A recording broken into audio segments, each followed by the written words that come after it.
Chapter 3923. That's right, how can the rules of the auction be changed so easily? Some of the monster race and sea race who were interested in bidding for the nascent souls also began to clamor, causing the entire auction to become somewhat chaotic. Xian Kong looked at the monster race indifferently. After a while, he casually waved the cane in his hand and said with a smile, "The host of this auction is this old man. Everything this old man says, as long as it doesn't go against the rules of my auction, then my words will be the rules today." All right.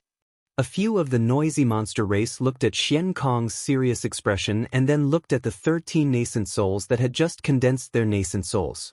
After weighing the pros and cons, they replied in a low voice. "This immortal friend has bid for 2 million sea crystals. Are there any other immortal friends who want to bid?" Xian Kong looked in Xiaohua's direction and seemed to be hoping that Xiaohua would make a bid. Xiaohua didn't disappoint this old man and said without hesitation, "For 21 million sea crystals." "For 3 million. The other party didn't wait for Xiaohua's voice to fall and immediately bid. Xiaohua was helpless. The other party had already expressed their attitude and was even more determined to win than Xiaohua. Xiaohua rubbed his nose and was about to speak when Fujiwen said in a low voice, "Master, what do we want these nascent souls for? If we want to spend origin stones on them, we might as well bid for the monster fruits earlier." Fujiwen knew that his master was kind. He reminded him like this because he was afraid that his master would be moved by these nascent souls and desperately bid for the nascent souls that he didn't have. Hee. Xiaohuan naturally understood Fujiwen's meaning and said in a low voice, "Master isn't that kind of person. Don't worry, Master has use for these nascent souls. Perhaps when you reach your cultivation level. Forget it, I'm afraid you won't be able to cultivate these secret techniques."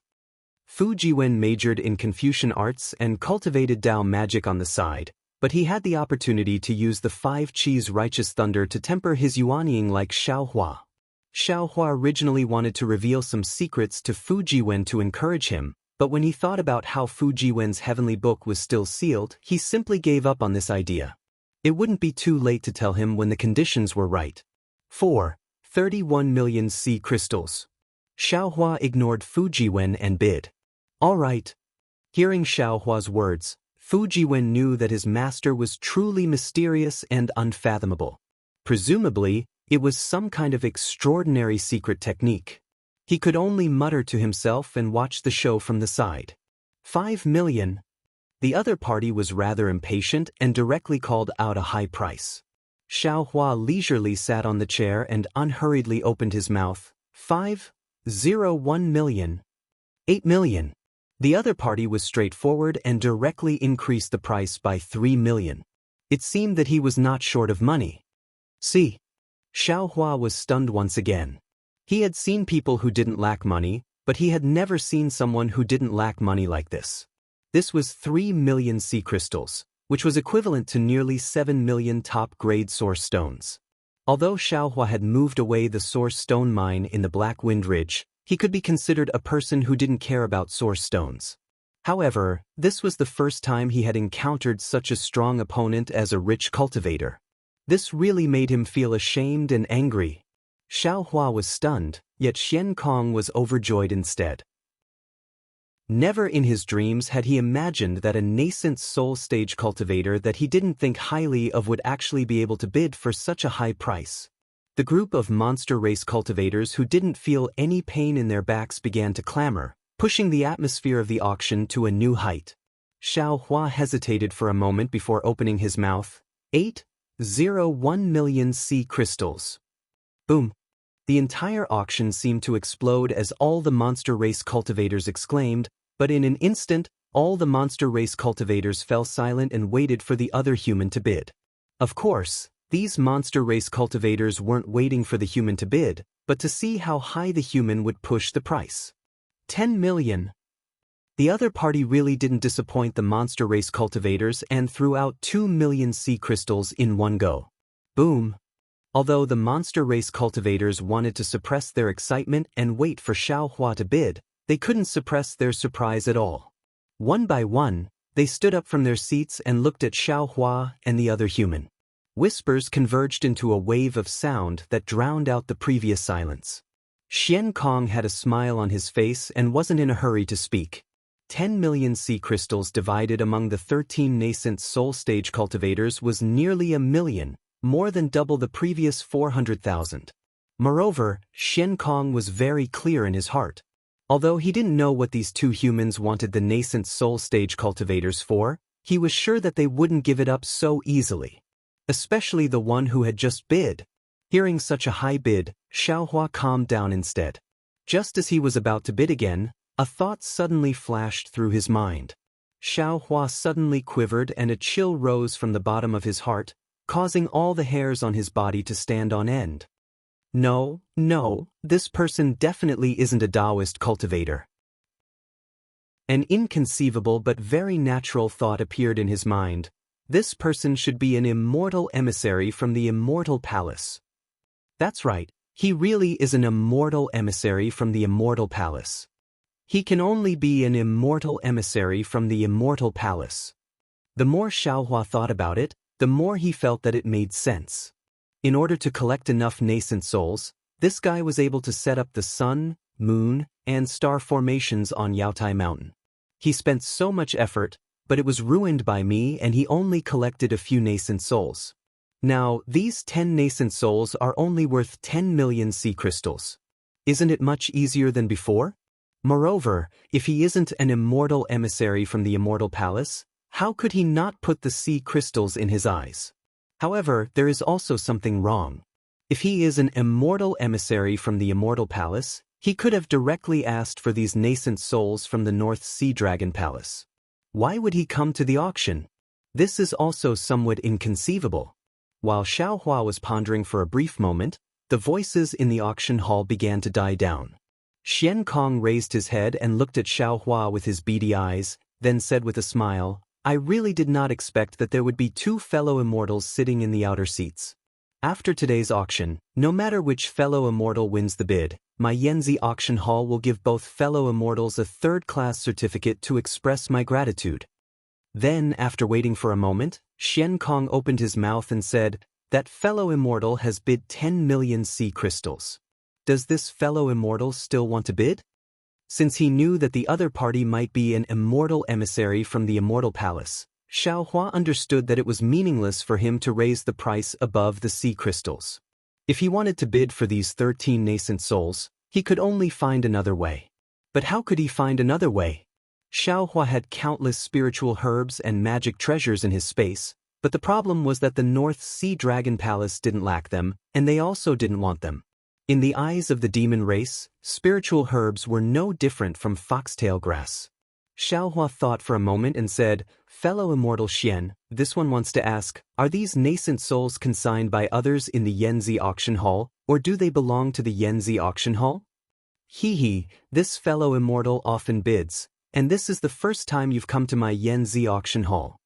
Xian Kong's attitude towards a big customer like Xiaohua was very amiable, and he said with a smile, everything in my Yanzi auction hall belongs to my Yanzi auction hall. My Yanzi auction hall is different from Star Picking Tower and Lilai Trading Company. We never consign things for others. Oh, that's good. Xiaohua smiled and took out a jade bottle from his space and said, this one has some things here. Would fellow immortal Xian take a look first? What does this fellow immortal mean? Xian Kong stared blankly and looked at Xiaohua's jade bottle in confusion. He didn't want to make a move.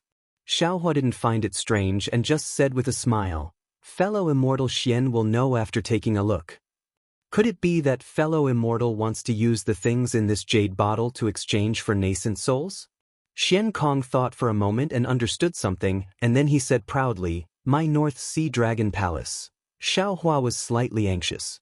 He knew that if Xian Kong said too much, then even if he was interested in the soul-nourishing pills in the jade bottle in the end, it would probably be difficult for him to take back his words.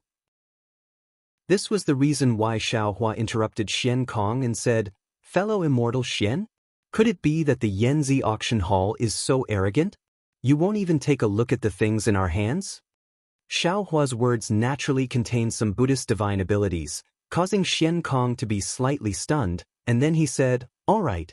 As soon as he said, All right, Xiankong felt that something was wrong. He knew that he'd fallen into Xiaohua's trap, and a trace of displeasure arose in his heart. Fellow immortal Xian, please don't take offense. Xiaohua said with a smile. If fellow immortal isn't satisfied after looking at it, then I'll turn around and leave, and I won't bid again. As soon as he heard that Xiaohua wouldn't bid again, Xiankong's displeasure disappeared. After all, Xiaohua's words were worth 2 million sea crystals. For the sake of 2 million sea crystals, what harm was there in taking a look? Xiankong stretched out the walking stick in his hand, and it expanded to several hundred feet in length and extended in front of Xiaohua. Xiaohua bowed slightly to Xiankong and placed the jade bottle on top of the walking stick. Seeing the walking stick retract, Xiaohua confidently returned to his seat. The crowd of monsters once again began to whisper. Shock flashed through Xiankong's eyes when he saw the soul-nourishing pill within the jade bottle. He'd presided over many auctions and he'd obtained many pills from the Daoism, but he'd never seen such an ugly pill. However, he saw pill veins on this unremarkable pill and felt that it was an extremely high-quality pill. Moreover, since Xiaohua dared to take it out, how could it be an ordinary pill? Fellow immortal, forgive this old man's poor eyesight, but this is... Xiankong asked in surprise.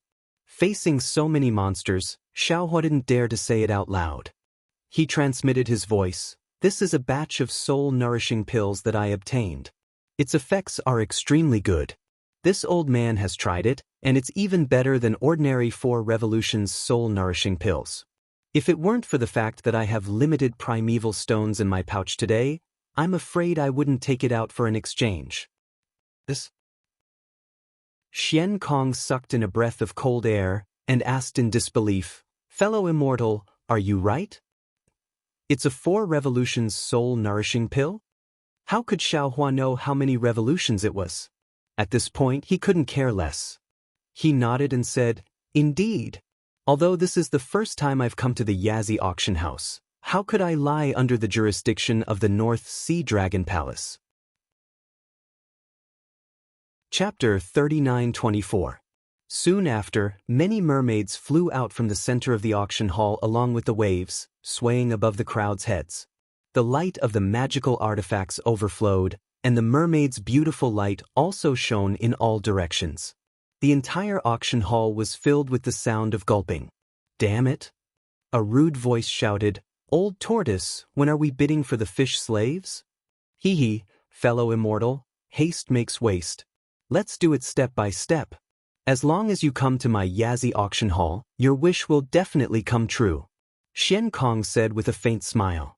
After the time it takes to drink a cup of tea, the mermaids returned to Xiankong's side. Xiankong raised his hand and pointed at an imperial artifact. This imperial artifact is called the Heaven-Attacking Imperial Artifact. It was refined by a famous artificer from the Immortal Palace. The starting price is 1 million sea crystals. Fellow immortal Xian.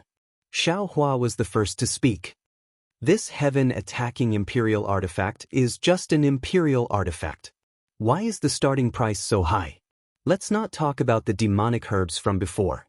They were only a few tens of thousands of sea crystals. The pills that came after were only a few 100,000 sea crystals. This heaven-attacking imperial artifact's starting price is so high. Isn't it a bit inappropriate? Xiankong smiled. He naturally thought that Xiaohua wanted to raise the price of the soul-nourishing pill. Thus, he replied, Fellow immortal, you're wrong. Refining materials are everywhere, but refining great artificers are rare. Not to mention the great artificer from the Immortal Palace.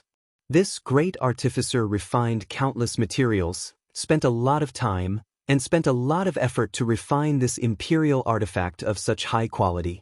To be honest, if it wasn't for the fact that my dragon palace doesn't need imperial artifacts, this old man definitely wouldn't be bidding for this item. 1 million sea crystals is definitely worth it. 1,100,000. As soon as Xiankong finished speaking, there were already Confucian cultivators who were impatient and started bidding. This was an imperial artificer from the Immortal Palace. How could they see it in an ordinary auction?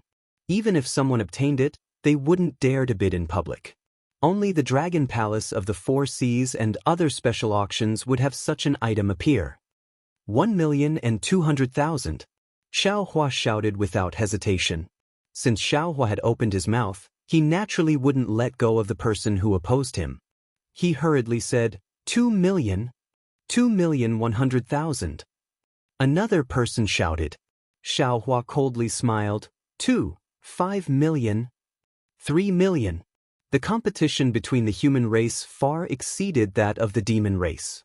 The competition between the three of them was much more intelligent than the competition between the hundreds of demon race. 3,200,000.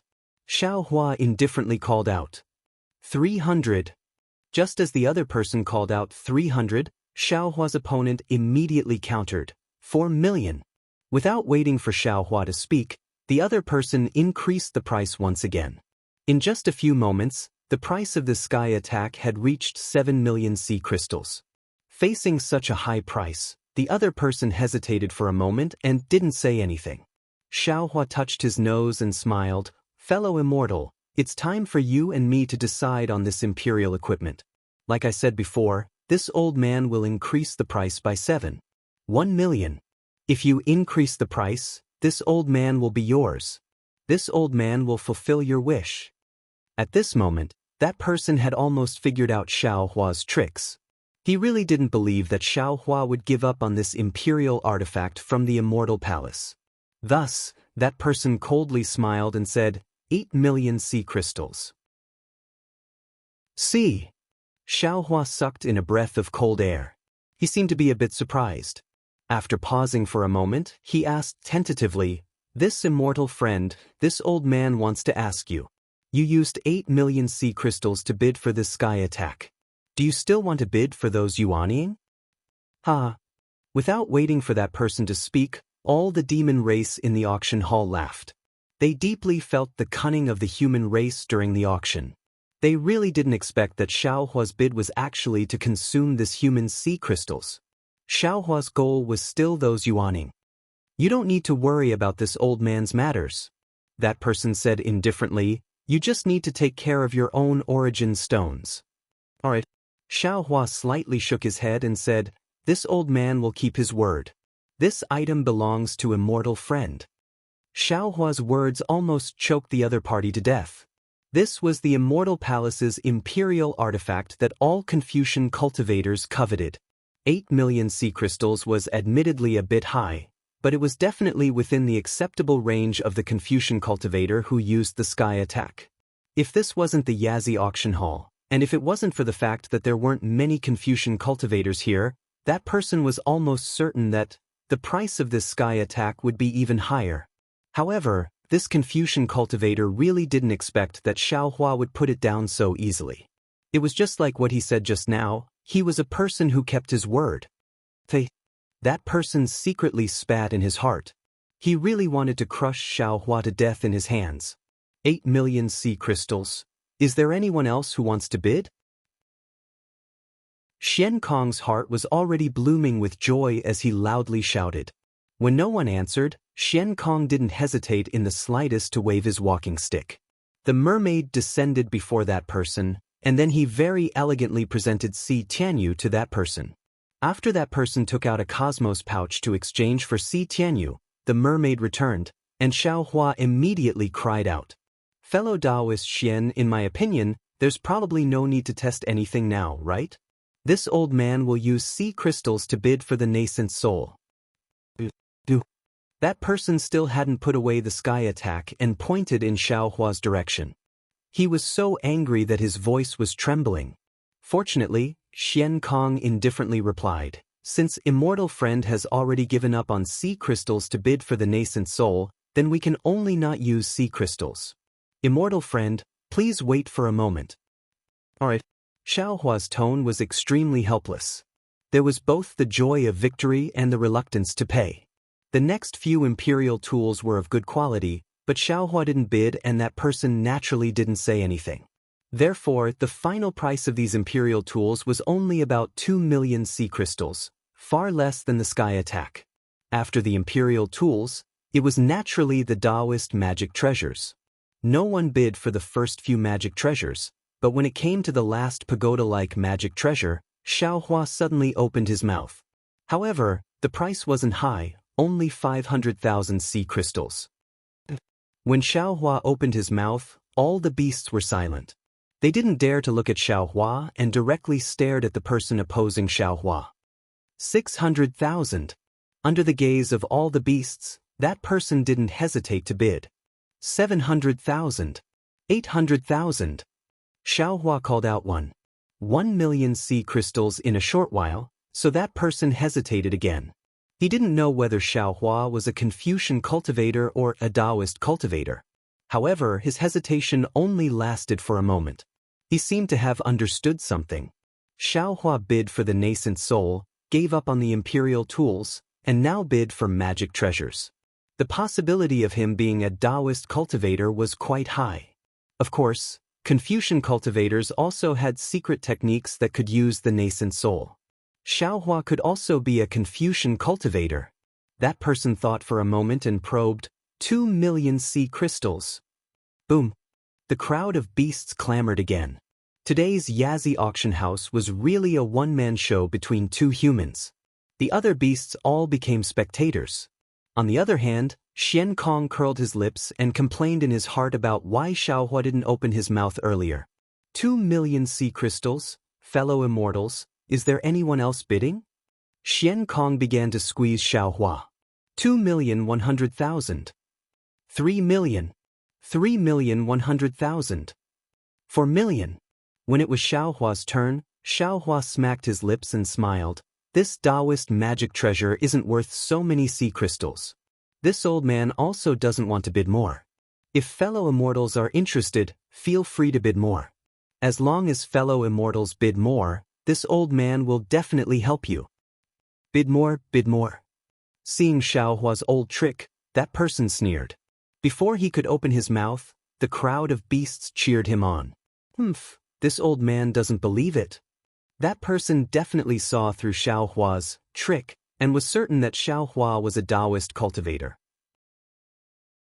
He coldly snorted and said, 5,000,000 sea crystals. That's not right, that's not right. Xiaohua curiously said, fellow immortal, do you have that many sea crystals? You must not be angry. What if you want to use sea crystals to bid for the nascent soul? Wouldn't you not be able to take it out? This old man is willing. That person didn't lack sea crystals and coldly said, fellow immortal, if you have the ability, then use other methods to bid for the sea crystals.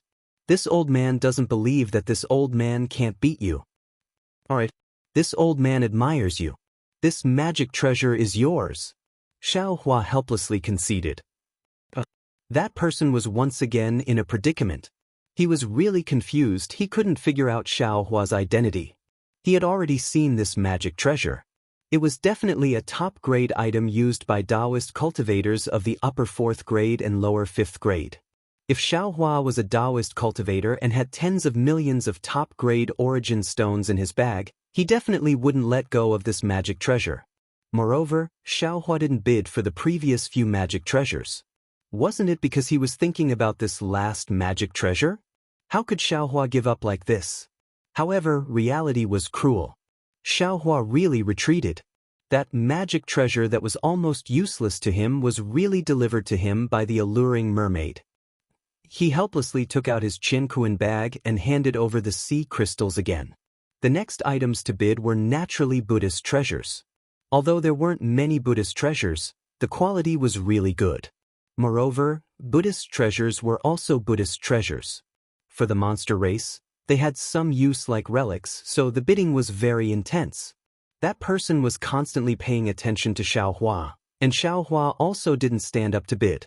When it was the last Buddhist treasure, Xian Kong said, "This Buddhist treasure is the reincarnation drum. It is said that it was refined from the trunk of the Bodhi tree where Mahavajrana revered Buddha meditated when he became a Buddha. It contains the Buddhist light and karma of the mortal world when Mahavajrana revered Buddha became a Buddha. As for its specific power, this old man also doesn't know." For 1,000,000. Once they heard that it was the Buddhist light of Mahavajrana revered Buddha, all the monster race were happy. Buddhism was about delivering all living beings from suffering. That Buddhist light could be used by both monster race and human race. Of course, the monster race who wanted a Buddhist treasure wouldn't let it go. However, all the monster race also knew that the so-called Buddhist treasure of Mahavarakana revered Buddha was just a gimmick. If that was really the case, why would the North Sea Dragon Palace take it out to bid? Chapter 39-25. Xian Kong listened to Xiaohua's words and nodded slightly. After all, alchemy wasn't the North Sea Dragon Palace's strong point. Most of the pills circulating around the North Sea were First Revolution soul-nourishing pills, which were refined using the relics of First Revolution Buddhas. The Second Revolution soul-nourishing pills they just bid on were refined using the relics of Second Revolution Buddhas. Of course, not only were the quality of the First Revolution and Second Revolution completely different, but the same Second Revolution was also related to the cultivation level of the Buddhas during each reincarnation. The Second Revolution's soul-nourishing pills that the North Sea Dragon Palace bid on definitely wouldn't be particularly good. As for the Third Revolution's soul-nourishing pills, it wasn't that the North Sea Dragon Palace didn't have them, but they were very few in number. This was because the Buddhas who could cultivate to the Third Revolution were all very powerful. How could they casually let others take away their relics?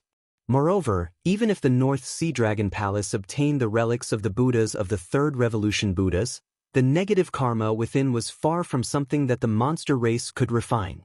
Therefore, there was no need to mention the Fourth Revolution's soul-nourishing pills. That was purely a legendary item. Xiaohua suddenly said that he had a batch of pills comparable to the Fourth Revolution soul-nourishing pills, and not just one. How could Xian Kong not be shocked? Fellow immortals! Xian Kong made up his mind and said, "These Daoist nascent soul cultivators will stop bidding for the time being." Before Xian Kong could finish speaking, the human cultivator who bid on Xiaohua was unhappy and sneered. "Xian Kong, is this how the North Sea Dragon Palace does things? Didn't you agree to use sea crystals to bid? How could someone take out a jade bottle and force you to change the rules?" Xian Kong frowned slightly. Although he was unhappy, he still smiled and said, "This old man also said before that this old man will make the rules of this auction. Moreover, there are many unexpected things in this auction. Fellow Immortal, this is nothing. If Fellow Immortal feels that it's inappropriate, you can go to Profit Trading Company and Star Picking Tower to bid. They are all humans, so they should know what humans are thinking." The man hesitated for a moment and nodded. "All right, this old man can only follow the host's wishes. However, this old man wants to see what price these nascent soul cultivators will bid for." "Fellow Immortal, just wait and see." Xian Kong didn't waste his breath and said loudly, "Fellow Immortals, the bidding for this batch of nascent souls can be delayed for a moment. We'll bid after I confirm something." "All right." The group of demon race beings were also elated. After all, there was a good show to watch.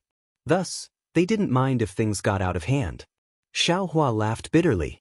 Xian Kong obviously intends to check the authenticity of this soul-nurturing pill, and he even intends to check the effects of the soul-nurturing pill. But Xian Kong didn't discuss it with me at all, and the overbearingness of the Yazi auction square is obvious from this. However, thinking about how Yazi wanted to check the effects of this soul-nurturing pill, Xiaohua felt anxious in his heart. After all, he didn't know what the Four Revolutions soul-nurturing pill looked like. Xian Kong called the shell girl over and passed the jade bottle to her. Then he ordered the shrimp soldiers and crab generals to leave. After that, the auction hall changed again. Huge images of ships flashed in the auction hall. Xiaohua understood that Yazi Auction Square had begun to sell ships. The sea race naturally didn't need ships, but the demon race of Thousand Demons Sacred Realm and the human race of Hidden Immortal Continent couldn't do without ships if they wanted to travel to the North Sea. Just like in Hidden Immortal Continent, although cultivators could fly, flying boats, flying carriages, and flying demon beasts were equally important. Just like the Mahist clan and Gongshu clan, the ships built by the Dragon Palace of the Four Seas were also the best among all the ships. In particular, the ships built by the Dragon Palace of the Four Seas had the mark of the Dragon Palace of the Four Seas. Ordinary sea beasts didn't dare to make things too difficult for them when they galloped in the sea. Moreover, the patrolling soldiers of the Dragon Palace of the Four Seas also had some preferential treatment. Therefore, many human race beings and demon race beings were willing to spend a lot of money to bid for the ships of the Dragon Palace of the Four Seas. Xiankong pushed the images of the ships in front of him one by one and began to bid. The price of this ship was not the slightest bit cheaper than the previous demon core. However, looking at the crowd of demon race beings rushing like ducks, Xiaohua's heart was moved, and he opened his mouth to bid. Sure enough, as Xiaohua expected, once he opened his mouth, the immortal emissary who was suspected to be from the Immortal Palace immediately bid. Every time he bid, his price would always be higher than Xiaohua's. Damn it! Xiaohua cursed in his heart. This was clearly a troublemaker. Moreover, this immortal emissary had countless primordial stones in his pouch. If he wanted to bid for something in the future, it would be even more difficult. However, Xiaohua was not inexperienced in facing this kind of trouble. He slowly increased the price bit by bit. In the end, he actually increased the price of the ship to a level that even the demon race beings were shocked. All the demon race beings shut their mouths, waiting to see how the two would end this. This old man bids 6,300,000 sea crystals for this ship. Xiaohua said with a smile, "If this immortal friend really wants it, then add a bit more. This old man won't lower himself to the same level as others. Don't you even know the basic etiquette of Confucian cultivators? Ooh, you're the one who doesn't know etiquette." That person was obviously so angry that he jumped up and shouted, "I bid 6,310,000 sea crystals. This old man means what he says. A gentleman doesn't take what others like. This ship is yours." Xiaohua very indifferently flicked his sleeves and replied casually. That person obviously didn't expect Xiaohua to really retreat. He shouted a few times helplessly. However, when the demon race beings saw the internal strife of the human race beings, they all cheered and watched the show. Xiankong also laughed in the distance. After all, with such an episode happening, the atmosphere of the entire auction house became even better. Xiaohua didn't bid for the following ships. The demon race beings and the human race beings already understood that Xiaohua didn't plan to bid for the ship. After bidding for the ship, it was the materials to build the ship. Xiaohua heard that the iron palm wood was among them. However, what surprised Xiaohua was that in addition to the iron palm wood, many of the materials to build the ship could be used to build the thunderboat. Xiaohua almost didn't even think about it and started bidding. As soon as Xiaohua opened his mouth, Xiankong laughed. Other demon race beings might not care, but Xiankong knew that Xiaohua had already bid for a cosmos ring containing refining materials. The materials inside that cosmos ring were completely different from the materials used to build the ship. Since Xiaohua liked the previous materials, he might not care about the current ones. Now that Xiaohua started bidding again, it was obvious that he wanted to provoke the other human race being. Sure enough, following the laughter of the demon race beings, the human race cultivator also started to take it seriously. Even when the two were bidding, a few demon race beings also took the opportunity to add a few words, as if they were joining in the fun. After a few rounds of bidding, Xiaohua seemed to have some misgivings. After thinking for a bit, he said, "Fellow Immortal, please."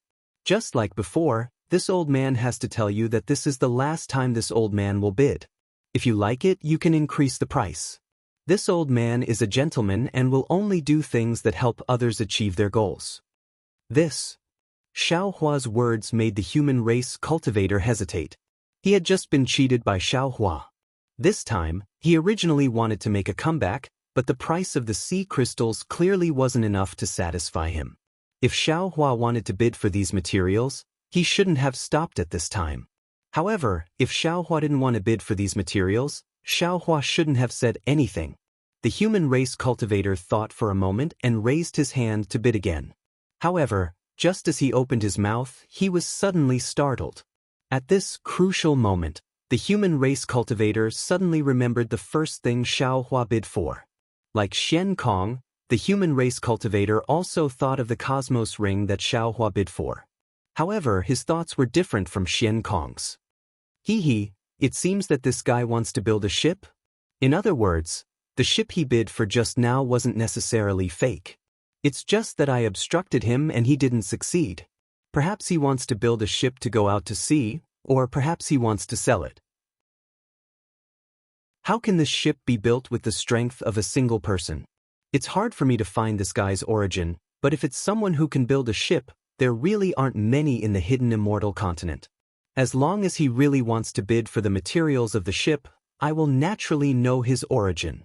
Even if he doesn't want to build a ship to go out to sea, but wants to sell it, who can build a ship that can compare with the dragon palace of the 4 seas? What's the value of the ship he builds? After he finished thinking, the human race cultivator smiled and said, "Since it's like this, a gentleman doesn't snatch what others like. I'll give this thing to fellow immortal." Seeing the human race cultivator raise his hand, Xiaohua's heart thumped. He cursed inwardly. However, after hearing the human race cultivator's words, Xiaohua was very happy. However, he pretended to jump up and shouted, "What? You really don't want to bid? You won't regret it?" Ha! All the demon race cultivators laughed loudly. It was all because Xiaohua tried to steal a chicken but ended up losing the rice used to lure it. He was teased by another human. Only the human race cultivator sneered and said, "I've already been fooled once, how can I be fooled again?" Alright. Xiaohua was overjoyed. He said helplessly, "These materials, I want them." Xian Kong sent the materials over with a smile. Xiaohua bitterly took the corresponding origin stones and placed them on the water pillar. He sat down on the chair somewhat dejectedly. Others naturally couldn't see Xiaohua's appearance, but they could still hear Xiaohua's voice. That voice of regret was also very obvious. Keep pretending." The human race cultivator sneered. After a few more rounds of bidding, Xiaohua also opened his mouth. He didn't relax, and the human race cultivator followed suit. However, Xiaohua didn't bid too much, and the human race cultivator also stopped when they were ahead. The two of them seemed to have a tacit understanding. They only made use of the gaps in the demon race's bidding, and neither of them revealed any flaws. After bidding for the materials, Xian Kong clapped his hands, and all the lights and shadows disappeared. Then, dozens of beautiful women dressed in light muslins swam out from the walls. These beauties all had the body of a human and the tail of a fish. Their pure white breasts were covered by palm-sized shells. That touch of darkness was reflected in the pure white curves, and it really attracted the gazes of countless male demon race cultivators. "Thank you for your support, fellow immortals." A cunning light appeared in Xian Kong's eyes. He chuckled and said, "Right now, we're bidding for the magic treasures used by Daoist cultivators, the imperial artifacts used by Confucian cultivators, the Buddhist artifacts used by arhats of the Buddhist sects, and the demonic artifacts used by demon experts. Ladies and gentlemen, please take a look at the quality of these magic tools first. After that, this old man will begin to bid for them one by one." Chapter 39-26. In just a moment, the price of the samsara drum had reached 5.7 million, which was similar to the price of the Buddhist treasure from before. At this time, the demon race was already exhausted. Only 2 or 3 scattered bids could be heard from above. 6 million. Xiaohua suddenly opened his mouth. All the demon race's spirits were shaken, and they almost reflexively looked in another direction. 1 million. This time, that person learned his lesson. He no longer increased the price by 1 million, but only by 100,000. When these two humans opened their mouths, the other demon race knew that they had no chance, so they simply began to watch the show. 2 million. Xiaohua casually said. 3 million. 4 million. 5 million. The two people increased the price bit by bit. It was somewhat different from before. As that person increased the price, he muttered in his heart. He couldn't figure out whether Xiaohua wanted this Buddhist treasure or was provoking him again. 4 million. Xiaohua shouted without hesitation. Could it be that this guy is a Buddhist monk? This seems impossible. That person looked at Xiaohua's unclear face and guessed with his head lowered. However, Xian Kong didn't miss the opportunity to shout, 7. For million, is there anyone else who wants to bid? 8 million. That person hurriedly said. However, just as he opened his mouth, he regretted it.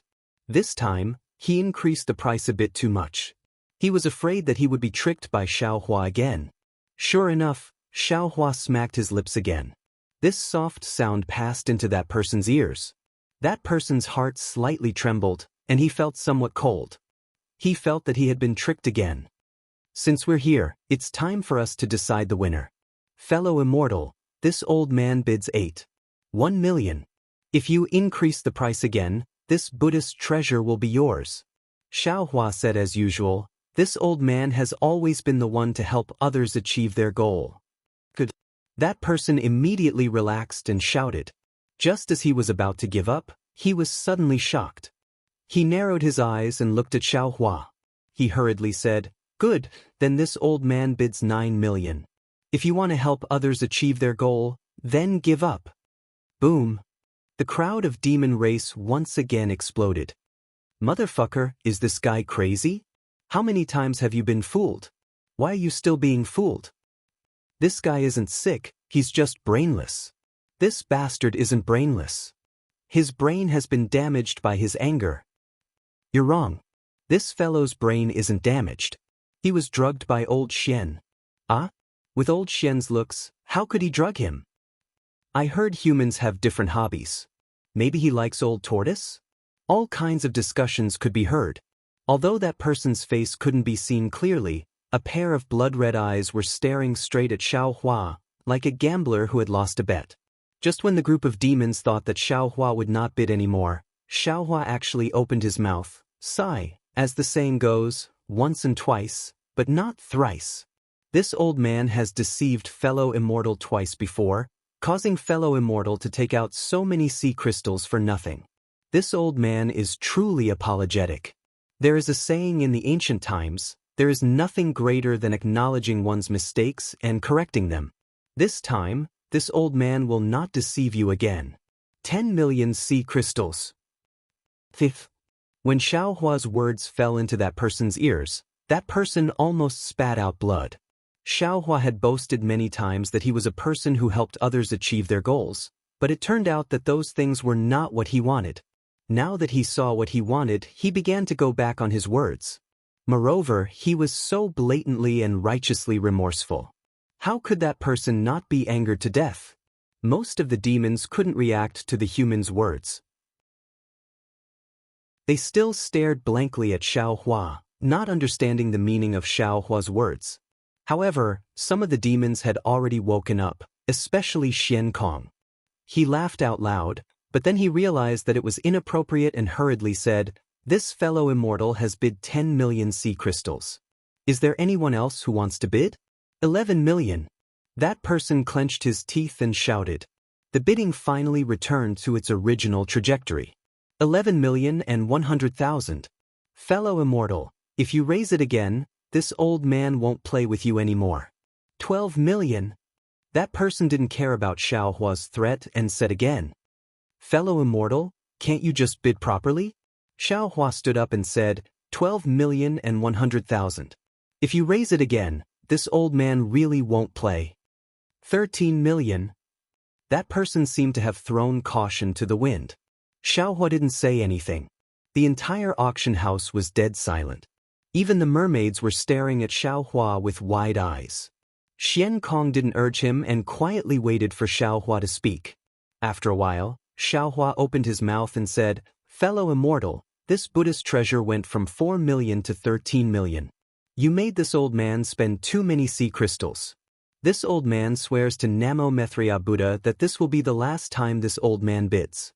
If fellow Immortal raises the price again, this old man will definitely help you achieve your goal. 13,100,000. Good. The crowd of monsters understood and cheered loudly. There were even some monsters who didn't mind blowing things up and shouted, raise the price, help you achieve your goal, help you achieve your goal.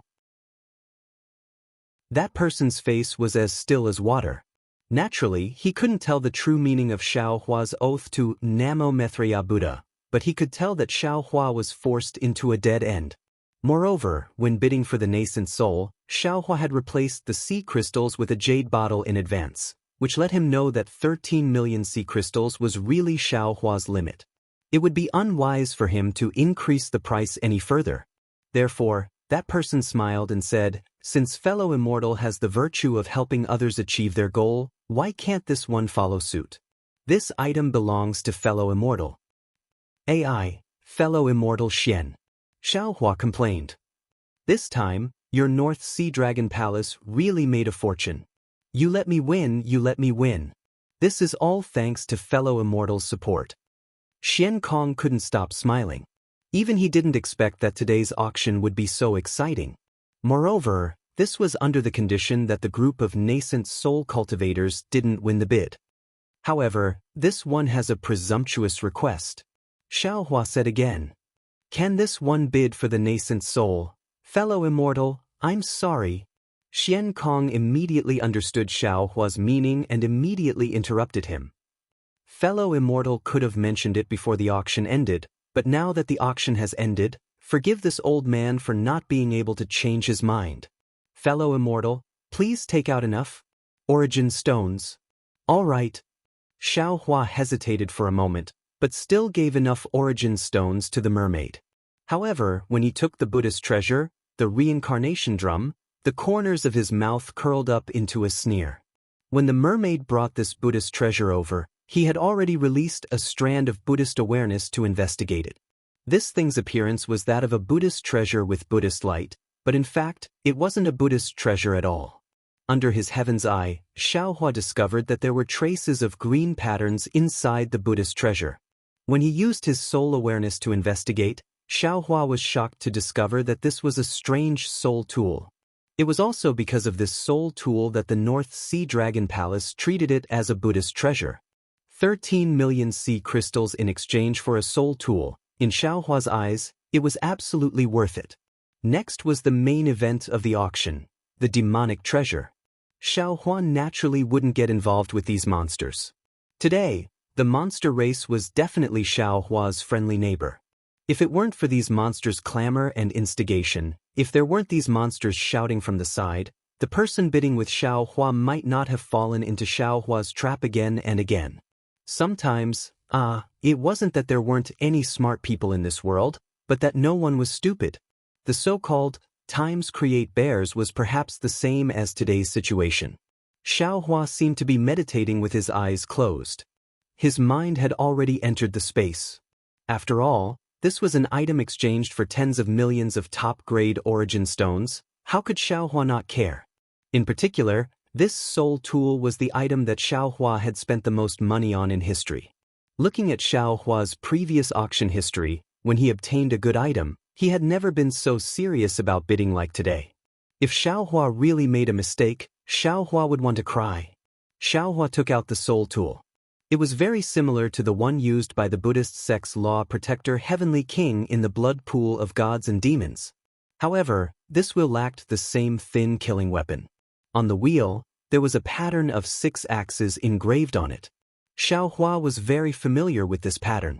He saw that the innermost axes of the wheel were engraved with the sun and moon revolving around the summit of Mount Meru. On the top of the axes, there was a palace. It was clean, bright, and magnificent. In the Buddhist light, there was a celestial sitting around the mountain. Their faces were filled with peace and benevolence. This was one of the Buddhist sect's 6 axes, the Heavenly Tao.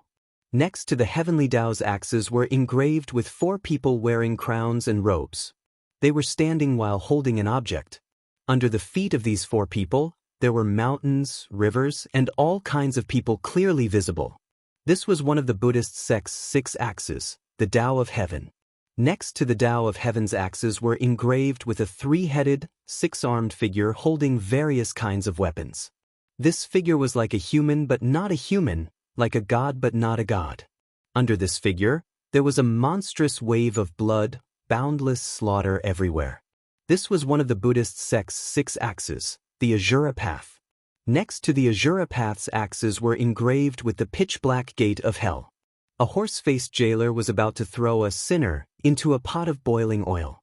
In addition to the horse-faced jailer and the frying pan, there were 18 layers of hell, where all the sufferings gathered.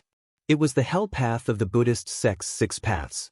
In the axle of the hell path, there was an engraving of a hungry ghost holding a person and biting the person's head. The person's head was burned by fierce fire and was about to be burned to ashes. It was the hungry ghost path of the Buddhist sect's 6 paths. And in the outermost axle of the wheel, there was an engraving of a lion, an ox, and a horse that were being driven by people and eating each other. Under these eye-catching diagrams, there were many animals either biting, paralyzed, or dying. It was the animal path of the Buddhist sect's 6 paths. Well, it really looks like the Buddhist sect's 6 paths of reincarnation. Jade Archive Xiaohua's eyes flashed with starlight, as if he could see the inside of the wheel. He smiled and said, "Unfortunately, the Buddhist sect's 6 paths of reincarnation is not so simple. The 6 paths should be intertwined with each other and have their own reincarnation.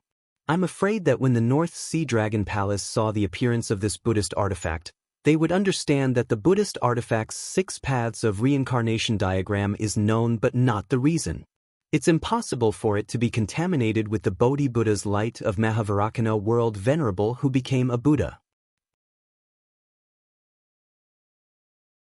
Chapter 39:27.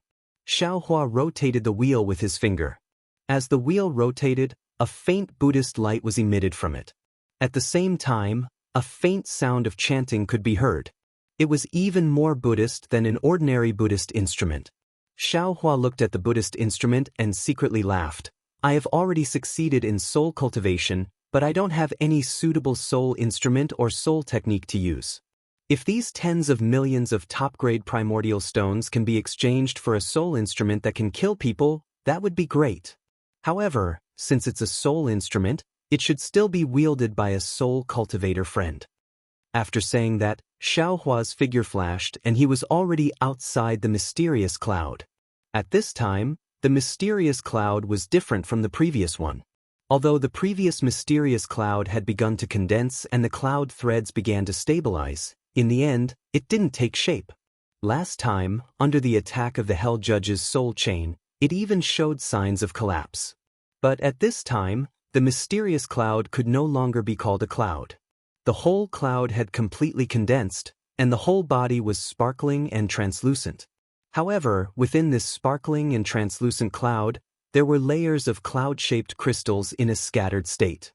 The heavenly patterns and earth deeds that were previously engraved outside the mysterious cloud had deeply integrated into the crystal.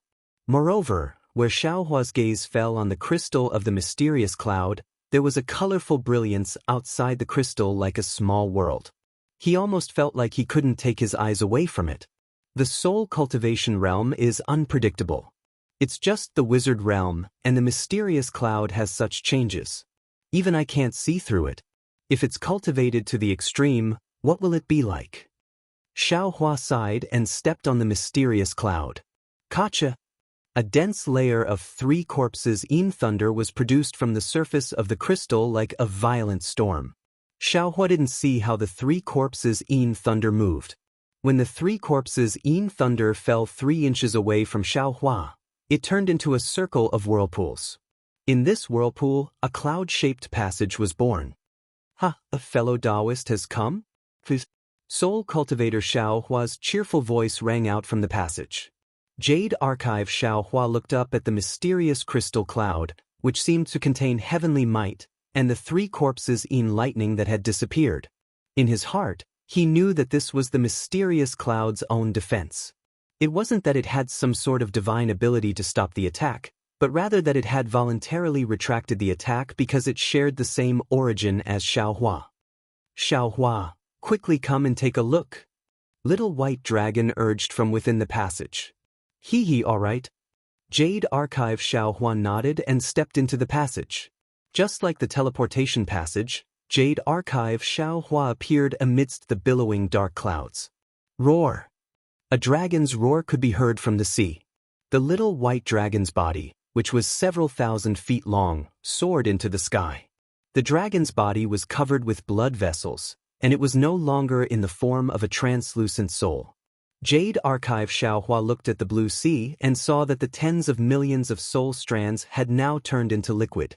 These liquid soul strands were filled with the water of the yellow springs, and the entire blue sea was mixed with countless blood-red strands. These strands of blood-red strands looked like fish swimming in the blue waves. Looking at the sky above the soul formation sky, the Sorcerer's Codex was like a bright moon, emitting a dark green luster. Within each strand of light, countless green seal characters flashed. The brilliance of the Sorcerer's Codex illuminated the entire soul formation sky. Layers upon layers of mountains and rivers appeared extremely clearly, and within these drawings, the men plowing and the women weaving also appeared alive. What was special was that after layers upon layers of mountains and rivers were born, layers upon layers of pitch-black hell were born. In the pitch-black darkness, the tragic scenes of the 18 layers of hell flashed one after another.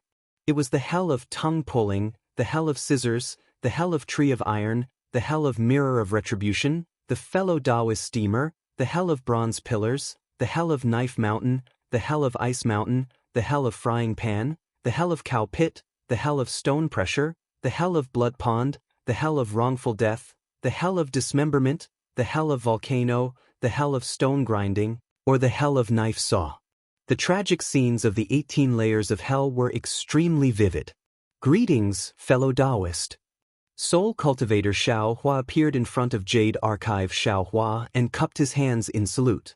Jade Archive Xiaohua withdrew his gaze from the strange scene of the soul formation sky and looked at Soul Cultivator Xiaohua. Soul Cultivator Xiaohua was no longer several zhang tall like a god from before. Instead, he had become the same size as Jade Archive Xiaohua. His originally somewhat illusory body had completely solidified. What was special was that the rolling green seal characters in his eyes had already disappeared. Except for the occasional green light that overflowed, his black and white eyes were no different from Jade Archive Xiaohua's. Of course, Soul Cultivator Xiaohua's clothes were still the same, but there was an inexplicable crown on his head. This crown was not clear, it seemed to be square and hexagonal. However, a kind of surging aura that made Jade Archive Xiaohua feel terrified came out of the crown. Congratulations, fellow Daoist, for your great progress in cultivation. Jade Archive Xiaohua raised his hand to return the salute. Hehe, congratulations to you too. Soul Cultivator Xiaohua's laughter matched his facial expression very well. He was no different from a real person. Congratulations to Xiaohua for your great progress in cultivation. Little white dragon circled around in the air, soul threads dancing around his body. He instantly transformed into a human figure identical to Xiaohua and cupped his hands with a smile. His voice was actually the same as Xiaohua's. Jade Archive Xiaohua didn't know whether to laugh or cry. He said, "Why is Little White so naughty? Why does he have to transform into I?" Little White stroked his chin and looked at Xiaohua thoughtfully. He smiled and said, "There's no other reason. I like it." Jade Archive Xiaohua almost fell over. He could only put his hand to his forehead and say, "Whatever."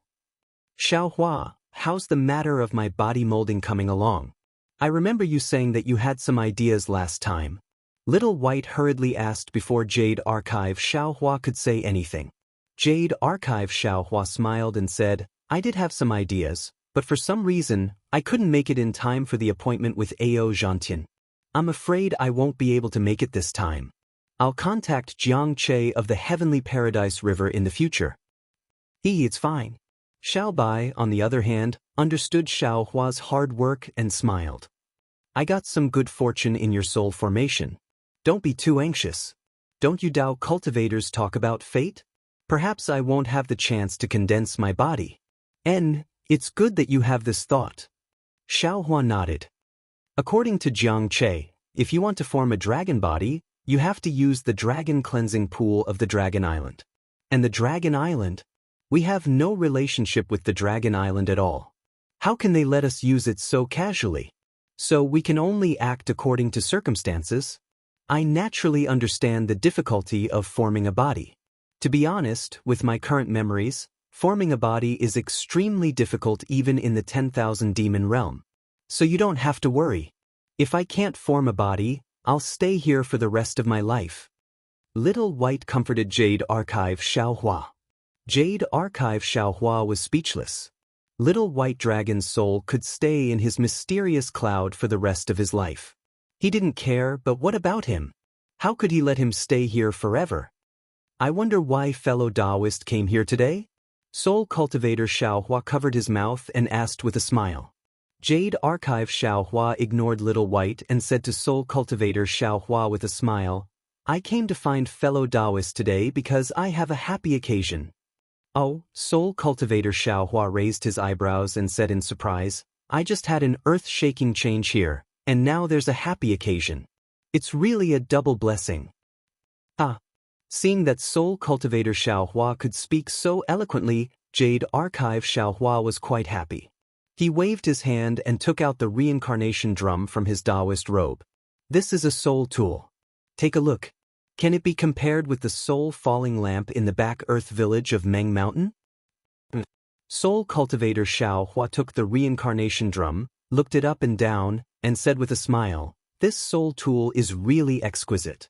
If fellow Daoist wasn't so familiar with the Buddhist scriptures, I'm afraid you would have mistaken it for a Buddhist tool. After saying that, Soul Cultivator Xiaohua opened his mouth and several green seal characters flew out. These green seal characters caused a strange sound and then fell in one place, forming an even bigger green seal character. The space around this green seal character was distorted abnormally, and a soul-shaking sound was heard as the green seal character fell on the soul tool. Swoosh! Like a wind blowing on dust, the surface of the soul tool was shaved off layer by layer. The 6 paths of reincarnation quickly shrank, and the Buddhist light and the sound of chanting turned into specks of light and disappeared in the air. In front of Xiaohua and Jade Archive Xiaohua, a 3-foot-long writing brush appeared in the air. Jade Archive Xiaohua's eyes fell on the shaft of the brush.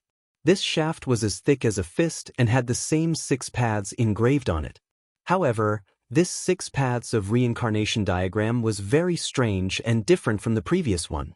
The lines of the diagram were so thin that they were almost invisible to the naked eye. Furthermore, these diagrams were simple and cold to the extreme. Even Jade Archive Xiaohua felt a chill run down his spine when he looked at them. However, there was something different about this brush shaft. The tip of the brush was a bright green color that was so dazzling that it looked like a budding flower. Wait. Jade Archive Xiaohua suddenly thought of something and waved his hand, causing the brush to land in his hand. Fellow Daoist Soul Cultivator, please come with me. However, Xiaohua had just moved the Jade Archive when he stopped and laughed bitterly. I forgot that fellow Immortal Confucian Cultivator is in closed-door cultivation right now. Why is fellow Daoist looking for fellow Daoist Confucian? Soul Cultivator Xiaohua asked curiously. This is clearly a soul tool. Fellow Daoist Soul Cultivator. Jade Archive Xiaohua rubbed his nose and smiled. Have you ever heard fellow Daoist Confucian talk about the story of painting sage Ma Liang? Of course I have. Soul Cultivator Xiaohua laughed. That guy is always bored when he's not cultivating. He would always tell me about Confucian classics and anecdotes. Of course I have heard about the story of Magic Brush Ma Liang. At this point, Soul Cultivator Xiaohua suddenly understood. He looked at the brush in Jade Archive Xiaohua's hand and asked curiously, could this be the Magic Brush Ma Liang's magic brush? How is this possible? Chapter 3928. That's right. If I guessed correctly, this is the brush used by the divine brush Ma Liang. Jade Archive Xiaohua nodded thoughtfully. Brush. Soul Cultivator Xiaohua frowned slightly. If this brush was used by the painting Saint Ma Liang, it should be an imperial item. The problem is, the reason why the painting sage Ma Liang is known as the divine brush is because the paintings he makes can become real, alive. Can an imperial item have such an effect? Jade Archive Xiaohua explained. Also, fellow Daoist must have heard of the story of the finishing touch, right? Of course, it's the story of Zhang Xingyao painting 4 dragons on the wall of the Anil Temple in Jinling, but he didn't add the finishing touch. Every day, touch it and it will fly away. People thought it was absurd, so they insisted on adding the finishing touch. In a flash, thunder and lightning broke the wall, and the 2 dragons soared into the sky on clouds. The 2 dragons that didn't add the finishing touch were all there. Soul Cultivator Xiaohua said. Jade Archive Xiaohua nodded. That's right. Zhang Senjiu's dragon painting brush was ordinary, but the finishing touch was the Ya brush.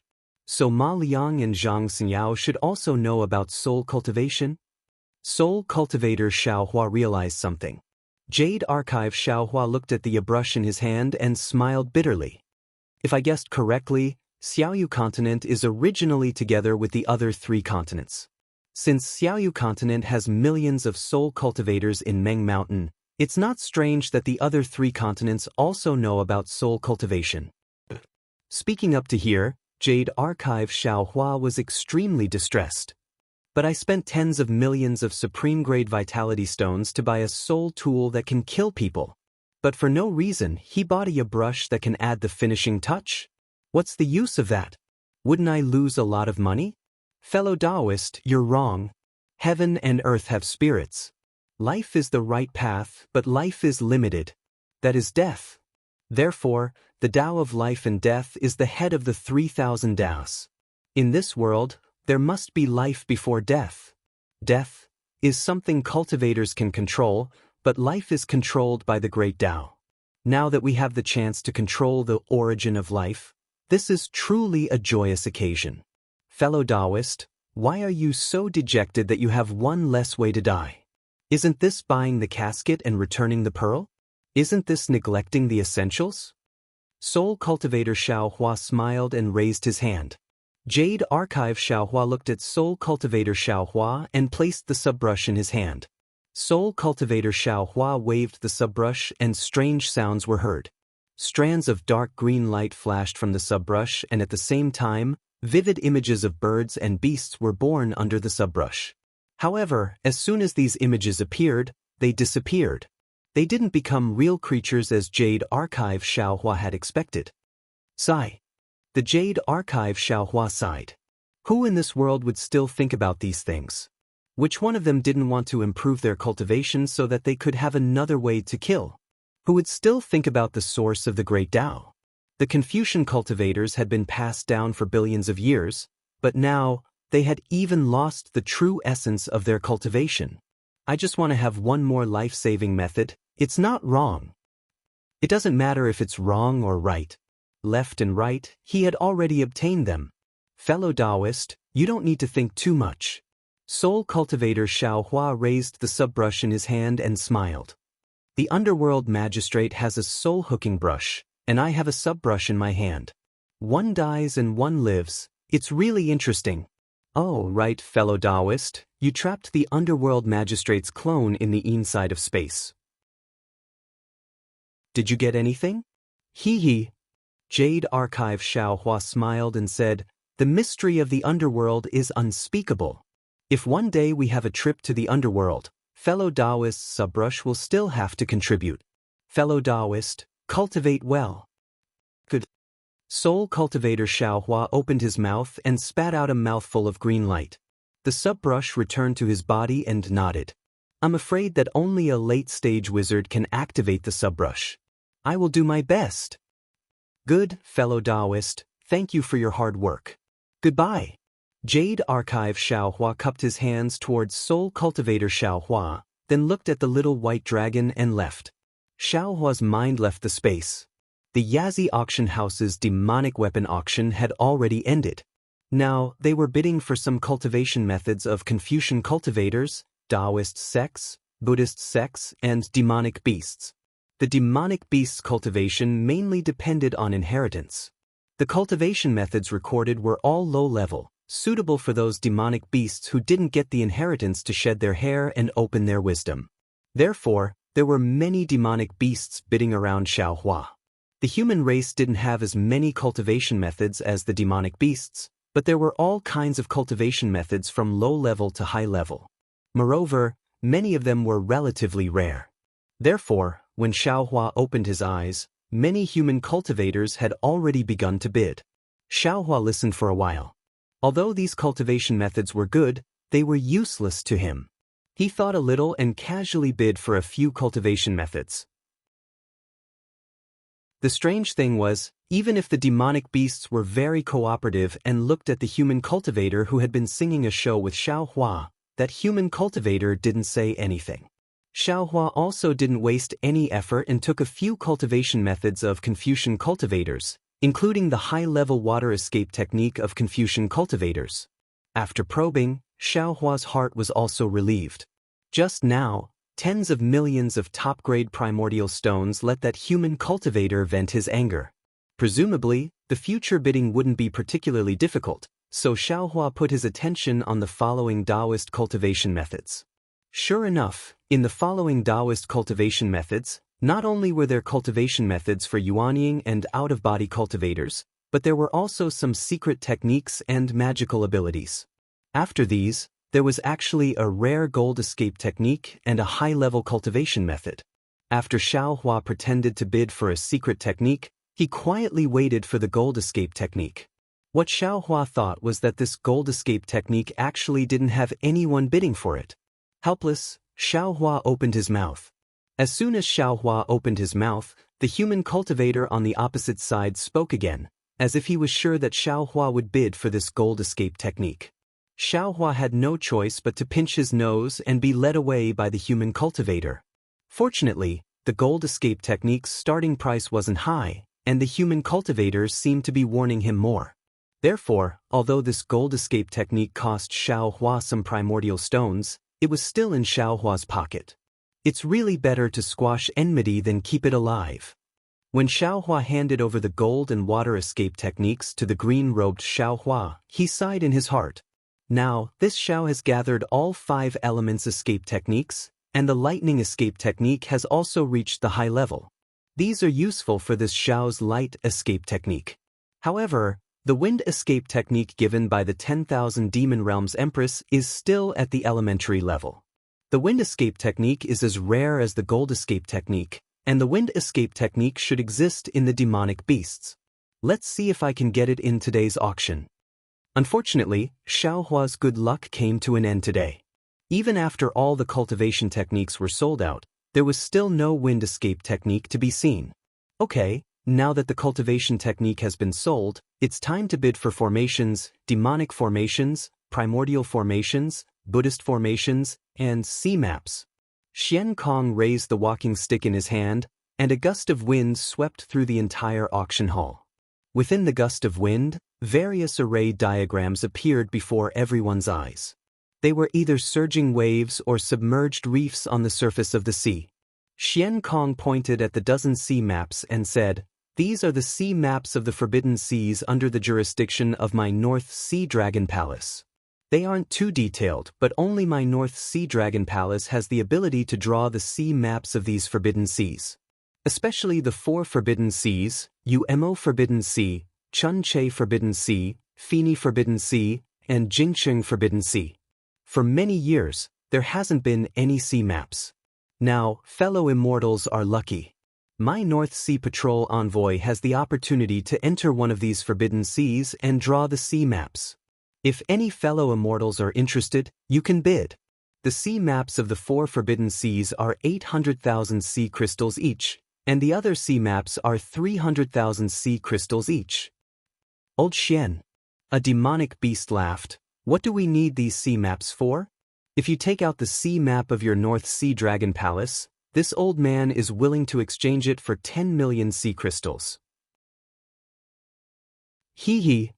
Xian Kong also laughed. "My North Sea Dragon Palace's sea map can be exchanged for 10 million sea crystals? Fellow immortal, you're joking too much. This sea map, I'll pay 300,000 sea crystals." Since the Yazi auction house was willing to take out sea maps, naturally there would be demonic beasts who needed them. As soon as Xian Kong's sea map appeared, there were demonic beasts bidding for it. Moreover, there seemed to be quite a number of demonic beasts bidding for it. After the normal sea maps were auctioned, It was time for the sea maps of the 4 Forbidden Seas. Umo Forbidden Sea, Fini Forbidden Sea, and Jingcheng Forbidden Sea were all auctioned by demonic beasts. However, no one was interested in the sea map of the Chunche Forbidden Sea. Alright, fellow immortal Xian. The Chunche Forbidden Sea is filled with ghostly whales and howls all year round. Whenever a ship or a member of the sea accidentally passes by, it will trigger a lightning bolt. If they're lucky, even if their ship is destroyed and they're heavily injured, they can still appear from other places. If they're unlucky, they won't even be able to find a piece of their wreckage. Who would go there? Who knows if your sea map of the Chunche Forbidden Sea is real or fake? Xiankong laughed. Of course this sea map of the Chunche Forbidden Sea is real. However, there's no detailed information on it. It's just a map drawn by the North Sea Dragon Palace's patrol envoy recently. How about this? This sea map costs 500,000 sea crystals. However, even if it was 500,000 sea crystals, none of the demonic beasts would waste it. This old man bids 500,000 sea crystals. Xiao Hua suddenly opened his mouth, causing the crowd of demonic beasts to laugh. They couldn't help but look at the person opposite Xiao Hua.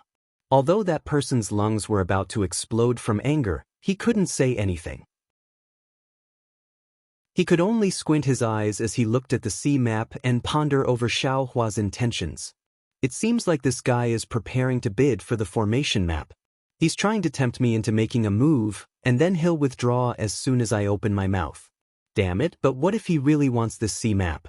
After thinking about it for a while, facing the gazes of countless demonic beasts, that person clenched his teeth and said, 510,000 sea crystals. Alright. Xiao Hua clapped his hands and said, this old man bids 600,000 sea crystals. If you raise the price again, then this old man will fulfill your wish. Ah. The crowd of demonic beasts laughed as usual, waiting for Xiao Hua to say, there's only one more time, there's no third or fourth time. Unfortunately, faced with Xiao Hua's repeated bluffs, that person really couldn't figure out what Xiao Hua was trying to do. Thinking about how he had forced Xiao Hua to spend a lot of source stones to bid for the metal evasion technique, that person could already feel the aura of Xiao Hua's scheme. Thus, that person laughed and said, this old man will fulfill your wish, there's no need for you to think too highly of yourself. Ah. Xiao Hua laughed and said, then this old man thanks fellow immortal. This sea map is something this old man must obtain. After saying that, Xiao Hua immediately took out some source stones and handed it over to Xiankong. Unfortunately, no matter how happy Xiao Hua was, in the eyes of that person, Xiao Hua was just putting on an act. He was just trying to act as a cover for bidding for the formation map in the future. A good activity like a pie falling from the sky. Cool phones are waiting for you. Click on the Chinese network's official account, WeChat friend, add official account, type Kdred, and participate immediately. Everyone has a prize. Immediately follow Kdred's official account on WeChat. Chapter 3929. Sure enough, after several rounds of bidding, it was the turn of a formation diagram called the 13 Buddhist Clouds Formation. The Buddhist formations of the Buddhist sect were naturally not as good as the relics of the Buddhist sect. The monster race was not interested in it and there were not many humans who understood formations, so the previous bidding was relatively quiet. When it came to this formation diagram, no one bid, even though Xiankong's bid was only 200,000 sea crystals. Seeing that Xiankong was about to change the Buddhist formation to a Buddhist formation, Xiao Hua suddenly smiled and said, fellow immortal Xian, the things in your Yazi auction house today have really opened this old man's eyes. This old man has gained a lot from you. How about this? Since no one is bidding for this Buddhist formation, this scene is too awkward. This old man will join in the fun and bid for this Buddhist formation. Thank you, fellow immortal. Xiankong was stunned for a moment, then he smiled and the strange expression in his eyes became even stronger. Xiao Hua's move was really, everyone knows what Sima Zhao is thinking. Not to mention the humans, even the monster race who never used their brains to speak and do things could see Xiao Hua's thoughts. Needless to say, all the monster race naturally looked at Xiao Hua in an instant. This fellow immortal is starting to get closer to fellow immortal Xian? The corners of that person's mouth rose slightly and he said indifferently, in that case, this old man can't be left behind. This old man bids 210,000 sea crystals. Fellow immortal, aren't you being too obvious? Xiao Hua muttered unwillingly. This old man bids 300,000. 310,000. 400,000. 410,000. 500,000. As Xiao Hua and that person bid one price after another, the heads of all the monster race and human race in the entire auction field nodded left and right like little chicks. The rhythm was uniform and quite orderly.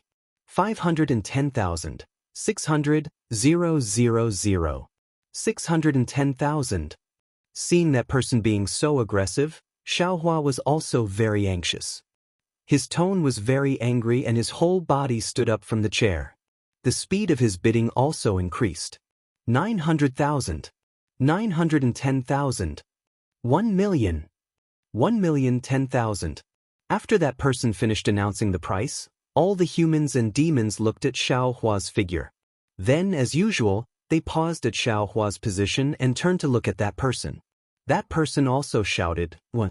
11 million." However, just as everyone and the demons turned to look at Xiao Hua again, they suddenly came to a realization. Xiao Hua wasn't bidding. The crowd of demons and humans came to their senses, and so did the man himself. An extremely bad feeling rose from the bottom of the man's heart. He almost said angrily, "You? Why didn't you bid? Why should this old man bid?"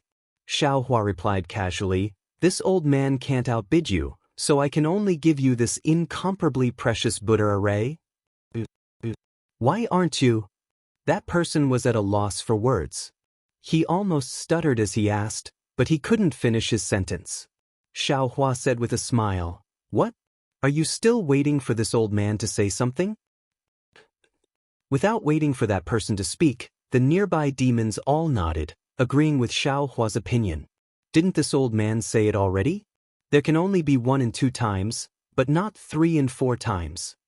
Xiao Hua said very innocently, "This old man has said so many times, how can I say it again?" That person almost vomited blood when he heard this, because Xiao Hua had to say, "How many millions of sea crystals is this old man going to bid at the end?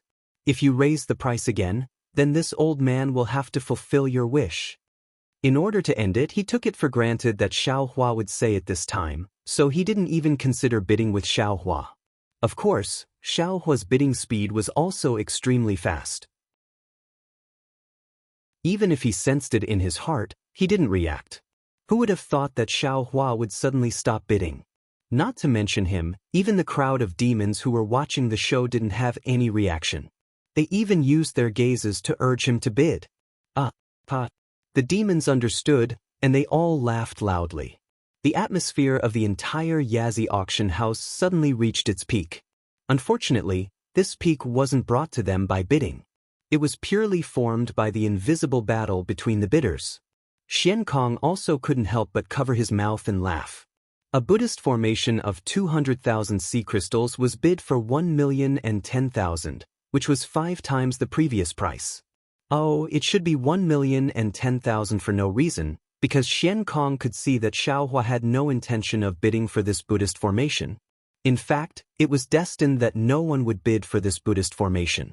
1,010,000 sea crystals might not be much to that person, but the anger in his chest was really choking.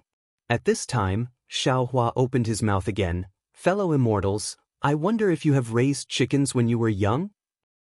"We don't have any." Some of the more outspoken demons were puzzled. "What's a chicken?" 2 of the humans asked. "Fellow Daoist, we did eat chicken when we were young, but we've never raised a chicken before." Xiao Hua nodded and said with a very serious expression, When this old man was young, he lived in a village and raised a few chickens at home. This old man was responsible for feeding them grass." When the demons heard Xiao Hua's serious tone, they naturally listened attentively. Every time this old man fed the chickens, he would use chopsticks to knock on the broken bowl, and then sprinkle the grass around the broken bowl. After feeding them a few times, As long as the chickens heard the sound of this old man knocking on the bowl, they would run over. This old man didn't even need to call them. Xiaohua said, however, once this old man was lazy and didn't gather grass.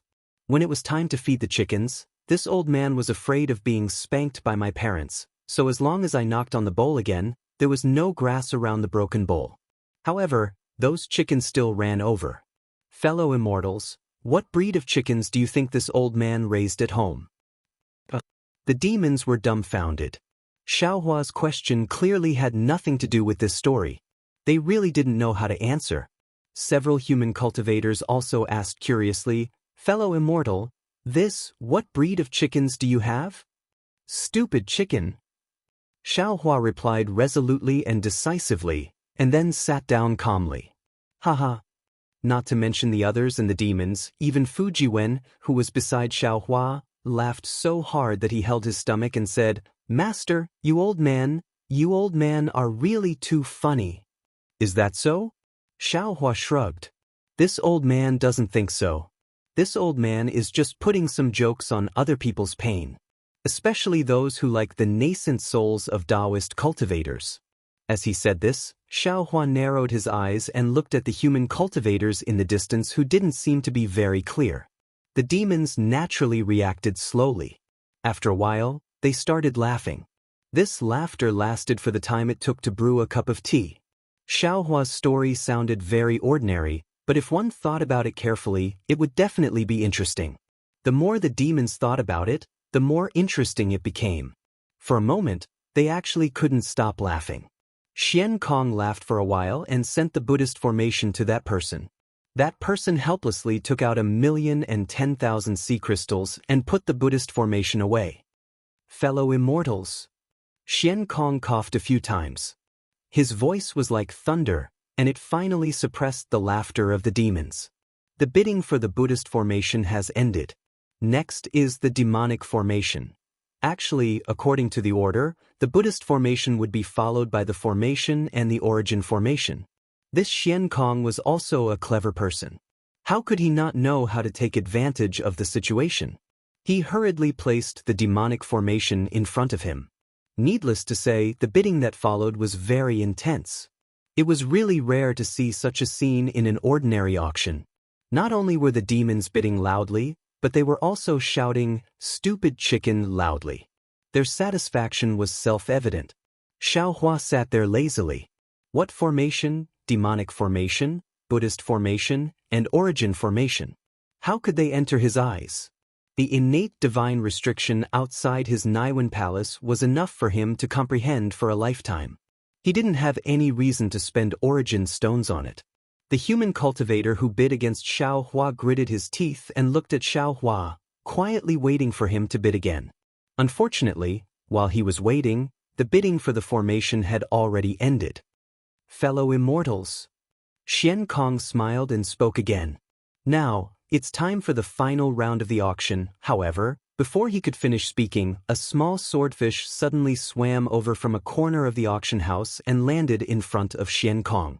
When Xiankong saw the swordfish, he raised his head slightly and glanced in Xiaohua's direction. Xiaohua straightened his back. He understood that the swordfish had brought news of his soul-nourishing pill. Sure enough, Xiankong took the swordfish and held it in his hand for a moment. The swordfish turned into demon runes and landed on the back of his hand.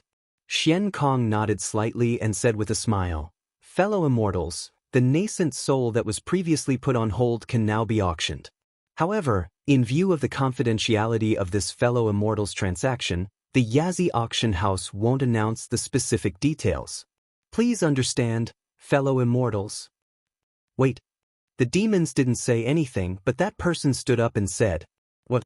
Fellow immortal, do you have any objections?" Xiankong wasn't surprised and asked with a smile. That person said, "No matter what this fellow immortal offers the North Sea Dragon Palace, this old man can also offer it. Moreover, I can offer 10% more to the North Sea Dragon Palace." Boom. The group of demons were elated once more. This human was way too cocky. In fact, some of the demons even laughed out, "Fellow immortal, have you been angered to the point of losing your mind? Why are you so arrogant? That's right. Fellow immortal, your words are too arrogant. Xiankong said disapprovingly. That person took out an item from his bosom and was about to give it to Xiankong. However, he hesitated slightly and took out a heaven and earth bangle. He put the item into the heaven and earth bangle and smiled as he handed the heaven and earth bangle to Xiankong. He said, I'm speaking with this item. I don't know if it's trustworthy. Xiankong seemed to be lost in thought as he received the world bracelet, and then he glanced at it before a wave of surprise and solemnity appeared on his face. He thought for a moment before he laughed bitterly and said, Fellow Daoist, please wait for a moment. I'm unable to make the decision in this matter. A good activity where a pie falls from the sky, a cool phone awaits you. Click on the Chinese website's official account, add a friend on WeChat, add a public account, type Kdred, and participate immediately. Everyone has a prize. Follow Kdred's official account immediately. Chapter 3930. Oh! After hearing Xiankong's words, Xiaohua was naturally even more certain that this person was an immortal emissary from the Immortal Palace. However, the crowd of demons was somewhat surprised. All the demons' heads habitually looked towards that person. Of course, this time they were not urging that person to bid. As he spoke, Xiankong pointed his hand and a wave appeared out of thin air. Xiankong placed the heaven and earth bracelet on top of the wave. That wave swirled in the air and disappeared. My apologies, fellow immortals. Please wait for a moment. There should be a reply soon. As Xiankong spoke, he simply stopped hosting the auction and stood there waiting. Sure enough, in just the time it took to brew a cup of tea, another swordfish swam back with the heaven and earth bracelet in its mouth. All the demons were eagerly waiting. They all anxiously watched the swordfish land in Xiankong's hand and quietly waited for Xiankong's explanation. Xiankong took the heaven and earth bracelet. The swordfish also turned into demon runes and disappeared on the back of his hand. Xiankong did not hesitate to raise his hand to control the wave and send the heaven and earth bracelet back to that person. He said with a smile, I'm afraid you can't take what this fellow immortal offers. Therefore, my Yazi auction house will only trade with this fellow immortal. How is that possible? That person stood up in surprise and shouted, How can the hidden immortal continent have something that this old man can't provide? Although that person was cautious and did not say the two words, Immortal Palace, from his tone, other than the demons who did not understand, perhaps some humans had already begun to think about it. That's right. Fellow immortal really can't provide it. Xiankong said and then transmitted his voice to Xiaohua. The soul-nourishing pill provided by fellow immortal is indeed not bad, but it hasn't reached the effect of the 4 revolutions soul-nourishing pill. Therefore, my Yazi auction house can trade with fellow immortal, but the amount. After saying that, Xiankong also cautiously told him the number. If the Immortal Palace hadn't interfered, Xiaohua might not have known the importance of his soul-nourishing pills, and he might have been bewitched by Xiankong.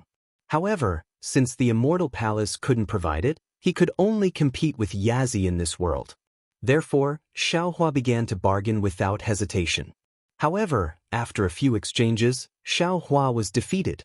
After all, the yuaning was something that Xiaohua had to obtain. Xiankong, who had grasped this crucial point, didn't care about Xiaohua's tricks at all. He casually made some concessions and refused to relent. Xiaohua had no choice but to follow Xiankong's instructions and take out a sufficient amount of soul-nourishing pills. However, when Xiaohua sent the souls of the 13 yuaning into his lower dantian to nourish them, a smile appeared on his face again. Refining the soul-nourishing pill was as easy as lifting a finger for the green-robed Xiaohua.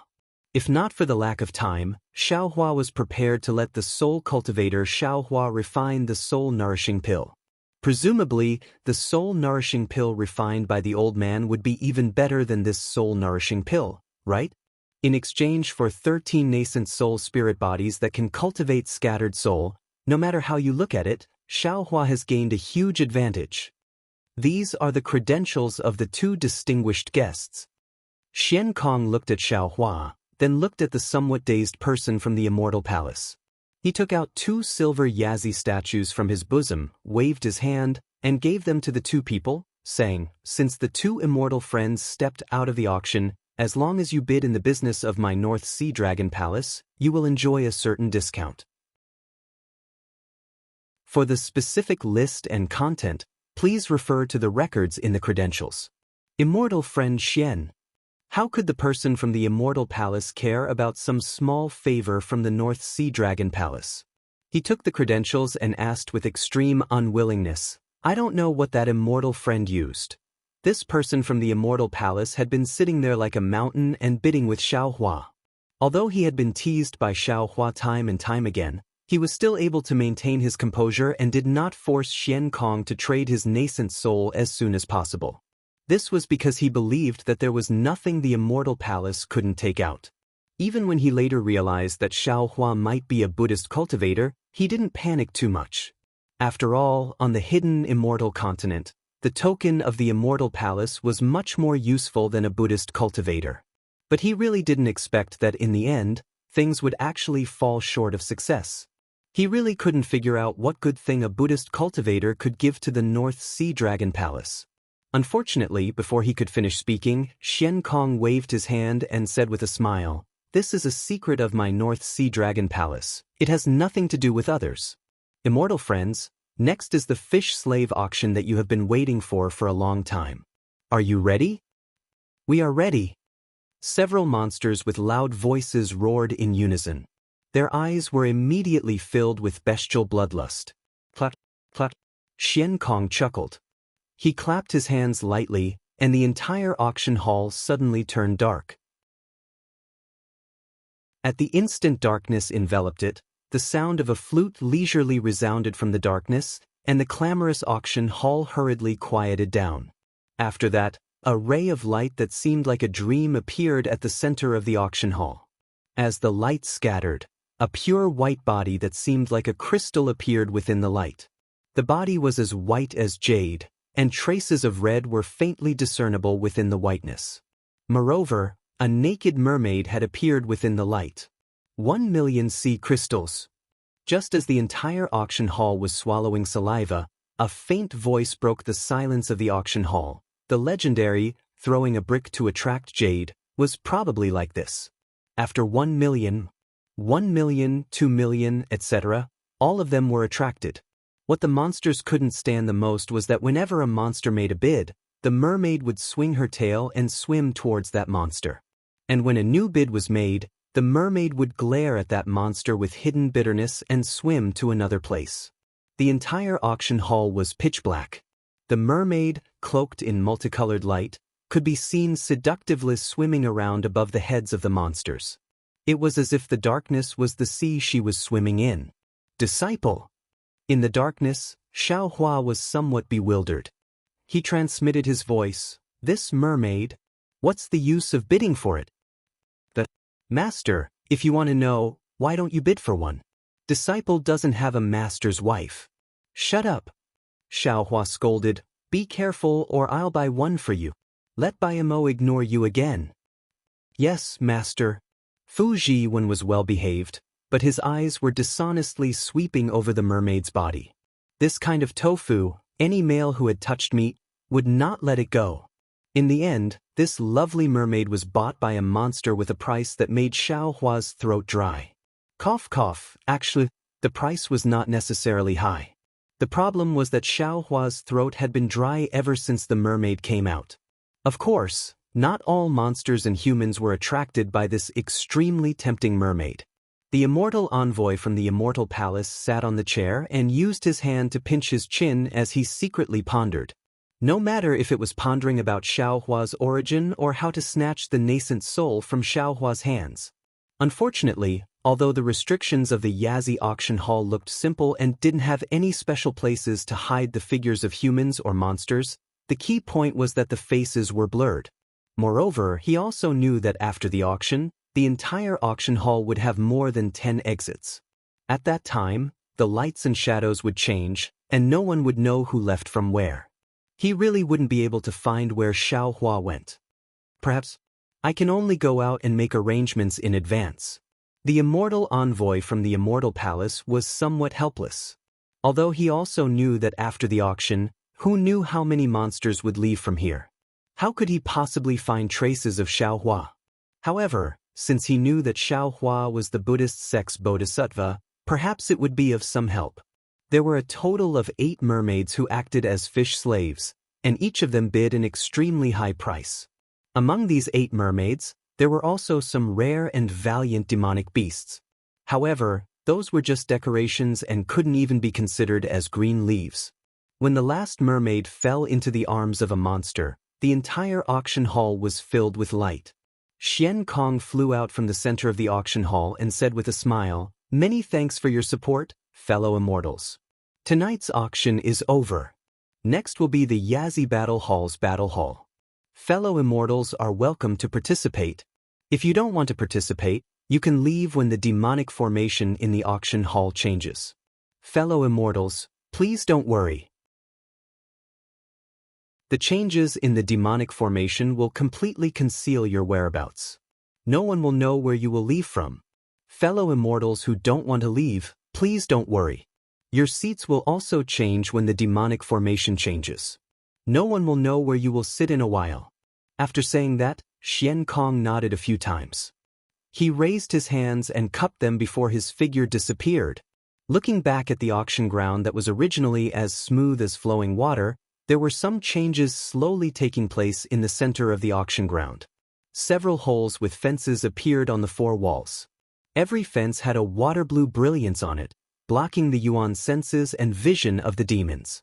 However, from the holes, a series of deafening roars came out. Hearing that the auction had ended, Xiaohua stood up. However, when he heard Xian Kong mention the wrestling competition, Xiaohua's heart skipped a beat. He immediately thought of the 2 demonic beasts, the Kunli and the rhinoceros, who were fighting each other at the beginning of the auction. The fight between the 2 demonic beasts should be the so-called wrestling competition. However, Xiaohua was thinking more than that.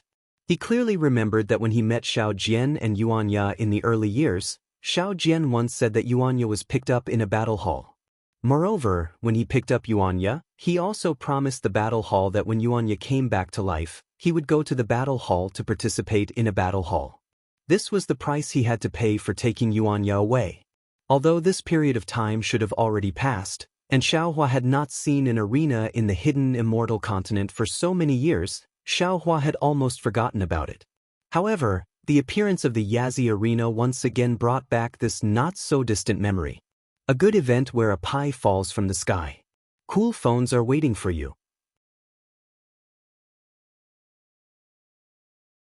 Chapter 39-31. Xiaohua thought for a while and said in a low voice, "Disciple, I have some things to ask Yuanya to come out. You go back to the Kunlun Wonderland to cultivate first." "Yes, master." Fujiwen looked at the changing scenery around him and knew that the demon formation had been activated. It was a good opportunity for him to leave. Xiaohua released his soul consciousness and formed a seal with his hands. He sent Fujiwen back to the space with a wave of his sleeve and then pulled Yuanya out. Xiaohua's actions were very secretive. His current cultivation was high enough. This moment of action did not attract the attention of any demon race or even the North Sea Dragon Palace. "Master." Yuanya was a little stunned when he was suddenly pulled out. When he looked around, he hurriedly bowed. "No need to be so polite," Xiaohua said. His eyes turned slightly. The mana around his body flashed and his face turned into Xiao Jian's appearance. Yuanya was naturally puzzled when he saw Xiaohua's transformation. However, looking at Xiao Jian's familiar face, Yuanya's eyes were filled with sadness and his heart was filled with mixed feelings. "Disciple, don't be anxious. Wait a while and look around." Xiaohua said in a low voice, "I remember that you came from the arena. You still owe the arena a fight. This kind of thing is karma. If you don't understand it, it might have nothing to do with your current cultivation. However, who knows what kind of trouble it will cause in the future." Yuanya looked around. The demon matrix was still changing, and there were also water ripples beneath him. He couldn't see anything, so he said, "Master told me about this. I had already fainted and didn't know anything. I don't know if what Master said is true." The master Yuanya mentioned was naturally Xiao Jian. At this time, Yuanya still called Xiao Jian master. This was also his nature. Xiao Hua also sighed slightly when he heard this. Whether Xiao Jian's words were true or false, only he himself knew. The karma between Yuanya and the arena might be made up by Xiao Jian. No matter what, just believe it for now. Xiao Hua sighed. Yuanya nodded. I will listen to master's instructions. I will return it to them. I don't want to owe anyone a favor. It's just that this disciple doesn't know where the gladiator arena is, and I don't know how to return it to him. Hee, take a look over there. Xiao Hua laughed as he raised his hand and pointed at the center of the auction hall. Hiss. Yuanya raised his head to look and unconsciously sucked in a breath of cold air. His hands involuntarily clenched into fists and the veins on his arms bulged like dragons. Even his body was trembling slightly and his teeth were tightly clenched together. Where Yuanya's gaze landed, the originally flat ground was now filled with many stones. The stones were in an irregular shape. There was grass, mud, and even some sharp spikes on the ground between the stones. In addition to the stones, there was some scarlet water around the ground. Some white bones that had not been corroded floated on the water. Some bubbles appeared in the water. It looked extremely poisonous. On the left side of the holes in the walls, there were bloodstains all over. There were even some skeletons and white bones scattered on the ground. It looked very eerie. Seeing Yuanya's strange behavior, Xiao Hua already understood. Even if this gladiator arena was not the gladiator arena that Yuanya used to be in, it must have some connection to that place. Master! Yuanya calmed down with great difficulty. He looked at Xiao Hua and said, this gladiator arena is very similar to the gladiator arena that disciple used to be in, but it is not the gladiator arena that disciple used to be in. Xiao Hua nodded and said, sit here and take a look. Master will think about what to do. Yes, master. Yuanya gently sat down and looked at the gladiator arena that was gradually becoming clear. He gradually became confused, cold, nostalgic, and confused. All kinds of emotions surged out like bubbles. Xiao Hua paid attention to Yuanya's expression and secretly nodded. He understood that this gladiator arena was where Yuanya went after leaving the mystic Jade Dark Forest.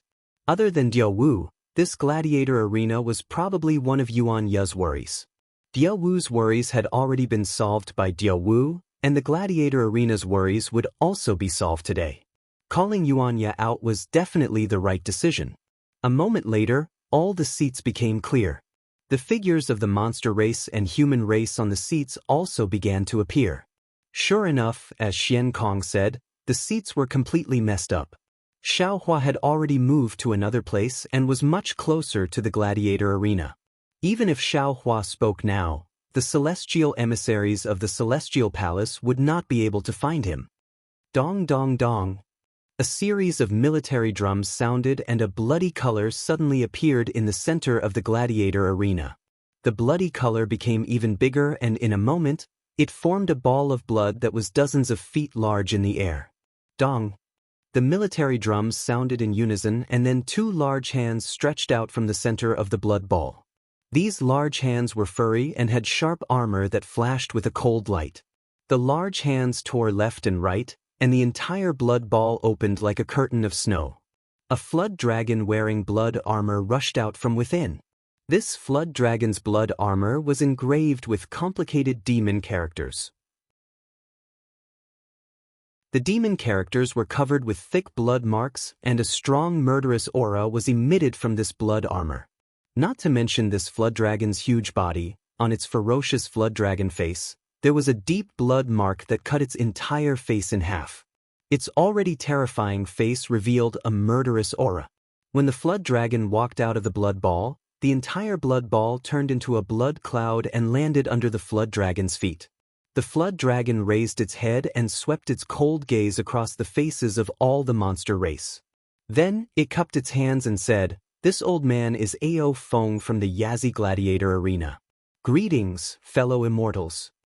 However, before the demon race could make a move, Ma Yingfeng said again, Before the auction, I believe all of you have already seen the battle between Kunli and the rhinoceros. This old man can guarantee that it was merely an appetizer. The following battle will be 100 times more exciting than the previous one. Good. The monster race loudly shouted. The blood chi that they did not vent on the mermaid rushed to their heads again. Today's battle will be divided into 10 battles.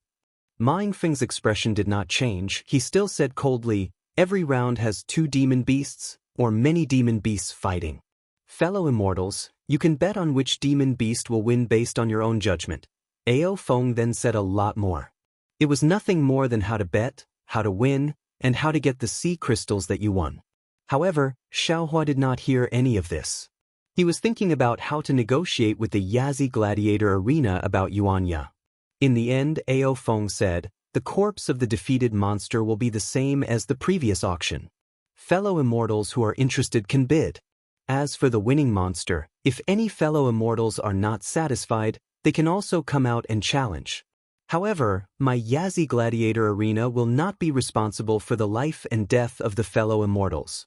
Of course, if fellow immortals win, then fellow immortals can take away 70% of the bets that fellow immortals have placed on fellow immortals. Damn it, the last time I saw a bear spirit, he earned 2 million sea crystals.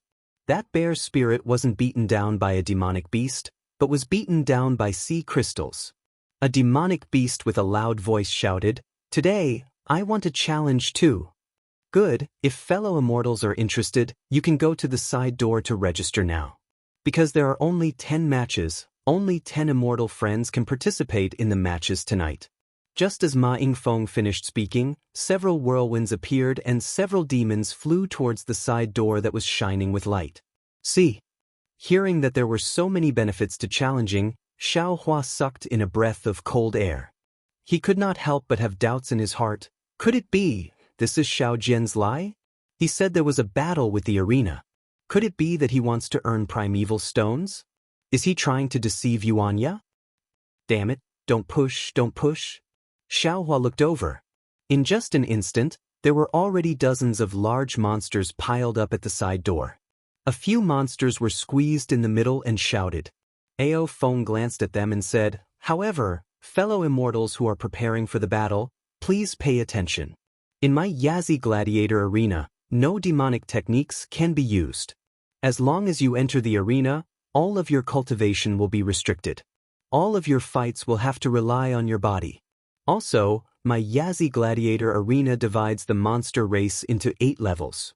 If fellow immortal's body is stronger than the monster race, then you can only be restricted again until your body reaches the same level. Ah? Why didn't you say so earlier? When the demon clan members who were huddled together heard this, they were all shocked.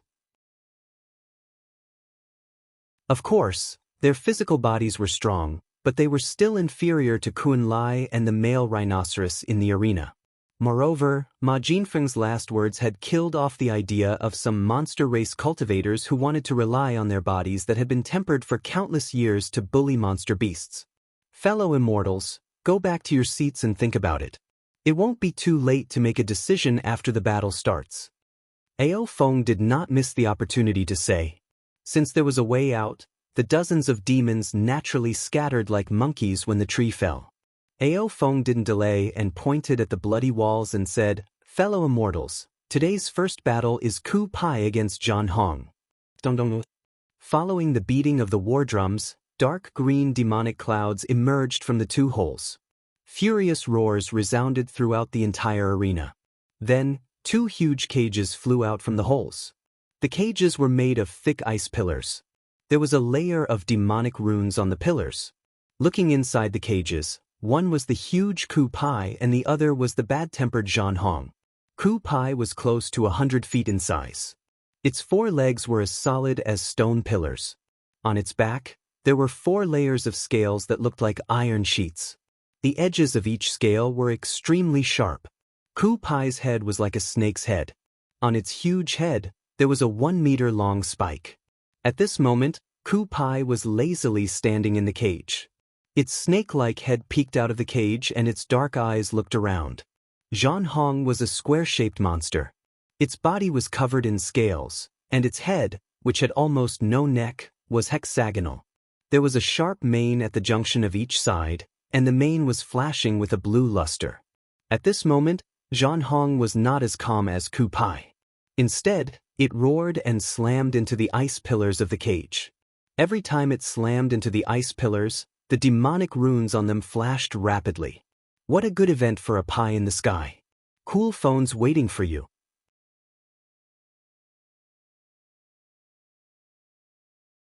Chapter 39-32.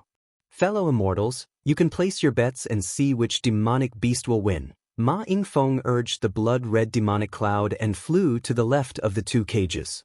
He took out a steel spear from his heaven and earth bracelet and waved it. The two cages flew out of the arena and floated in front of the eyes of the entire demon race and human race so that the demons could see clearly. Come, disciple, follow your master.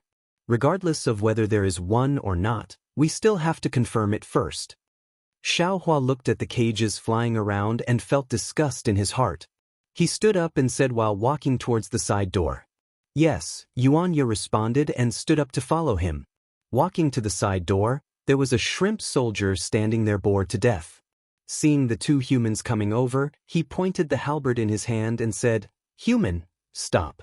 This is the arena's forbidden area. Humans are not allowed to enter. This old man's disciple wants to challenge a demonic beast." Xiaohua looked at the halberd and said indifferently without stopping his steps. "Ah? You want to challenge a demonic beast?" That shrimp soldier was stunned. He had never heard of a human challenging a demonic beast in the arena. "That's right." Xiaohua nodded. "However, the demonic beast my disciple wants to challenge might not be the one in the arena. You may not be able to make the decision on this matter. Call the manager over." "Hee hee." That shrimp soldier laughed nastily and said, "This old man has seen a lot of people, but I have never seen a person who wants to court death so much. This old man is responsible for registering the demonic beasts that want to challenge. If your disciple wants to challenge, he can do so. If he doesn't want to challenge, he can also scram. As for finding a manager, do you humans think you have the qualifications? How dare you?" Xiaohua's eyes flashed with a cold light. That shrimp soldier suddenly felt an aura that was even more vast than the waves coming from Xiaohua's body. Moreover, this aura seemed to have grown sharp teeth and bit out his fear in an instant. "Ah!" The shrimp soldier was horrified, and the halberd in his hand fell to the ground. His body trembled as he quickly retreated. Xiaohua coldly snorted, withdrew his pressure, and coldly said, "Damned thing, why aren't you calling out the person in charge?" Yes, I'll go now." That shrimp soldier didn't even care about his halberd as he hurriedly ran over. In just a short moment, Xian Kong actually flew out from inside. He looked at Xiaohua with a frown and said, "Fellow Immortal, if you want to fight, you can register. Why do you need me to come out?" "Fellow Immortal Xian. I am Xiao Jian." Xiaohua cupped his hands and said with a smile, "This auction allowed me to witness Fellow Immortal's elegance. Although I didn't bid for anything, Fellow Immortal left a deep impression on me. As the saying goes, don't slap a smiling person." Even though Xian Kong frowned when he heard Xiaohua speak like this, he couldn't bring himself to flare up, so he could only nod and say, "Fellow Immortal, feel free to speak your mind." "Oh, it's like this." Xiaohua told him about Abyss Cliff, and then he said in the end, "Even though I remember this agreement with the arena, I've always been drifting outside all these years, and I didn't have the time to return. When I saw the Yazi arena tonight, I thought of this, so I came to look for Fellow Immortal Xian. Is that arena the North Sea Dragon Palace's arena? If this disciple of mine is at the Yazi arena, can he fulfill the agreement as well?" "I see." Xian Kong nodded when he heard this and said, "My Northern Sea Dragon Palace has the Chionyo Arena, Yanzi Arena, Bai, an Arena, Paleo Arena, Taotai Arena, Baxia Arena, Bai, an Arena, Fu, an Arena, and Qi, an arena within the 9 prefectures of hidden Immortal continent." If what Fellow Immortal said is true, then it's one of the other 8 arenas. Could it be that there aren't any other arenas on hidden Immortal continent? Xiaohua asked curiously. Xian Kong nodded and said proudly, "That's right, Since my North Sea Dragon Palace wants to build an arena, how can any other demon race or human race build an arena? As he spoke, Xian Kong looked at Xiao Hua from top to bottom, and then looked at Abyss Cliff, and said meaningfully, "It seems that fellow Immortal is a man of his word. You still remember the promise you made with my North Sea Dragon Palace. In this way, you've profited from a disaster. This old man has made the decision to temporarily exempt the two of you from the 10,000 kill order. Similarly, according to the previous agreement, this Do Nu must have his final battle in my Yazi arena. As long as he wins, this old man can remove the Do slave seal from my North Sea Dragon Palace. He can then leave this place safely and regain his freedom." 10,000 kill order? Warrior slave seal? Xiao Hua was stunned. He didn't expect that there were so many secrets. Moreover, Abyss Cliff had been following Xiao Jian, so Xiao Hua didn't carefully investigate whether there were any restrictions in Abyss Cliff's body. However, Xiao Hua also believed that even if he really did investigate, with the methods of the North Sea Dragon Palace, he definitely wouldn't find anything strange. Xian Kong said proudly, "Of course. Fellow Immortal, do you think it's so easy to get out of my North Sea Dragon Palace's arena? If it weren't for the warrior slave seal, how could the dragon generals of other arenas dare to easily release the warrior slave recorded in the battle strategy? Moreover, fellow Immortal, you didn't come to my North Sea Dragon Palace at the agreed time. Your name and the warrior slave's name have already been on the arena's 10,000 kill order. Perhaps the arena didn't have time to find you, or maybe they didn't find you. But if you didn't take the initiative to come to my Yazi arena, I'm afraid that the next time you see the demon race in the arena, you will be killed as soon as you see them. I'm lucky." Xiao Hua had already concealed his cultivation at this time. Even Xian Kong could only see that Xiao Hua's cultivation was only at the early Yuaning stage. He was so lucky that Xian Kong couldn't see any flaws. "Fellow Immortal, please wait a moment." As Xian Kong spoke, he took out something that looked like a dragon horn from the Cosmos bracelet on his arm. With a "Piu," he spat out a mouthful of demon chi, and the dragon horn let out a clear cry. Soon after, a triangular bronze mirror shot out from the dragon horn. There were 3 Yazis coiled around the edges of the bronze mirror, and their heads and tails were connected. Moreover, there was also a faint opening of a Yazi's mouth in the bronze mirror. A flickering jade sword could be seen faintly within the mouth. "Fellow Immortal, you don't have to resist. This old man's Yazi battle strategy is to check fellow Immortal's appearance and the record of the warrior slave," Xian Kong reminded. Without waiting for Xiao Hua to say anything, he shook his hand and the so-called battle strategy flashed out a golden light curtain that covered Xiao Hua and Xianxia. Xiao Hua frowned and then relaxed. He was extremely uncomfortable with Xian Kong's contempt. But thinking that it was for the sake of Xianxia's warrior slave seal and to avoid trouble in the future, he ignored it. Clang! A sword cry came from the battle strategy. Dozens of sword lights that looked like swimming dragons shot out from the Yazi's mouth and pierced towards Xiao Hua and Xianxia. At this moment, the battle strategy in Xian Kong's hand had turned blood red. "Return!" Xian Kong roared. The battle strategy in his hand produced a blood-red suction force. The dozens of sword lights shattered and returned to the battle strategy. Xiao Hua's face was pale as he said in a low voice, "Fellow Immortal Xian, what's going on?" Xian Kong looked at Xiao Hua and said indifferently, "Sure enough, it's not out of my expectations. You two have already been placed on the 10,000 kill command. But now, this old man has temporarily suppressed the 10,000 kill command. As long as this warrior slave wins a battle, this old man can remove the warrior slave seal for him." "Alright." Xiao Hua nodded and said, "Then let's do it according to the rules of the North Sea Dragon Palace." At this point, Xiao Hua suddenly asked, "Oh, right. If this disciple of I wins, can I take the bet?" "Let this old man take a look." Xian Kong didn't find it strange at all. His gaze fell onto the battle strategy. At this moment, the battle strategy had the image of Xiao Jian and Xianxia on it. There were also some densely packed demon characters below. Xia, level 4 gladiator beast, was taken away from the arena by the cultivator of the Dao sect, Xiao Jian, because he was seriously ill.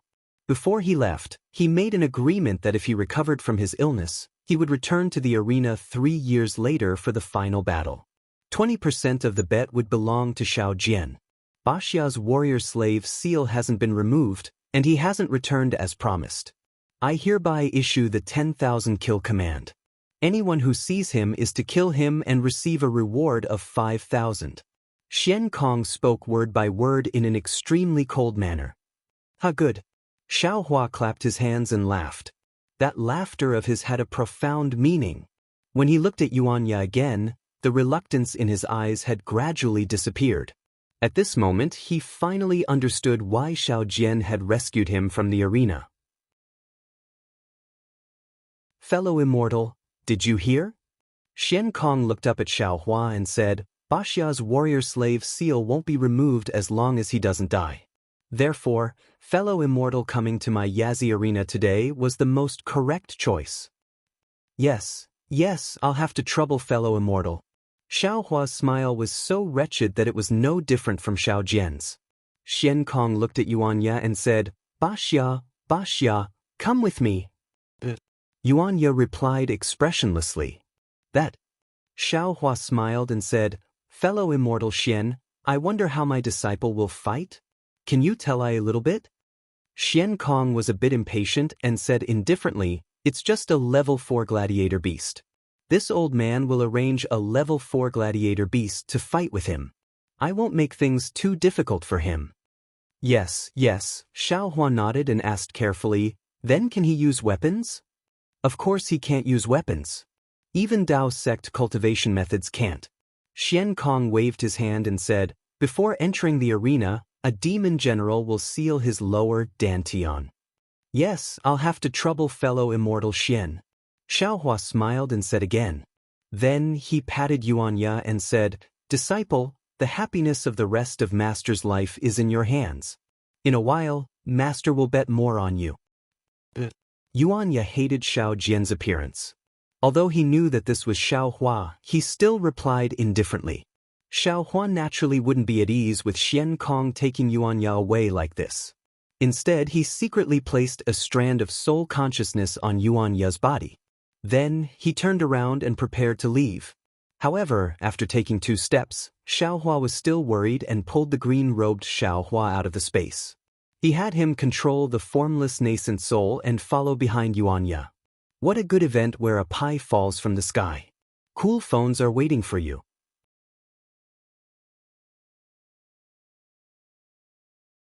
Chapter 39-33. When Xiao Hua returned to the arena and sat back in his seat, he could no longer sense that strand of soul consciousness. The North Sea Dragon Palace's demonic array restriction had indeed exceeded Xiao Hua's expectations. However, with the green-robed Xiao Hua by Yuanya's side, Xiao Hua was not afraid of any special accidents. When Xiao Hua sat down, the battle between Ku Pai and Zhan Hong was nearing its end. The 2 demonic beasts were covered in wounds and blood. However, for the sake of survival, they continued to roar and pounce at each other. Every time they attacked, the 2 demonic beasts would spill a lot of blood and flesh from their bodies. Such a bloody battle. No wonder Yuanya doesn't want to remember it. In this cruel battle arena, he doesn't even have a name.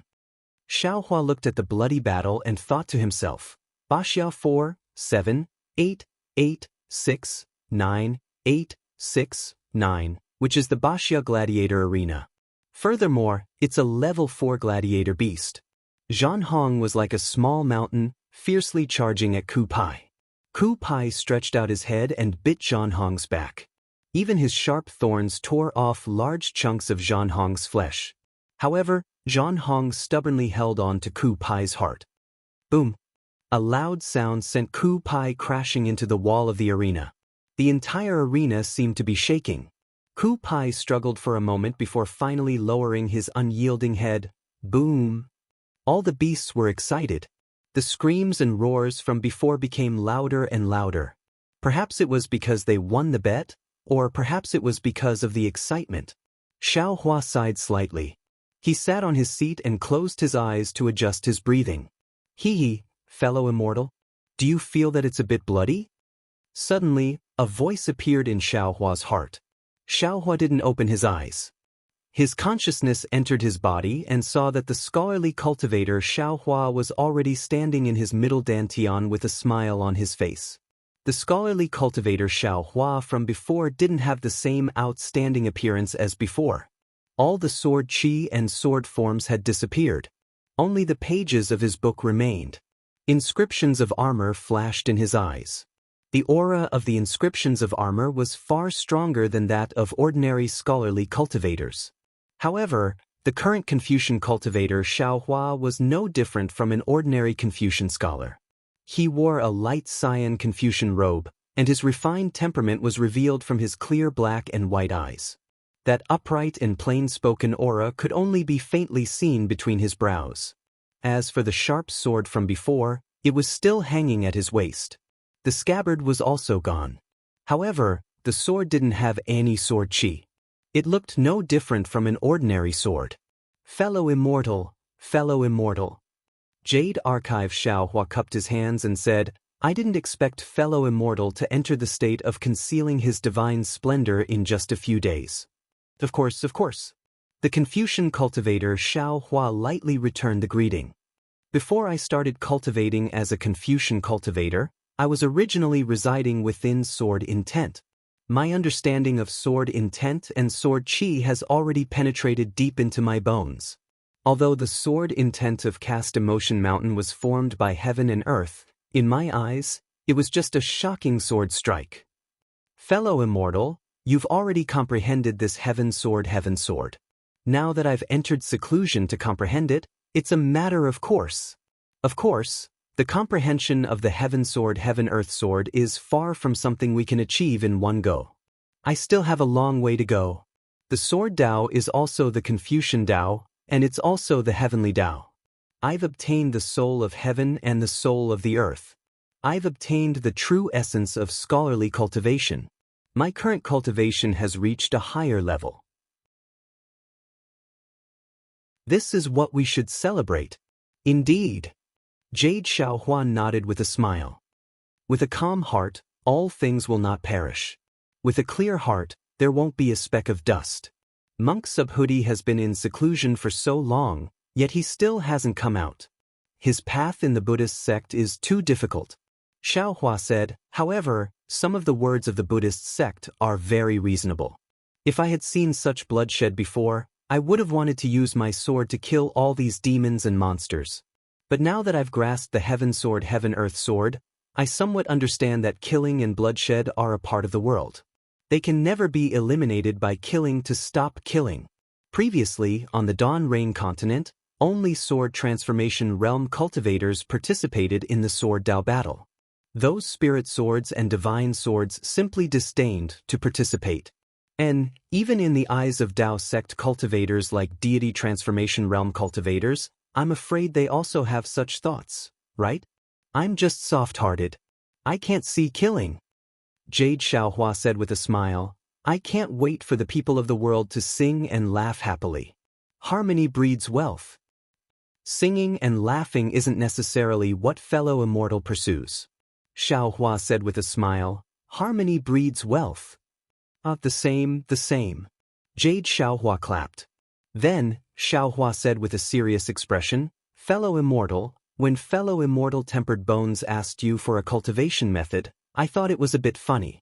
But now, in my Confucian cultivation method, the heaven soul is complete and the earth soul is missing.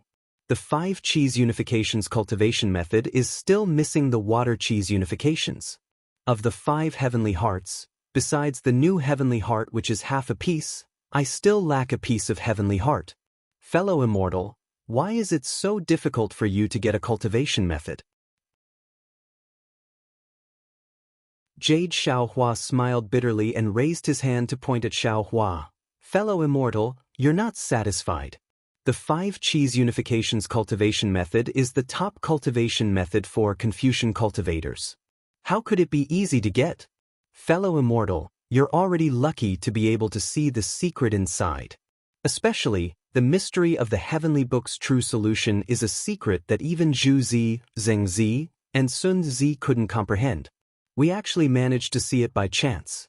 The path to heaven has already appeared under our feet. Why should we be in a hurry? Haste makes waste. It's always been a big taboo in cultivation. I know. Xiaohua said with a smile. I'm just reminding fellow Immortal. When you're proud, don't forget about me. You and I are the right path. I understand. Jade Xiaohua waved his hand and prepared to leave. After the auction, I will go look for the Yu province cauldron. Heavens can only rely on chance. I can't promise you anything. Thank you for your trouble, fellow Immortal. Xiaohua returned the greeting with a smile. Xiaohua's mind left his middle dantian. The entire arena was still noisy like fire. There was simply no one sitting quietly like Xiaohua. After all, those who didn't leave the auction and participated in the arena were all here for this kind of blood and excitement. How could they give up on a regular scene? After another half an hour, seeing a large rock-like demonic beast tearing apart and devouring a duck-like demonic beast, Ma Yingfeng once again stepped on a blood cloud and appeared in the sky above the arena. Fellow Immortals. Ma Yingfeng's face was still cold. He said word by word. Previously, this old man said that my Yazi arena arranged 10 matches for fellow Immortals to enjoy. However, today, there is a beast that is about to leave the arena for its last match. Therefore, my Yazi arena temporarily added a match. Please enjoy. As he spoke, 2 cages flew out from the distant stone wall. One of them was naturally Yuanya. At this time, Yuanya had already changed his Daoist robe and was wearing some clothes sewn from beast skin. It only covered his vital parts. Yuanya looked very calm inside the cage, but a kind of barbaric and bloody aura uncontrollably rushed out from his body. Looking at the other cage, there was a huge sea python. Not to mention the length of this sea python, its body was thicker than Yuanya's. What was special was that the sea python was constantly swimming in the cage. The cage's restriction was slightly swaying. Layers of demonic characters flashed from time to time, as if the cage's restriction was unable to trap the sea python. Human? Seeing Yuanya, the crowd of demonic beasts and humans were all shocked. They had seen demonic beasts and sea beasts fighting in the arena, but they had never seen a human before. Even though it was their former residence, they still couldn't believe their eyes. Fellow Immortals. Ma Yingfeng explained, this human race's gladiator beast is not from my Yazi gladiator arena. He belongs to hidden Immortal Continent's inland Ba Shang gladiator arena. In the inland gladiator arena, other than demonic beasts, there are also some humans. These humans are usually gifted and different from ordinary cultivators. This gladiator beast was Baxia 4, 7, 8, 8, 6, 9. It was a grade 4 demonic beast. Today is this beast's last match. If he wins, he can regain his freedom. Good. The crowd of demonic beasts shouted and became increasingly excited. The majority of them had never seen a battle between a human and a demonic beast. Thinking that such a small human was going to face such a huge sea beast, how could he suppress himself? Okay, fellow Immortals, you can place your bets. Ma Yingfeng said indifferently. He waved his hand and the 2 cages landed on the arena. I throw the horned python. A demonic beast hurriedly patted his seat and took out a universe bangle. A bubble emerged from the seat. The demonic beast threw the universe bangle into the bubble and shouted, "This horned python's godly strength is astonishing. Even I had to escape when facing it. How can a human be its match?" That's right. This horned python is much more powerful than the male rhinoceros. Once it coils around you, even the male rhinoceros will end up with broken bones. Hee, the Yazi gladiator arena sure is scheming. Many demons were even muttering softly. This is the final battle of the human race. They actually arranged for a horned python. How can this human escape from the arena's grasp? Not necessarily. Some demonic beasts laughed and said, "Don't forget that this human is Baxang, a level 4 demonic beast. If he doesn't have some strength, how can he be a level 4 demonic beast? What's more special is that this human is the arena beast of Baxang Arena. After living for so long, he actually made it to the last match. I don't believe that he doesn't have any special talents." That's right. Another demonic beast chimed in. Humans are the most cunning. This fellow's head is comparable to a demonic beast. We will also bet on this human's victory. Nonsense. Another demonic beast shouted. No matter how cunning this human is or how special his talents are, just look at the size of this horned python. It's only in the arena now.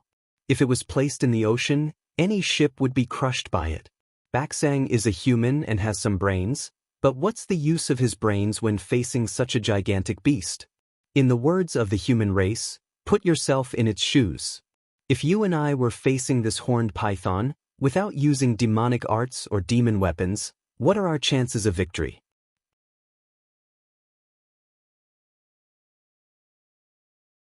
Chapter 39-34. Yes, yes. Following which, a few brainless demons chimed in. It was as though these demons were the brains of the Yazi gladiator arena. After a while, the Qingquan rings were taken away by the Yazi gladiator arena one by one. Xiaohua was originally resting with his eyes closed, but when he heard that Yuanya came out, he could no longer calm down and opened his eyes. When he heard the unscrupulous whispers of the nearby demons, he couldn't help but frown. What the demons said was not without reason. Although Yuanya was gifted, he had not been Xiaohua's disciple for a long time, and during this period, Xiaohua did not give him any special guidance. To be honest, Xiaohua was not confident about Yuanya's strength. But thinking about it, Yuanya was recorded as a level 4 gladiator beast in the arena's fighting strategy. Even if he did not practice the Fist of the North Star, his strength should still be at the level of a level 4 gladiator beast. From the style of the Yazi gladiator arena, it should be considered fair. Therefore, this horned python looked a little arrogant and should also be a level 4 gladiator beast. Yuanya should not be at a disadvantage against this horned python. The only thing Xiaohua was worried about was that the Baxia gladiator arena was located in the interior of the hidden Immortal continent. There should be fewer demons in the arena, and there should be more humans like Yuanya. Yuanya could dominate among the level 4 gladiator beasts, but that was only against humans. If he faced this horned python, he might be at a disadvantage in terms of size. Let's wait and see. Xiaohua narrowed his eyes. Green Robe has already gone, and others can't see what he does. If he doesn't succeed, this old man will also take action. It's fine if Yuanya suffers some minor injuries, but we can't let Yuanya die here. Dong. A military drum sounded. In the arena, whether it was Yuanya's cage or the horned python's cage, they suddenly disappeared, and one man and one beast fell from the sky. The horned python was originally rolling in the cage, but now that it was free, its entire body danced in the arena. Woo! A loud wind blew. Before Yuanya landed on the mountain rock, the horned python's tail drew a black line in the air and whipped towards his waist. Yuanya hurriedly urged his true energy to dodge, but his true energy was already confined by the Yazi gladiator arena. How could he still use his flying technique? Seeing the python's tail, which was larger than his body, sweeping towards him fiercer than a mountain, Yuanya had an idea. He hurriedly curled up and rolled, falling down. Just as Yuanya dodged half of the snake's tail had already reached him. Yuanya's back was facing the snake's tail, making it difficult for him to move his body. He could only use his elbows to block the snake's tail. Ping! A loud sound was heard as the snake's tail vibrated in the air and struck forward again. Yuanya was sent flying like a bullet. Boom! Another loud sound was heard as Yuanya's body was smashed into a large rock. The boulder was even harder than diamond. When Yuanya's body fell, he knocked a few pieces of the boulder away. Then, Yuanya's body softly slid down the stone wall. Looking at Yuanya's back, it was already a bloody mess. There was also a pool of blood on the stone wall. Damn it! Xiaohua's heart ached. He stood up and secretly complained to himself, "Am I too cruel? What kind of bullshit karma is this? When this old man's cultivation is deeper, I will directly use the hand of karma to block it. There is no reason for this poor child to suffer the torment of a demon beast." Good. A group of demons saw the man and the python fight and saw blood. They all shouted in ecstasy. Many demons also stood up. Looking at the horned python, It was obviously experienced in fighting. After its huge tail hit Xianxia, it swept him onto a pile of boulders. The python's body also nimbly flipped over, opened its mouth, flashed its ferocious fangs, and pounced towards Xianxia. Not good. Xiaohua was anxious. His figure was about to flash. At this time, Xianxia, who was originally soft, just happened to land on the ground. His feet bounced on the ground, and with a whoosh, his figure suddenly flashed to the side of the boulder. Pooh! The python's head fell and hit the boulder. At the same time, the python's head rubbed against the boulder. Damn it! Xiaohua smiled and stood still. He knew that his concern made him confused. He couldn't help but laugh at himself. Like I said, Xianxia has the strength of a 4th-level fighting beast. How could he be killed in the first battle? Now that he is injured, I'm afraid it's a trick to lure the enemy. The horned python's pounce missed and it rolled on the boulder again. Not only did it pounce towards Xianxia with a roar, its powerful tail also whipped towards Xianxia from time to time. Looking at Xianxia again, his figure was as nimble as an ape and as alert as a squirrel. His whole body was moving around the boulder, and he always avoided the horned python's fatal attack at the most critical moment. He seemed to be handling it with ease. After the time it took to drink a cup of tea, Xianxia escaped to a boulder. The horned python's tail wrapped around the boulder and cut off Xianxia's escape route. The python's head once again moved towards Xianxia's waist, which was climbing on top of the boulder, and fiercely bit down. Good. Seeing that the horned python had coiled up and Xianxia had no way out, the group of demons cheered loudly again. They were ready to see how Xianxia would be bitten into two by the horned python. However, out of all the demons' expectations, Xianxia didn't dodge like before. Instead, he stomped his feet on the boulder and his whole body shot towards the python's head like a sharp arrow. The horned python hissed and its shiny black scales trembled in excitement. Its pair of fangs were about to pierce into Xianxia's waist. At this moment, Xianxia suddenly moved his feet and his body swayed mysteriously. He suddenly executed the ethereal steps in midair and dodged the horned python's attack in an instant. He rushed into the horned python's neck. Ah! The group of demons exclaimed in disappointment. However, their exclamations had just begun when they saw Xianxia rushing into the horned python's body. His 10 fingers spread open like a pair of iron claws clasping onto the horned python's scales. With a muffled sound, green blood splattered and Xianxia's hands actually pierced into the horned python's body. Impossible! How is this possible? A few demons shouted, the horned python doesn't just have tough skin and thick flesh, its scales are even comparable to a demon artifact. Not to mention human hands, even demon beasts or demon artifacts would only cause sparks to fly when they hit it. The horned python was in pain. Its entire body rolled on the boulder and smashed towards the ground with Xianxia. At this moment, Xianxia's arms had already completely penetrated the horned python's body, which was the so-called 3 inches of the horned python's body. However, seeing that he was about to be smashed to the ground by the horned python, Xianxia didn't dare to delay. He hurriedly pulled his arms out of the horned python's body and his entire body shot out from the horned python's neck. Boom! The horned python's head hit the ground and blood splattered everywhere. Not only was blood flowing out from the 2 bloody holes in its neck, even the sharp edges of the boulder had pierced the python's head. Even though the horned python was injured, it didn't let go of the chance to attack Xianxia. The python's tail that was coiled on the ground stood up again and slammed straight towards Xiaohua, who had just stabilized himself. With another loud bang, the python's tail smashed down and actually created a shockwave that sent the gravel flying. Xianxia's figure dodged to the side in the nick of time. Sigh. Another group of demons sighed in unison. It wasn't clear whether they were sighing because Xianxia couldn't injure the horned python or because the horned python couldn't kill Xianxia. However, all of the demons could see that even if Xianxia could injure the horned python's enormous body wouldn't give Xianxia a chance to do so. The possibility of Xianxia being killed in this battle was too high. Just as these demons had this thought, the scene before their eyes almost caused their eyeballs to fall out of their sockets. Xianxia had just dodged the python's tail when he suddenly pounced towards it. his two large hands were once again inserted into the python's tail like a pitchfork. Not only that, Xianxia stood firmly on the ground and suddenly raised his arms. Like a dancing snake, he actually shook the horned python's enormous body into the air. The crowd of demons fell into a deathly silence at first.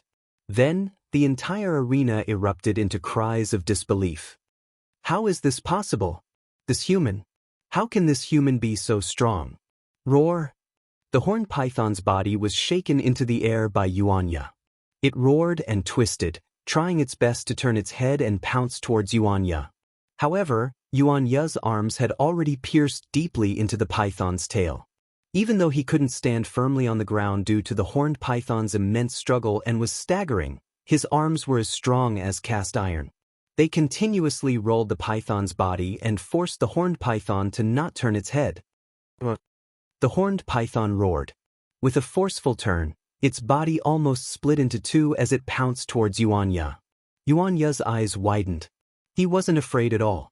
Instead, he took a slight step and swung his arms in the direction of the horned python's charge. Like swinging a noodle, he smashed the horned python's enormous body onto the ground. There were naturally huge rocks and sharp spikes on the ground. In an instant, the python's entire body was covered in blood. Then Xianxia decided to go all the way.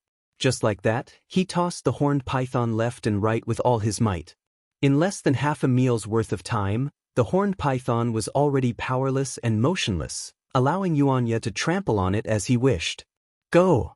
Seeing that the horned python's body was badly mutilated, Xianxia shouted and swung his arm. Boom! The horned python flew across half of the arena and smashed into the stone wall. Just like when Xianxia first entered the arena, the horned python fell limply under the stone wall. Green blood flowed out. Although it wasn't dead, it no longer had the strength to move. Baxia wins. Ma Jinfeng naturally stood high up in the air above the arena. When he saw how Xianxia defeated the horned python so easily, a strange look appeared in his eyes. However, he still landed calmly. With a wave of his hand, he sent Xianxia, who was covered in blood, to the entrance of the cave.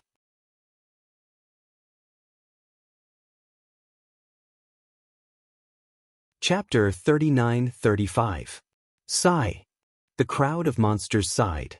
After all, only a few believed that Xianxia could win.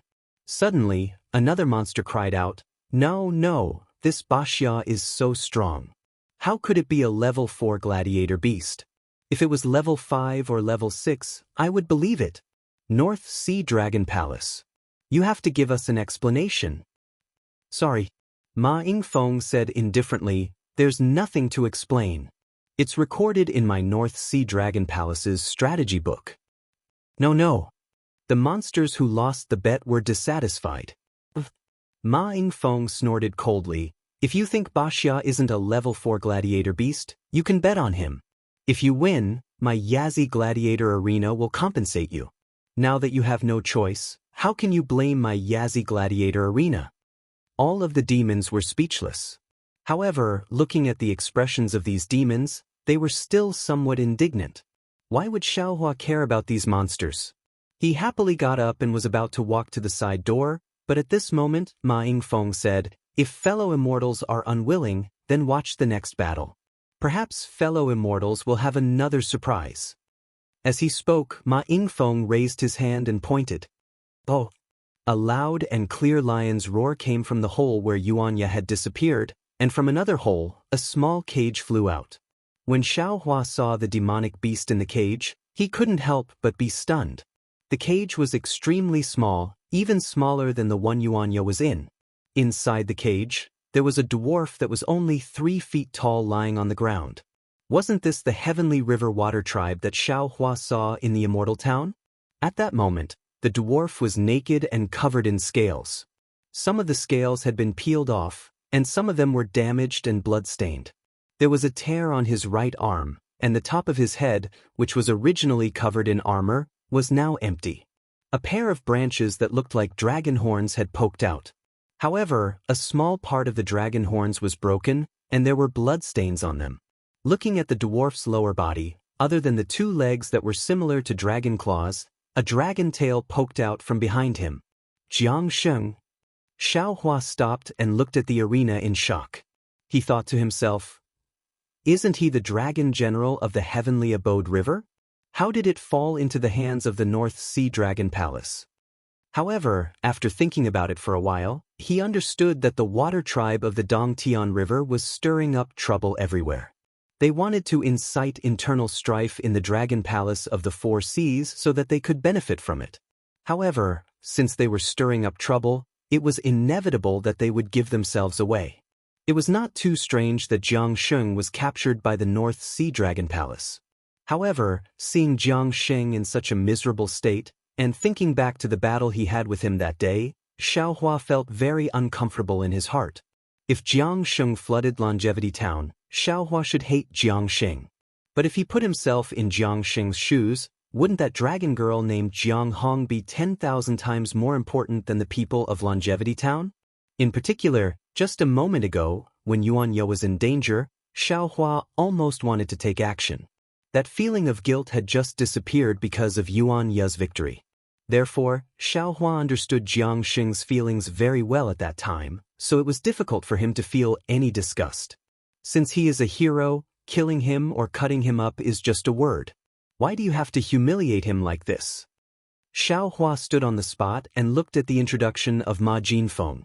He couldn't help but sneer. The actions of the North Sea Dragon Palace are really disappointing. In the arena, Ma Jinfeng raised his hand and pointed at Jiang Sheng. He sneered and said, "This is a remnant of the Dongtian River, named Jiang Sheng. He was born from the mating of the dragon race and the human race, which is the commonly seen dragon man. This dragon man has boundless strength, and in my Yazi arena he is classified as a Class 5 monster beast. This guy killed the dragon general of the North Sea Dragon Palace and violated the dragon law of the North Sea Dragon Palace. However, considering that he has the bloodline of the dragon race, we gave him a special favor and did not kill him immediately. We allowed him to fight in the arena to atone for his crime. This fire lion, there is no need for this old man to say more. You can bet on it yourself." Perhaps it was because the crowd of monsters was a little agitated, or perhaps it was because Ma Jinfeng wanted Jiang Sheng to die earlier, but the introduction of this battle was especially short. Xiaohua didn't move anymore. The crowd of monsters had already finished placing their bets. In the arena, 2 cages had already been opened. Jiang Sheng was thrown to the ground. In the other cage, a fire lion with flickering flames around its body leaped into the air vigorously. It rushed out from the huge rocks and pounced towards Jiang Sheng. "Bite him to death, bite him to death." Seeing Jiang Sheng covered in wounds, how could the monsters not know that the North Sea Dragon Palace was humiliating Jiang Sheng? Jiang Sheng was definitely going to die in this arena? They had already placed their sea crystals on the fire line. Seeing Jiang Sheng's short body fall to the ground, the fire lion pounced towards him crazily. The monsters all shouted loudly, "Woo!" Before the fire lion pounced, it had already spat out scarlet flames from its mouth and enveloped Jiang Sheng. "Ayo, ayo!" Jiang Sheng cried out loudly. He rolled on the ground, trying to extinguish the flames. However, when the fire lion opened its bloody mouth and bit towards Jiang Sheng, the flames on Jiang Sheng's body still hadn't been extinguished. Roar! Seeing that he was about to be bitten into 2, Jiang Sheng also roared loudly. He jumped up from the ground in extreme madness and pounced towards the fire lion. He grew 2 hands and bit the fire lion. The battle between Jiang Sheng and the fire lion was different from the battle between Yuan Ye and the horned python. The 2 monsters were completely close to each other. Not only was the fire lion's body torn by Jiang Sheng's bare hands, but Jiang Sheng's body was also torn by the fire lion's iron claws. Xiaohua's gaze was attracted by this unusually bloody and intense battle. He was worried for his former opponent. This fire lion was very powerful. If Jiang Sheng wasn't careful, he would be torn apart by the fire lion. The fire lion roared. It waved its left claw like a slap and slapped Jiang Sheng to the ground. Then, it pounced forward and stepped on Jiang Sheng's chest with its right claw. Peng! Just as the fire lion was about to pounce, Jiang Sheng lifted his leg and kicked the fire lion's abdomen. Then, Jiang Sheng's dragon tail suddenly swung, and the fire lion's body was thrown high into the sky. Before the fire lion could stabilize its body, Jiang Sheng suddenly pounced on it. Similar to how Yuan Ye dealt with the horn python, Jiang Sheng immediately plunged his hands into the fire lion's neck. Then, with a pew sound, his dragon tail directly stabbed into the fire lion's eyes. Ayo ayo! The fire lion screamed and rolled on the ground. However, Jiang Sheng hugged the fire lion's neck tightly and didn't let go. In just half a cup of tea's time, the fire lion's aura disappeared. It was strangled to death by Jiang Sheng. Jiang Sheng coldly raised his head and grabbed the fire lion. Woo! A gust of wind blew and the fire lion's corpse flew toward Si Feng above the blood clouds. How dare you? Si Feng coldly rebuked. He lifted his hand and pointed. Several blue streams of water appeared out of thin air and trapped Jiang Sheng. Those streams of water quickly flowed deep into Jiang Sheng's body. Not only were his scales torn off, even more blood flowed out from his wounds. Jiang Sheng rolled on the ground in pain. However, he still clenched his teeth and fiercely glared at Si Feng. Damn it! Xiao Hua and Jiang Sheng could be considered to have gotten to know each other through fighting. Now, they felt like heroes cherishing heroes. However, just as Xiao Hua angrily cursed, he suddenly realized that it had been a long time since the end of Yuan Ye's battle. Why hasn't Yuan Ye returned? Moreover, the green-robed Xiao Hua didn't make any movements. Xiao Hua felt that something was wrong and hastily walked to the side door. Sure enough, the smiling Shen Kong was already waiting there with the heaven and earth bracelet in his hand. Seeing Xiao Hua walk over, he smiled and waved the heaven and earth bracelet in his hand and said, "Immortal friend, why did you only come now? This old man thought that you had forgotten about the bet." "Hee, not at all, not at all," Xiao Hua said with a smile. The battles in the Yazi Gladiator arena were really too exciting. I took a few more glances and almost forgot about it. Hearing Xiao Hua's words, a trace of contempt flashed through Shen Kong's eyes. He handed the heaven and earth bracelet to Xiao Hua and said, "This is the agreement between Immortal Friend and my North Sea Dragon Palace. 20% of the bet is Immortal Friends." Xiao Hua took the heaven and earth bracelet and released a slightly weak divine sense. After taking a look, he was so surprised that his eyes narrowed. He cried out, "Is it so much? Hee, Bashia's strength is a little beyond our expectations. That's why almost all of our fellow immortals have placed their bets on the horn python. Just 20% of the bets is already shocking enough." Shen Kong's smile was still the same as before. He said, "However, this is only 20%. Immortal friend, have you thought of earning more?" "Oh? Immortal friend Xian, what do you mean?" Xiao Hua put the heaven and earth bracelet into his bosom. He looked behind Shen Kong and asked curiously, "Where's Ai's disciple? Why hasn't he come out yet?" Don't worry. Shen Kong said in a low voice, "Bashia's fine now. However, this old man wants to discuss something with you, so he hasn't come out yet." "Oh, what does Immortal Friend want to say?" Xiao Hua rolled his eyes and asked in a low voice. Shen Kong stared into Xiao Hua's eyes and probed, "Immortal Friend, have you thought of letting Baxia participate in another battle?" Xiao Hua asked curiously. Ai's disciple has already participated in the last battle. His agreement with the North Sea Dragon Palace has ended. Immortal Friend, you should remove the warrior-slave seal for Ai's disciple and return his freedom.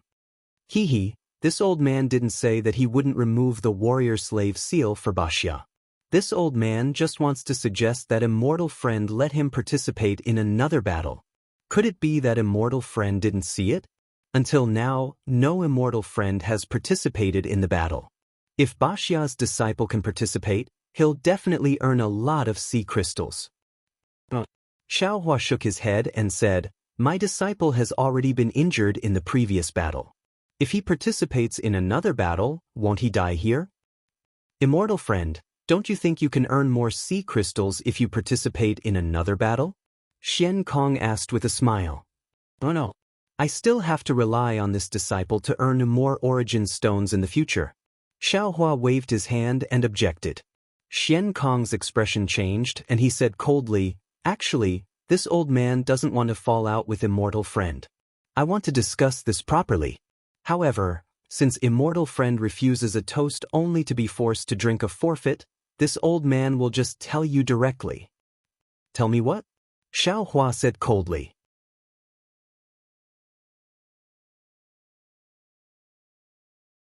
Chapter 39-36. Baxia 4, 7, 8, 8, 6, 9 was previously recorded as a Class 4 demon beast, but his strength has now reached Class 5. Previously, when he participated in the battle as a Class 4 demon beast, it caused unfairness in my Yazi Gladiator arena. Not only did the spectators have complaints about my Yazi Gladiator arena, but even my master felt that it was inappropriate. Therefore, this old man has already told Baxia 4, 7, 8, 6, 9 that he must participate in another battle between Class 5 demon beasts before he can leave the gladiator arena. "Fellow Immortal Xian." Xiaohua smiled and said, "This is your Yazi Gladiator arena going back on its word." Xian Kong shrugged his shoulder that was exposed outside the tortoise shell and said, "It's not going back on my word. It's just that you didn't clearly state Baxia 4, 7, 8, 6, 9's true strength." "What did my foolish disciple say?" Xiaohua understood that with Xian Kong's eloquence, he must have deceived and coaxed Yuanya like before. Yuanya, in order not to implicate Xiaohua, would definitely agree. Sure enough, Xian Kong smiled and said, "Baxia 4, 7, 8, 6, 9 has already agreed. In fact, this old man didn't need to inform you. However, this old man feels that since you're Baxia 4, 8, 8, 6, 9's master, this old man should inform you." "That's good." Xiaohua thought for a moment and said, "But before the battle, you have to remove the 10,000 kill order and my disciple's slave warrior seal." Xian Kong thought for a moment and shook his head slightly. "This old man can't promise you. All demon beasts can only remove the slave warrior seal when they leave the gladiator arena." "Don't worry," Xiaohua said again. "This is the first condition. I have a second condition." Xian Kong didn't find it strange at all. He seemed to have expected Xiaohua to say this. He just shook his head slightly and said, "Fellow Immortal, sometimes it's better not to be too greedy." "This..." Xiaohua hesitated slightly. His eyes turned slightly and he said with a smile, "Since fellow Immortal Xian Kong said so, then, can I take 20% more of the bet? 20% is impossible." Xian Kong shook his head, "But seeing that there are some misunderstandings between us, my Yazi Gladiator arena can give you 5% of the bet." 5%? That's too little. Xiaohua pretended to hesitate. His real purpose was to let Xian Kong remove Yuanya's warrior slave seal first. When he saw that Xiaohua was unwilling, Xian Kong waved his hand and said, "How about this? Both of us will take a step back. This old man agrees to remove the 10,000 kill command right now, and at the same time, I'll remove Baxia's 4, 7, 8, 8, 6, and 9 warrior slave seals. You only have to take 5% more. How about it?" "All right." Xiaohua seemed to be in pain as he helplessly nodded. Xian Kong said with a smile, "That's the right decision, fellow Immortal. Isn't there a saying in the human race that goes, a wise man submits to circumstances? That way, it'll be easier for both of us." "And call my disciple over." Xiaohua couldn't sense the aura of the green-robed Xiaohua, so he urged Xian Kong. "Sure." Xian Kong turned around, and with a wave of his finger, Yuanya appeared in the distance. Meanwhile, Xiaohua also appeared in Xiaohua's senses. In an instant, Xiaohua understood Xiaohua's intentions, and he returned to the arena. Xiaohua said, "You've already agreed?" "Yes, master." Yuanya replied, "Disciple doesn't want to implicate master. It's just a battle, so disciple will return in a moment." "All right." Xiaohua nodded. "Since you've already decided, master can't say anything else. Go ahead and attack, there's no need to hold back." "Disciple understands." Yuanya seemed to understand but didn't. Before the battle, let fellow immortal Xian remove your warrior-slave seal first. Xiaohua said. All right. Xianxia took a step forward and replied. Xian Kong waved the warrior-slave seal, and the Yazi on the warrior-slave seal spat out a stream of blood energy. The images of Xiaohua and Xianxia in the bronze mirror slowly disappeared.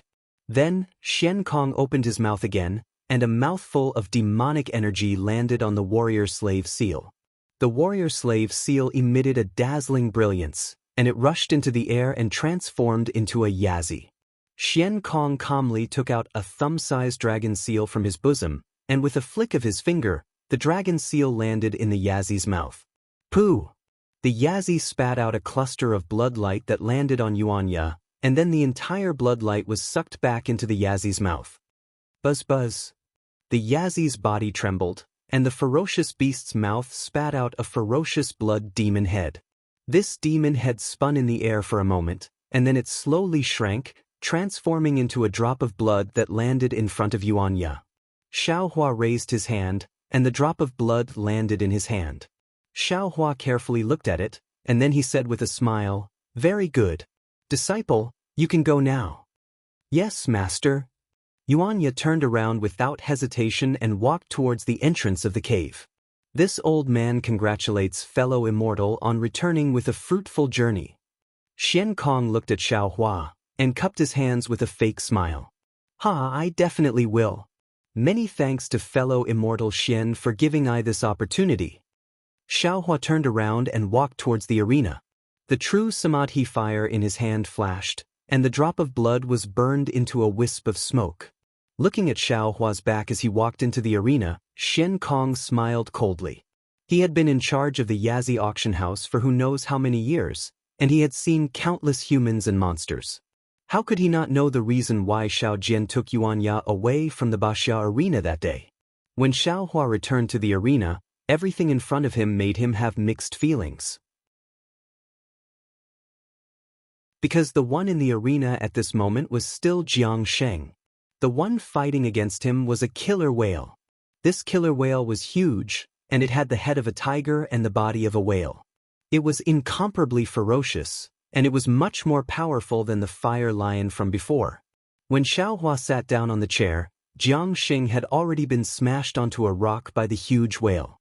Although it was not to the extent that his flesh was smashed and his bones broken, looking at the blood gushing out from the corner of Jiang Sheng's mouth, Xiaohua knew that Jiang Sheng was seriously injured.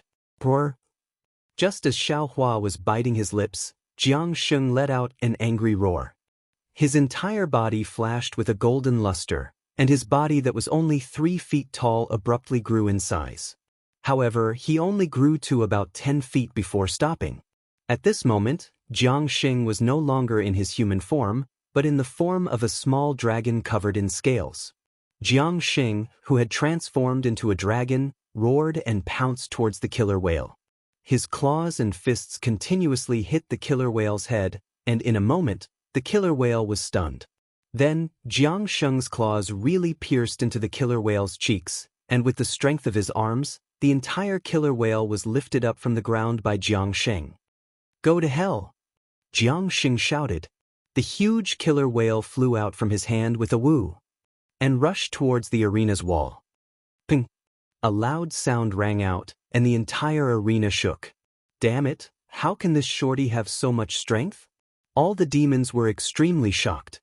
After all, demons were known for their physical bodies, but Jiang Sheng's strength still exceeded their imagination. Swoosh! Without waiting for Jiang Sheng to make another move, Ma Yingfeng, who was standing on the blood cloud, already used a cage to imprison Jiang Sheng and sent him into the cave. No, no! Another demon shouted, "How can this dragon man be so powerful? Your Yazi Arena's actions are too unfair. He clearly has the strength of a level 9 fighting beast, but you insist on treating him as a level 5. Hee, how can there be absolute fairness in this world? How can there be absolute certainty in this world?" Ma Yingfeng sneered and said, "If I let you all see it accurately, wouldn't this old man have to drink the northwest wind?" Ma Yingfeng was naturally not as tactful as Xian Kong, and these words made all the demons unhappy. The entire gladiator arena was in an uproar. At this moment, Xian Kong hurriedly revealed himself in midair and said with a smile, "Fellow immortals, General Ma Yingfeng is actually right. Think about it, everything in this world can be seen clearly, so how can there be love and hatred? How can this little dragon man from heavenly abode river betray us and assassinate the general of our North Sea Dragon Palace? It's because the matters in this world are not controlled by us demons, so there are many interesting things in this world. However, since fellow immortals have come to my Yazi arena to watch the fights, then I will try my best to arrange everything in a fair manner."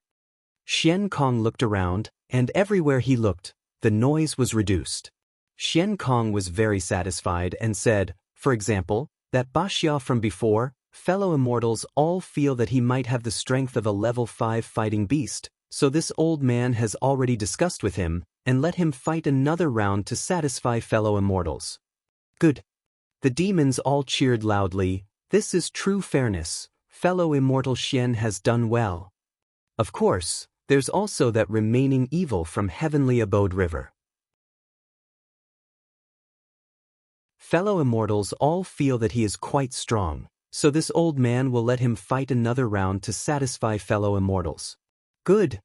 The demons didn't expect Xian Kong's words to be the same as not saying anything, but they also felt that this was very fair, so they all cheered loudly. Xian Kong smiled faintly. Since that's the case, fellow immortals, please prepare yourselves. The next fight will begin immediately. With that, Xian Kong's figure disappeared, and Ma Yingfeng stood on the blood cloud with a puzzled expression. A moment later, a swordfish swam over from the distance and landed in front of Ma Yingfeng. Ma Yingfeng reached out with his hand, and the swordfish turned into a wave and disappeared from his hand. Ma Yingfeng frowned, but he soon relaxed, and a thoughtful look flashed in his eyes. Dong-dong. Several drumbeats sounded, and the entire arena flashed with a layer of blood-red light. 2 holes appeared on the stone wall as usual, but when the holes appeared, there was no beast roar coming from inside. When the 2 cages flew out, the demons were stunned, and even Xiaohua was stunned on the spot. The 2 cages weren't big, and the one on the left was even smaller. Inside it was Jiang Xing, who had just left the arena. However, at this moment, Jiang Xing had already returned to his original size. Furthermore, he was holding a halberd in his hand. In particular, Jiang Xing's eyes were extremely bright and blood-red. He didn't care that he was covered in blood, and he coldly stared at Ma Yingfeng on the blood cloud. As for the other cage, it was Yuanya who was wearing a Daoist robe. At this moment, Yuanya was just like Yuanya who had entered the side door. He had a Qinkuan bag on him, and he held a pair of demonic hammers in his hands.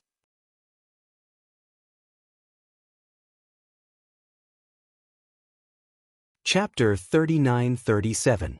Xiaohua was dumbstruck as he looked at the man and beast. He had never expected the Yazi Gladiator Arena to have such a plan.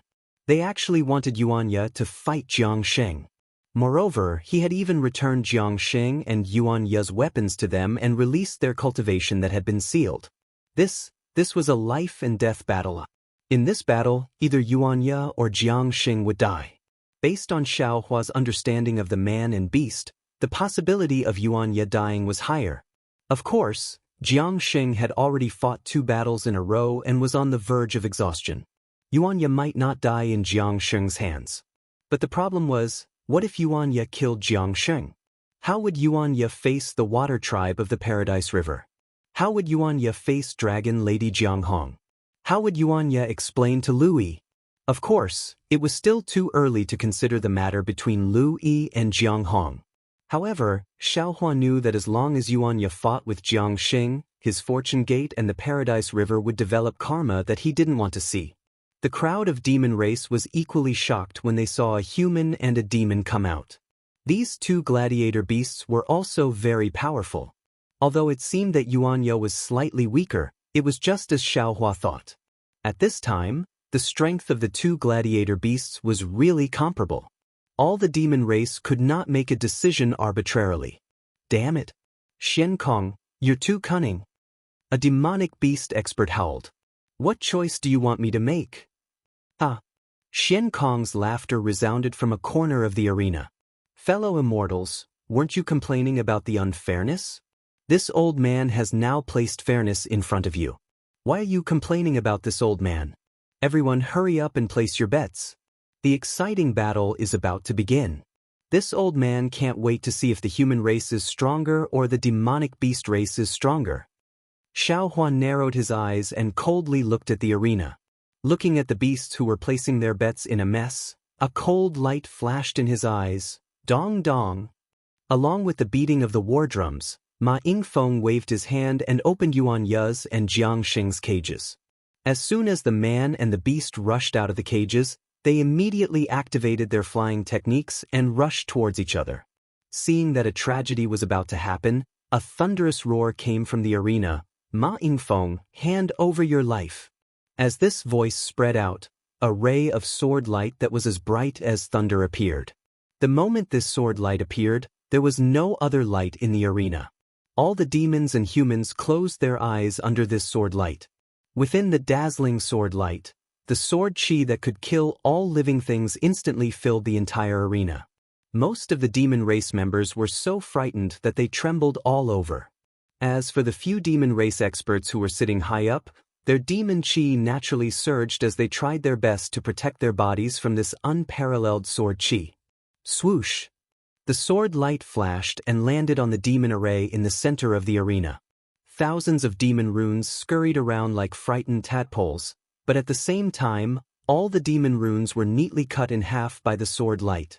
What was special was that the sword chi didn't have much energy left after cutting through the demon runes. It continued to fly towards Ma Yingfeng, who was standing on the blood cloud. At this moment, Ma Yingfeng was the same as all the other demon race members. His eyes were blinded by the sword chi and his eyes were slightly closed. Just as he released his origin sense, the sword chi had already landed on his head. How is this possible? When did I offend such a powerful opponent? Hearing this, Ma Yingfeng lost all his courage. Under the shroud of the sword energy, the sword intent of the flying sword was like the heavens pressing down. Not to mention Ma Yingfeng's monster body, even a giant mountain peak would be split in half by this sword intent. Ma Yingfeng's demon body violently trembled under this sword chi. He was extremely shocked and couldn't help but cry out, "General Ao, don't move." Seeing that the sword chi was about to fall, Ma Yingfeng had nowhere to hide. Suddenly, an extremely long crutch stretched out from the stone wall, and Xian Kong's voice came. Dong. With a light sound, Ma Yingfeng was sent flying by the crutch. Boom! The flying sword fell. Not only was Xian Kong's crutch cut in half, but the ground of the entire arena, including the giant rocks and spikes, were also split by the flying sword. A sword mark of more than 100 feet appeared in an instant. Disciple, don't move. It's master. Yuan Ye's figure was naturally sent flying by the sword chi. Just as he was surprised, Xiaohua's voice sounded. Yuan Ye immediately calmed down. Then his body tightened. When he opened his eyes again, his figure was already inside the Kunlun immortal realm. This shocking sword was naturally done by the Confucian cultivator Xiaohua. This was also the first time Xiaohua used it after his sword Dao reached the Deshang level. He didn't expect the power to be so terrifying. After putting away Yuan Ye, Xiaohua's heart moved, and his mind wrapped around Jiang Xing. Although Jiang Xing was forced back by the sword chi, he stubbornly urged his demonic aura with all his strength. His demonic body once again expanded, wanting to block the sword light. Xiaohua's mind was naturally firmly blocked by Jiang Xing. Xiaohua hurriedly used the monster language to whisper, "Jiang Xing, this old man is an old friend of Jiang Che and Jiang Peng. At the same time, I also know Jiang Hong. They asked me to save you." As soon as he heard Xiaohua say so many names, Jiang Xing immediately stopped resisting. However, he was still somewhat hesitant and struggling. After all, he already felt the strange force around him. He knew that as long as he fell into it, he would have no power to struggle. Everything would be handed over to this person. Damn it! Seeing that Jiang Xing was still moving, Xiaohua was anxious. "If you want to die, this old man will leave now." Jiang Sheng was helpless and could only stop struggling. Then he felt his body fly up. Then he saw light and shadow flash. He was actually in a celestial mountain, and in front of him was the human who had just appeared in the arena like him. Jiang Sheng was greatly alarmed. He wanted to move again, yet he couldn't. No matter how much strength he used to struggle, he couldn't even budge an inch. However, Xianxia glanced at him indifferently and didn't pay attention to him at all. He walked towards a place on the mountain peak. Where is this? Jiang Sheng was slightly relieved in his heart, yet a cloud of doubt arose. It was also the moment Jiang Sheng resisted that several powerful origin senses swept past from all around the arena and descended onto Xiaohua. Clouds and rosy clouds surged around Xiaohua's body, and he shouted loudly, "This is a personal grudge between this old man and Yuan Jinfeng. It has nothing to do with fellow immortals." As he spoke, Xiaohua raised his hand again. Several sword lights condensed in his hand, and he shouted loudly, "Vile creature, when this old man saw that you were injured earlier, I pitied you in my heart and saved you. Then I placed you in this old man's home. However, you actually took advantage of the time when this old man left home to swallow my chick and copulate with the female pufferfish I raised. The most infuriating thing is that you actually abandoned a group of pufferfish that were crying piteously for food and fled. If this old man doesn't take your life today, how can I face the female pufferfish that died under the butcher's knife?" As he spoke, the murderous sword light from before appeared once more. Even though the demon race experts weren't afraid of Xiaohua's divine ability, when they heard that it was a personal grudge between Xiaohua and Yuan Jinfeng, and they heard Xiaohua speak clearly about the chick and the female pufferfish, they acted like they were serious and hurriedly withdrew their origin senses and hid at the side. However, Xian Kong and Yuan Jinfeng were puzzled when these words entered their ears. Xian Kong looked at Yuan Jinfeng with surprise, but when his gaze descended onto Yuan Jinfeng's dazed face, he suddenly came to an understanding and recalled what the chick and female pufferfish Xiaohua spoke of were in the eyes of humans. At the same time that Xian Kong thought of this, Yuan Jinfeng naturally came to an understanding as well, and his face instantly turned extremely livid. Wait. At the same time that Xian Kong recovered from his shock, he hurriedly looked towards the other areas of the arena, and Xianxia and Jiang Sheng had vanished a long time ago. Xian Kong hurriedly released his origin sense, but unfortunately, before he could see Xiaohua's face, another brilliant sword light appeared. Xian Kong was greatly shocked and hurriedly cried out, "Second prince?" Actually, there was utterly no need for Xian Kong to shout. At the same time that the sword light appeared, a strand of origin sense swept out from the arena, and a proud and furious voice drifted through the entire arena. "Who dares to cause trouble in this king's arena?"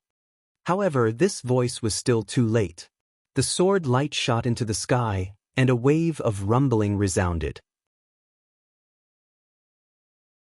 The demon formation at the entrance that everyone had entered through was slashed apart by the sword light, and the group of demon runes were split into two.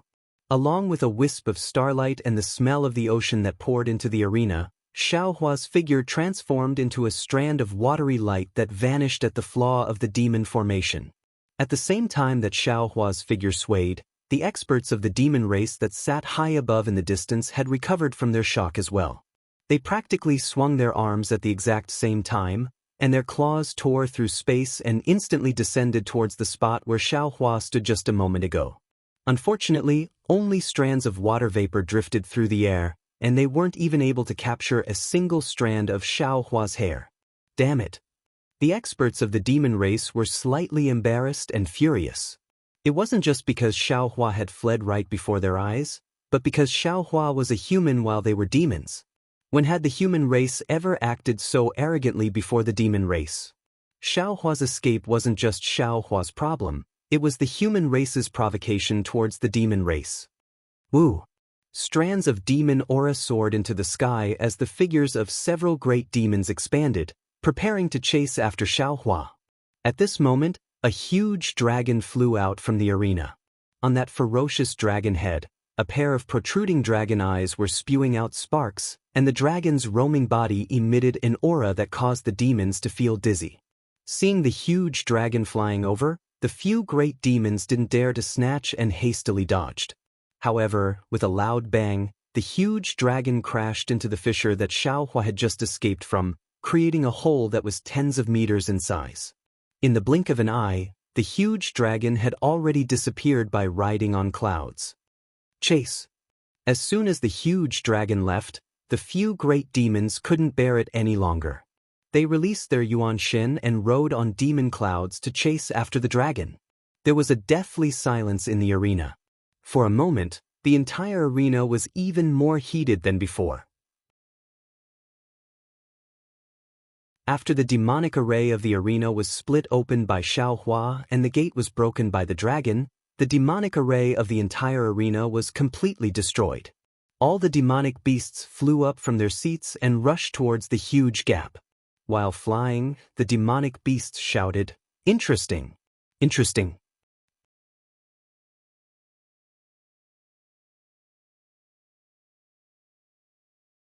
Chapter 39-38.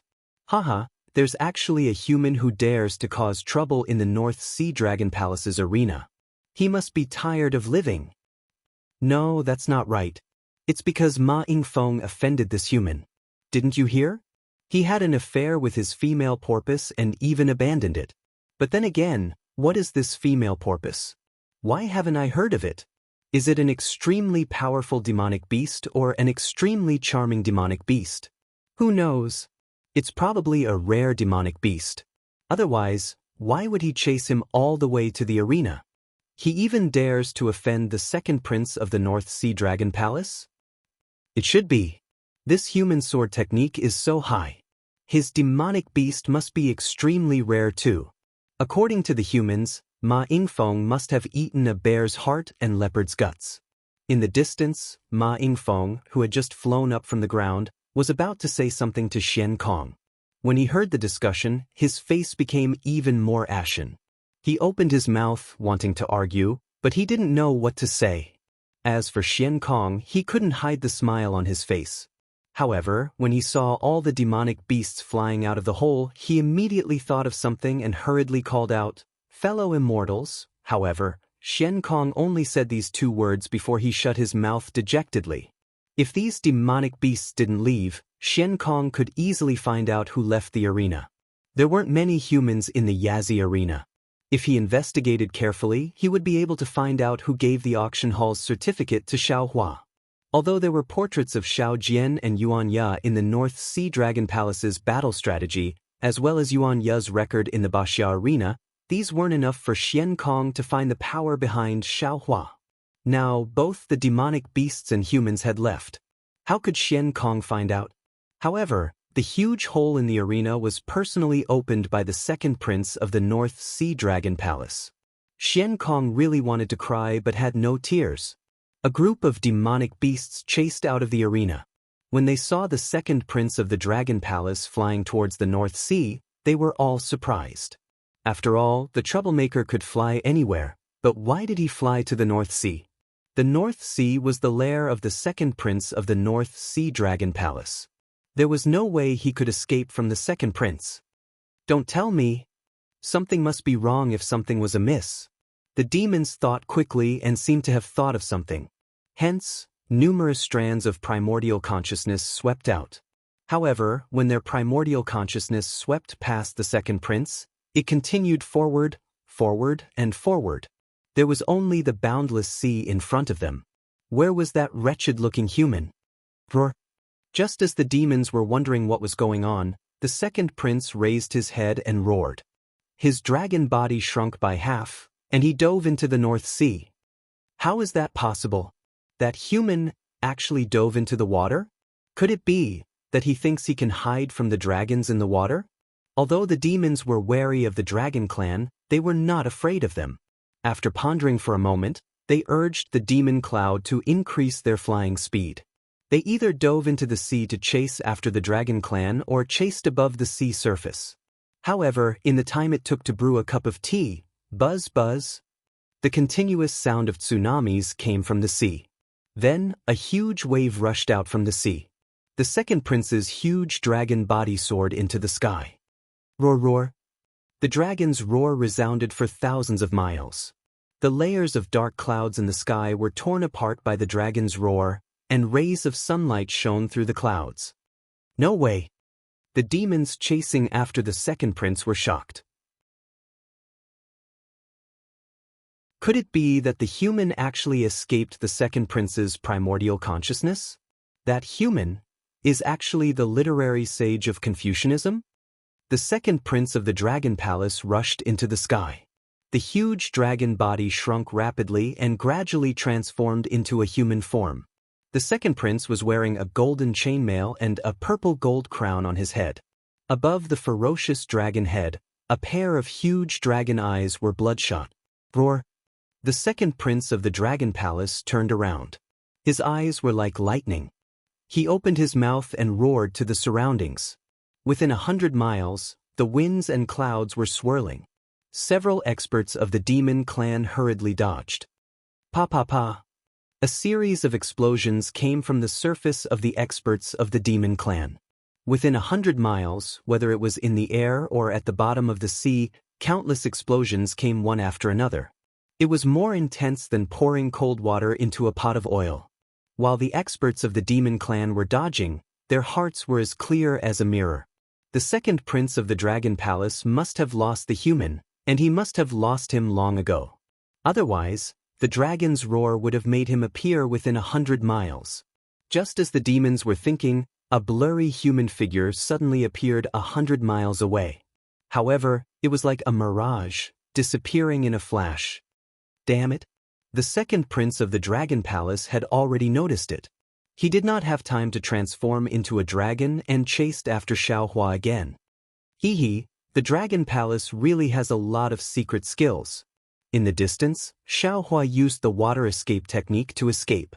At the same time, he used the secret skill of the Heavenly Abode River to cover his breath. That day, Jiang Che of the Heavenly Abode River hid beside Ao Zhan with this secret skill and was not discovered by Ao Zhan. Xiaohua was so far away from the second prince of the Dragon Palace. How could he be discovered? Moreover, among all the skills that Xiaohua had learned, there was only one divine sense that surpassed the second prince of the Dragon Palace. It must be the Daoist escape technique. Therefore, the water escape technique that Xiaohua used was not inferior to the second prince of the Dragon Palace.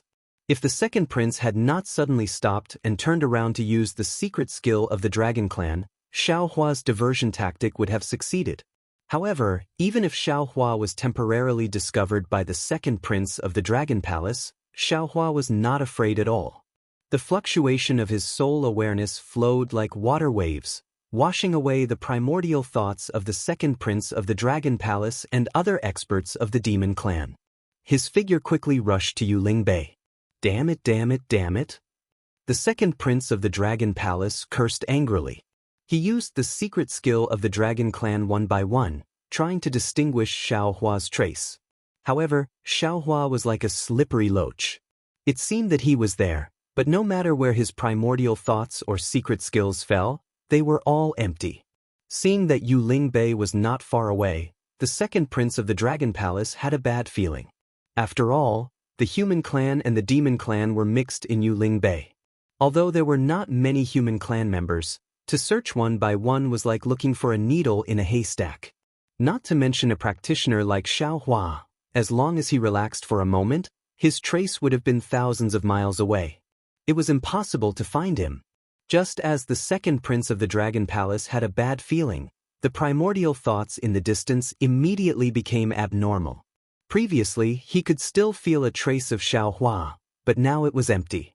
There was no perception, just like before when he lost track of Xiaohua. At this moment, the second prince of the Dragon Palace suddenly realized that it was not he who had been chasing Xiaohua, but Xiaohua who had been leading him by the nose. Xiaohua could escape his detection at any time. When the second prince of the Dragon Palace realized this, a golden light flashed between his eyes. A stream of dragon chi rose from the golden light.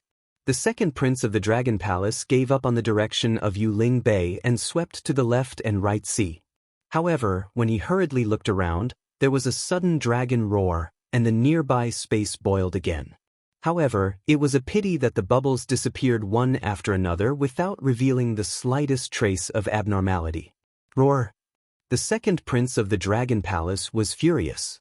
He suddenly waved his dragon tail behind him, turning it into a huge iron rod, and hit the sea.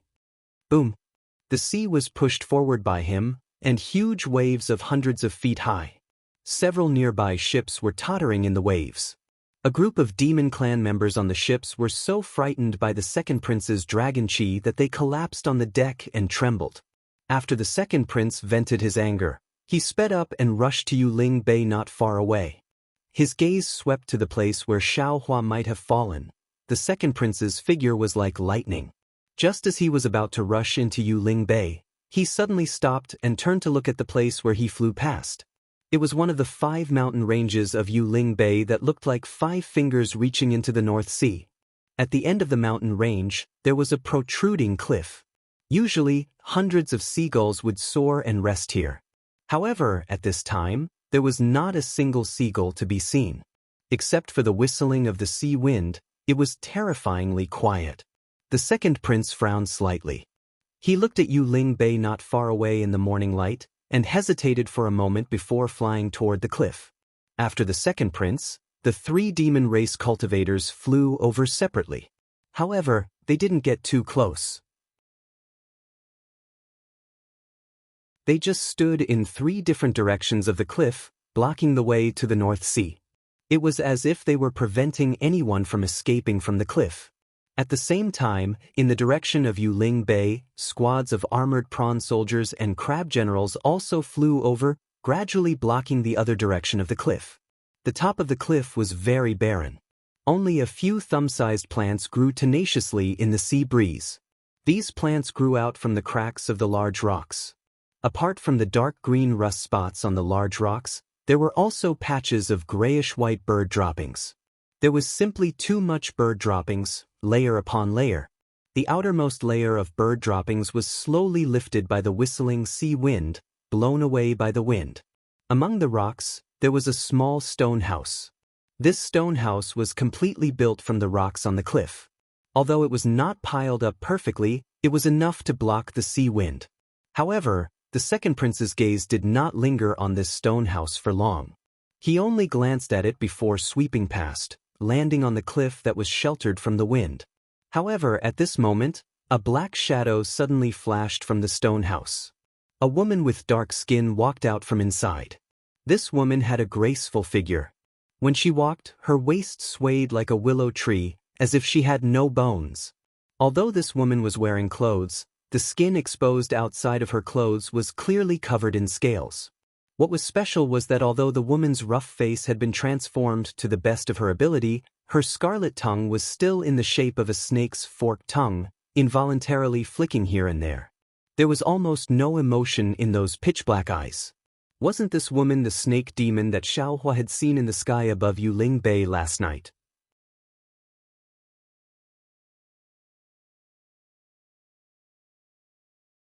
Chapter 3939. Looking at the woman who had just walked out of the stone house, she immediately felt that something was wrong. She looked at the second prince, and the expression on her face changed drastically. She stood there in a daze, and her entire body trembled like a sieve. She almost fell to the ground. The snake species' natural submission to the dragon clan was involuntarily revealed. "Wife!" A weak voice sounded from inside the stone house. He seemed to have noticed the abnormality and hurriedly asked, "What happened to you?" "Nothing, nothing." "Husband, you must not come out." The woman's voice was a bit shrill and even had a hissing sound. However, in the midst of the woman's voice, there was a slightly dragging sound of footsteps.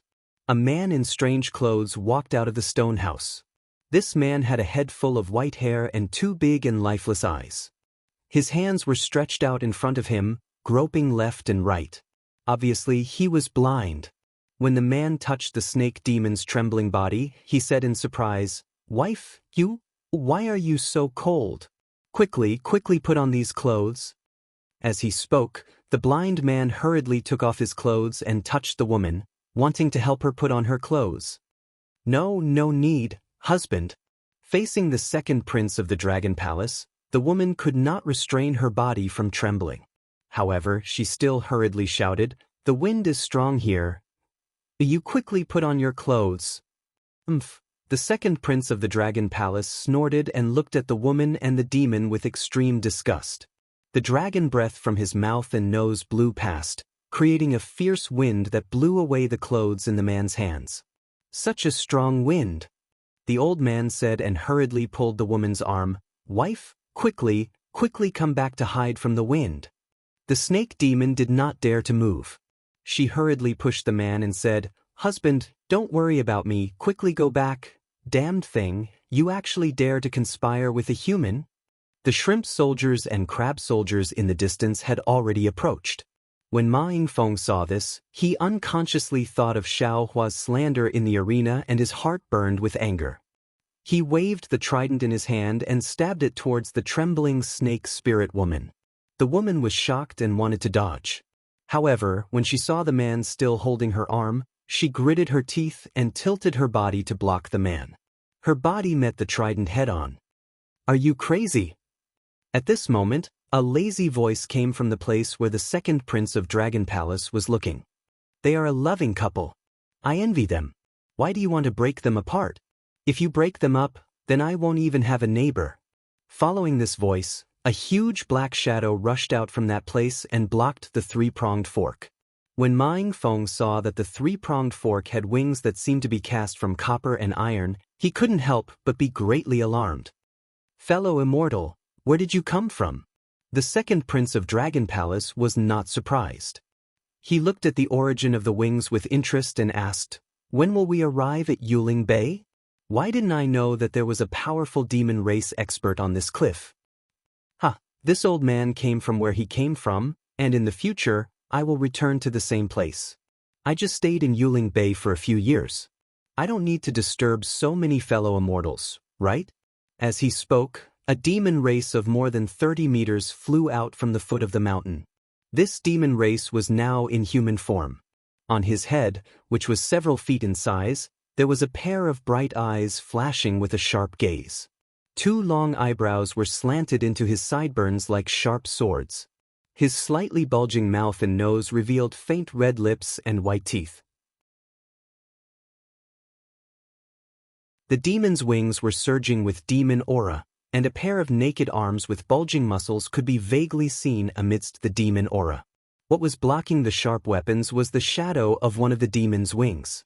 "I'm Ao Jing, the second prince of North Sea Dragon Palace." The second prince pondered for a moment and cupped his hands. "How should I address you, fellow immortal?" "Oh, it's the second prince." The demon race suddenly realized and laughed. "I'm Feng Wu. As for where I come from, it's just an unknown place in the Thousand Demons' sacred realm. It's not comparable to the North Sea Dragon Palace. Let's not talk about it." "So it's fellow immortal Feng Wu." Ao Jing laughed. "I wonder if I'm lucky enough to invite fellow immortal to Yuling Palace for a chat?" I'm not going. Feng Wu flapped his wings and said, "If I wanted to go, I would have gone a few years ago. Since I'm not going, I can only disappoint the second prince. Since fellow immortal doesn't like to be disturbed, I won't mention this matter." Facing Feng Wu, an unfamiliar demon, Ao Jing acutely sensed that this demon of the Phoenix bloodline was exceptionally powerful. He couldn't help but restrain his arrogance as he smiled and said, "However, this king would like to ask you, did you sense a human cultivator who concealed himself and passed by here just now?" Second prince really overestimates my strength." Feng Wu laughed. "How can I see a human race cultivator that even second prince can't catch up with?" Damn human race." At the mention of Xiao Hua, an inexplicable anger appeared on Ao Jing's face. He turned his head to look at the snake spirit and the old man in the stone house and said sternly, "Evil creature, what's the matter with you? If you don't explain clearly, I'll take your life right now." "Second prince, please spare my life." The snake spirit almost fell to the ground and said anxiously, "Su Lang is this lowly concubine's savior. This lowly concubine doesn't know how to repay him, so I want to accompany him for the rest of my life. Lowly concubine. You're really good at saying the word human race. Ao Jing laughed sinisterly. This man is just weak. How can he save you? Aren't you deceiving me? I'll let second prince know. The snake spirit didn't dare to be negligent and hurriedly said, when Su Lang was young, this lowly concubine was chased by an enemy and turned into a small snake. It was winter at that time. This lowly concubine was frozen into a popsicle and was about to freeze to death. Su Lang just happened to come back from the academy and happened to meet this lowly concubine. He was careful and kind. When he saw that this lowly concubine was frozen by the winter snow, he hid this lowly concubine in his arms. After a night of warmth, this lowly concubine finally woke up. This lowly concubine didn't dare to stay in Su Lang's house for long and hurriedly flew underground to hibernate. When this lowly concubine recovered the next year, this lowly concubine went to find Su Lang to repay his kindness. However, when this lowly concubine found Su Lang, this lowly concubine found out that because this lowly concubine didn't know how to restrain the poison in her body when she was seriously injured, Su Lang was poisoned by this lowly concubine when he saved this lowly concubine. Although this lowly concubine was saved by the human race's physician, Su Lang was still blind. This lowly concubine felt that there was nothing this lowly concubine could do to repay him, so I pretended to be a wandering village woman and married into the Su family, pledging my life to you. When Su Lang grew old and no longer had anything to worry about at home, this lowly concubine brought Su Lang out to fulfill his long-cherished wish of traveling 10,000 li instead of reading 10,000 books. When I arrived at the Northern Sea, Su Lang was already old and couldn't walk anymore. Therefore, this lowly concubine built a house here and accompanied him on his last journey. Wife, what are you talking about? The man in the house was very puzzled when he heard the crooked demon language outside the house. However, he was also familiar with the woman's voice and couldn't help but ask in surprise, "Who is outside? We've been here for so long, but we've never had any neighbors come to visit. Could it be that it's our neighbors?" Shi Jinfeng sneered and changed the demon language in the air into human language. He mocked, "Wife, do you know what your wife is? She's just a snake spirit. Do you know where you live? This is a cliff that goes deep into the Northern Sea.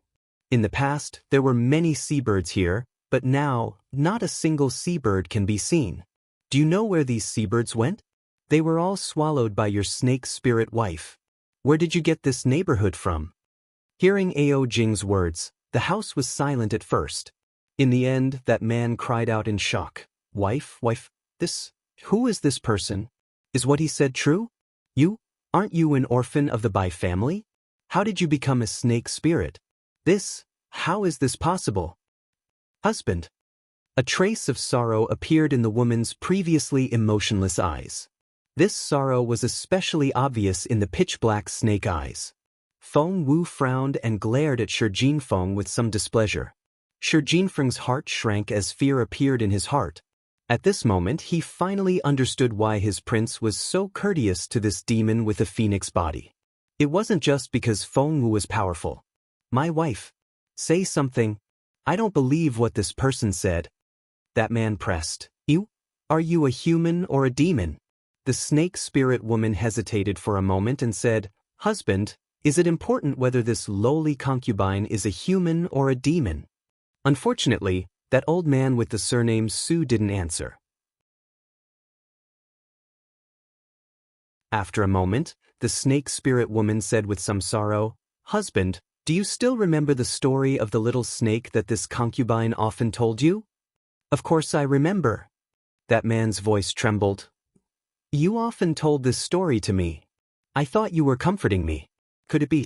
The man's voice was somewhat fearful. "Wife" was also replaced with "you." The woman straightened her waist with difficulty and turned her head to look sadly at the stone house. She had accompanied this man for dozens of years. Although she was a demon, she understood the man's thoughts from the change in his tone. "Damn it, this is ridiculous." Ao Jing couldn't help but ridicule. "You've shared a bed for dozens of years and you don't even know what your wife is. Have you spent your nights like this for dozens of years?" Hearing Ao Jing's words, Shi Jinfeng smiled and said, "This muddle-headed brother, perhaps you haven't been able to touch your wife's delicate skin at night before. Then why don't you touch it properly now?" Whether it was Ao Jing or Shi Jinfeng, after being played by Xiaohua, they couldn't help but feel resentment. They couldn't find Xiaohua, and when facing other weak people, they also had the heart to play with them. This kind of despicable person existed in both the human race and the demon race. Sure enough, the sound of light footsteps came from inside the stone house. "Husband!" That snake spirit was greatly alarmed and cried out miserably, You can't?"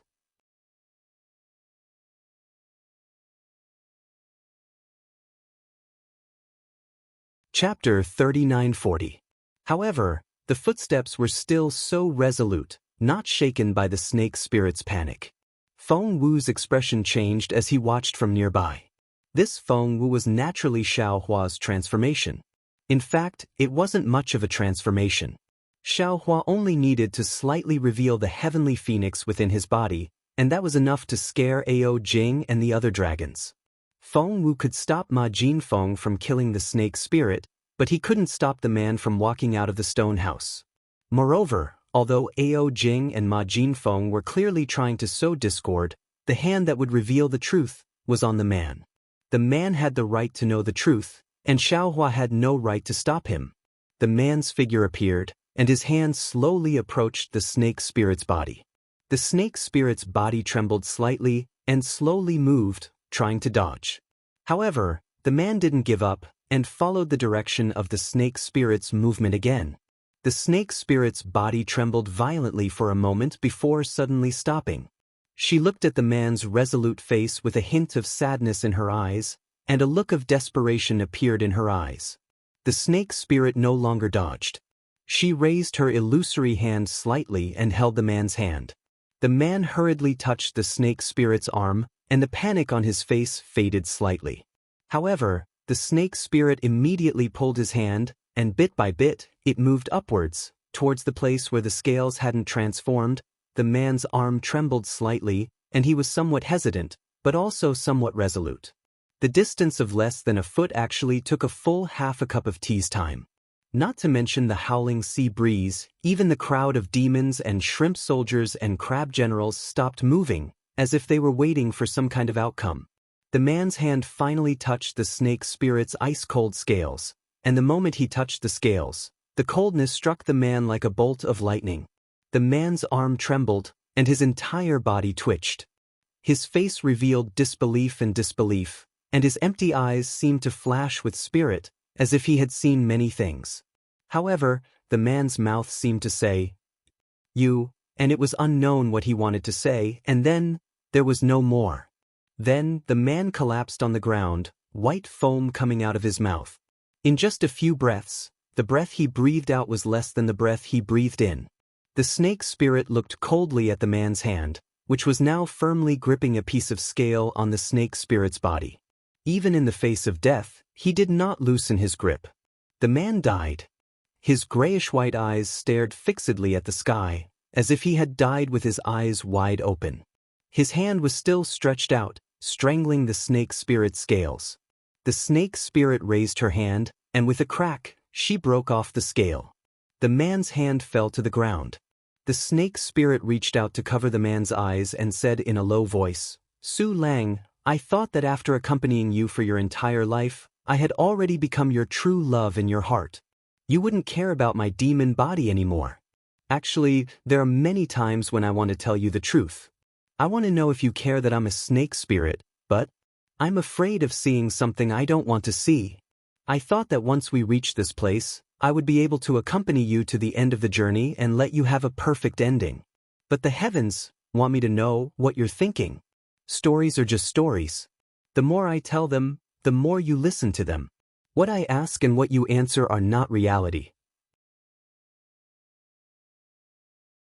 When the illusion had become a thing of the past, when you really faced reality, you actually couldn't believe that you were actually scared to death by your first wife who had accompanied you for decades, and that you were actually scared to death by your first wife who had taken care of you all your life.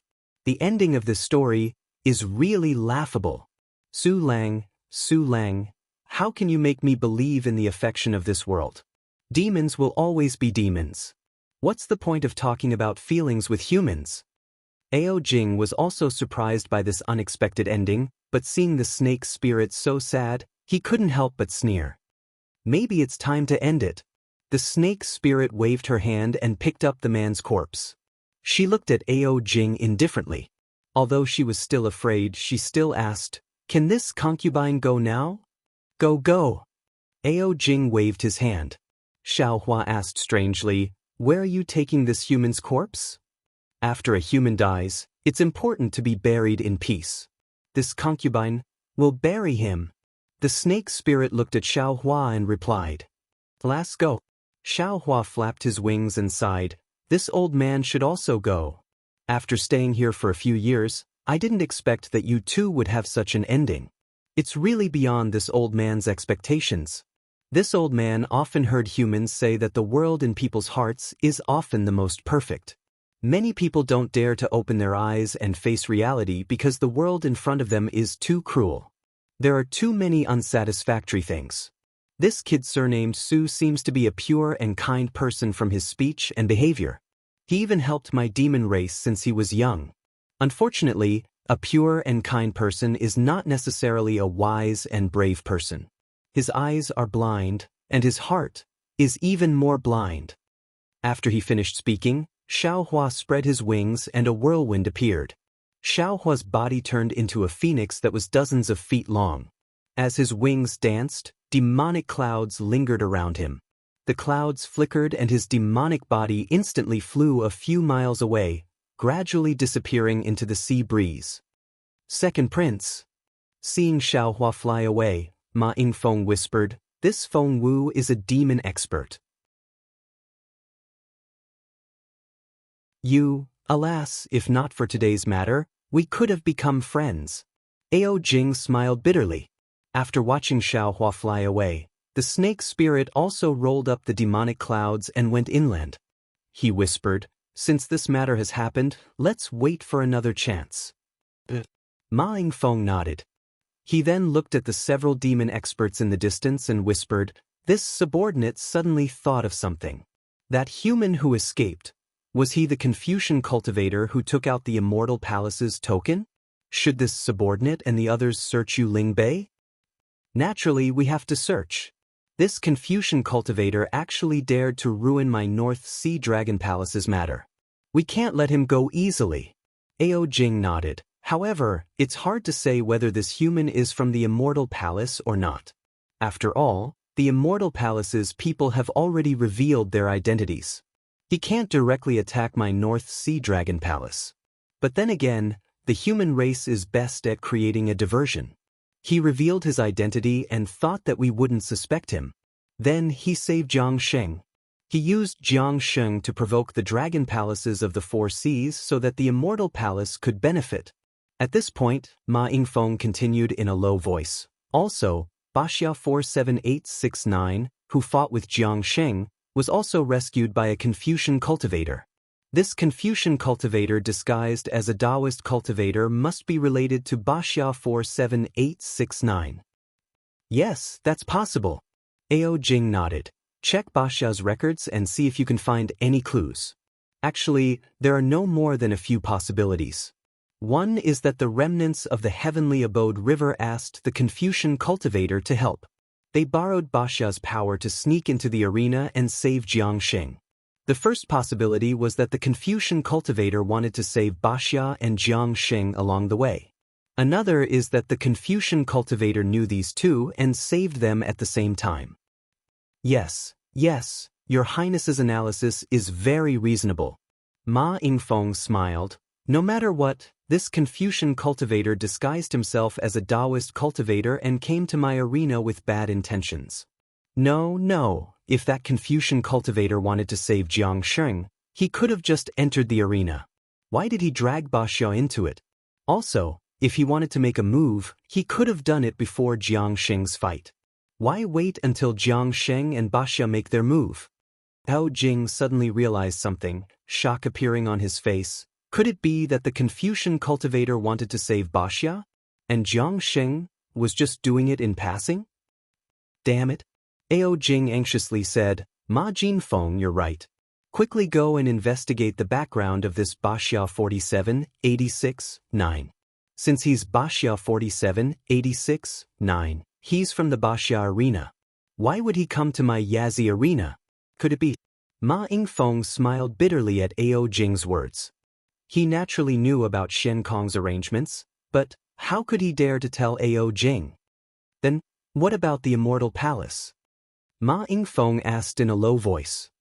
Investigate? Of course we have to investigate. Ao Jing sneered. I can't find the Confucian cultivator or the Daoist cultivator, but I can still find the human in Yuling Bay. Let's see if I can't turn Yuling Bay upside down. Unfortunately, no matter how powerful Ao Jing was, even if he turned Yuling Bay upside down, it would be impossible for him to find traces of Xiaohua. Because Xiaohua turned into a phoenix and flew away right in front of him. This was something that Ao Jing had never dreamed of. A heavenly phoenix with a monstrous aura, whose bloodline was even purer than his, the second prince of the North Sea Dragon Palace, was actually the human Confucian cultivator he was looking for. Xiaohua's heavenly phoenix demonic body spread its wings and soared along with the sea breeze. Looking at the vast sky and the boundless North Sea, a rare kind of comfort involuntarily emerged from the bottom of its heart. Xiaohua opened its mouth and let out a phoenix cry. This sound resounded through the sky. Not only did it shatter the clouds, it even stirred up the seawater in the vicinity of several dozen li layer upon layer of waves, with Xiaohua as the center, spread out in all directions. It looked like a medium-sized storm had already begun to form. Awesome! Awesome! Xiaohua enjoyed the flight and couldn't help but think to himself. No wonder the ancients said, Great Peng rises with the wind one day, soaring up 90,000 li.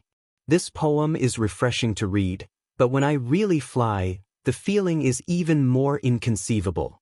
Freedom is just like this, to swim freely in the universe, to soar between heaven and earth, to be unrestrained, to do as one pleases. This kind of freedom should be the end of my cultivation. In the future, not to mention the carefree domain, even the void-shattering realm will be as relaxed and free as this. After flying for less than half an hour, in addition to the boundless sea of clouds, there was only the boundless blue sea. Xiaohua knew that he couldn't fly deeper into the North Sea. He released his soul consciousness and looked around. After confirming that there were no demons following him, and there was no demon expert's consciousness, he returned to his original appearance. Then he took out the Pegasus and flying carriage. Relying on his terrible sense of direction, he urged the flying carriage to fly to another place in the hidden Immortal continent.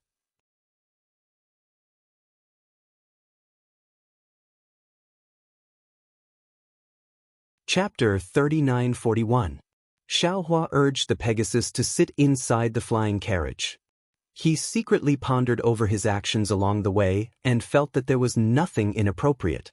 Only then did his mind enter the space to check and sort out the gains of this auction. After nearly an hour, Xiaohua felt that it was about time and released his soul consciousness. Sure enough, at the edge of his soul consciousness, he saw the appearance of land. Moreover, there was no bay or human figure on this land. It was not Yuling Bay at all. This naturally didn't exceed Xiaohua's expectations. He calmly put away the flying chariot and Pegasus, then used the water escape technique to reach the shore. He raised his hand and took the mountain river seal in his hand, then released Jiang Sheng from the space. Jiang Sheng had been standing in the space like a wooden chicken. Suddenly, he felt his body tighten and could move again. He hastily waved the sky piercer and guarded left and right. When he saw Xiaohua, he could not help but be stunned. The sky piercer pointed at Xiaohua and stood there in a daze. Jiang Sheng. Xiaohua did not dare to waste time and said in the demon language, This Xiao rescued you from the Yazi arena. That North Sea Dragon Palace's second prince, Ao Jing, has been chasing after you. I'm afraid you have the North Sea Dragon Palace's warrior slave seal on your body. This Xiao wants to help you get rid of it first. Don't resist. But Jiang Sheng was not a fool. He did not ask why Xiaohua knew the demon language, nor did he ask why Xiaohua's cultivation was so high at this time. He only gave a simple reply. Xiaohua patted his forehead and used the illusion breaker eye. Those silver-white eyes looked around Jiang Sheng's body. Jiang Sheng felt a chill coming from his body. It was as if those expressionless eyes saw through his body from the inside out. Don't move, don't resist. Just as Jiang Sheng could not help but tremble slightly, several layers of dark green brilliance gushed out from between Xiaohua's eyebrows again. The soul strands that were hard to see with the naked eye split into several strands and entered Jiang Sheng's body. When the soul strands touched Jiang Sheng's body, the body naturally resisted. Jiang Sheng hurriedly dispersed the defense of the body. Those soul strands instantly penetrated Jiang Sheng's blood vessels. In just a moment, Xiaohua frowns and says in surprise, "The North Sea Dragon Palace's slave warrior seal is really something. No wonder." No, this isn't the slave warrior seal. However, several strange waves flashed with a faint brilliance as they strangely wandered within Jiang Sheng's blood vessels. Although Xiaohua's delusion breaker eyes could see them, his soul strands could not capture these waves. It was not as simple as when Xiaohua saw Xian Kong use the dragon stratagem to extract the warrior slave seal from Yuanya's body. At this point, how could Xiaohua not know that the North Sea Dragon Palace's imprint in Jiang Sheng's body was far from something the warrior slave imprint could compare to? Wang. When Xiaohua frowned slightly, the soul strands have already retracted. Another layer of green light appeared between his eyebrows. It was Xiaohua's washing heaven and earth technique. As soon as the green light appeared, it immediately turned into a green seal text. This green seal text fell into Jiang Sheng's body, causing a burst of rather simple sound. This sound, in Jiang Sheng's ears, seemed to be born from his body. Jiang Sheng only felt his blood vessels rapidly surging, as if there were thousands of small hands in his blood vessels grabbing him at the same time. In just a moment, Jiang Sheng suddenly felt his body become light. Xiaohua's voice sounded in his ears again. "Jiang Sheng, this Xiao removing the North Sea Dragon Palace's imprint has attracted Ao Jing's attention. Don't move, this Xiao will take you and fly away." When Jiang Sheng heard this, he was a little unhappy, but before he could react, Xiaohua stretched out his hand and grabbed his neck. A wisp of fire flashed, and Xiaohua's figure disappeared with Jing Xing. Poor Jiang Sheng was born with divine strength, but he had gone through several battles and almost died in the arena. How could he resist Xiaohua's tiger and wolf hands now? He was held in Xiaohua's hand like a little chick. In the time it took to eat a meal, clouds of fire appeared in the sky. A fire dragon roared and flew out of the fire clouds. The huge dragon head hung down from the sky with a ferocious look. Its eyes, which were comparable to flying swords, swept across the place where Xiaohua and Jiang Sheng had just stood. Then, the fire dragon roared and sniffed around a few times. Hurricanes swept across the ground, lifting pieces of gravel. This fire dragon was naturally Ao Jing. Xiaohua removing the imprint in Jiang Sheng's blood vessels immediately aroused Ao Jing's vigilance. Ao Jing didn't have time to inform Xian Kong and the other dragon generals.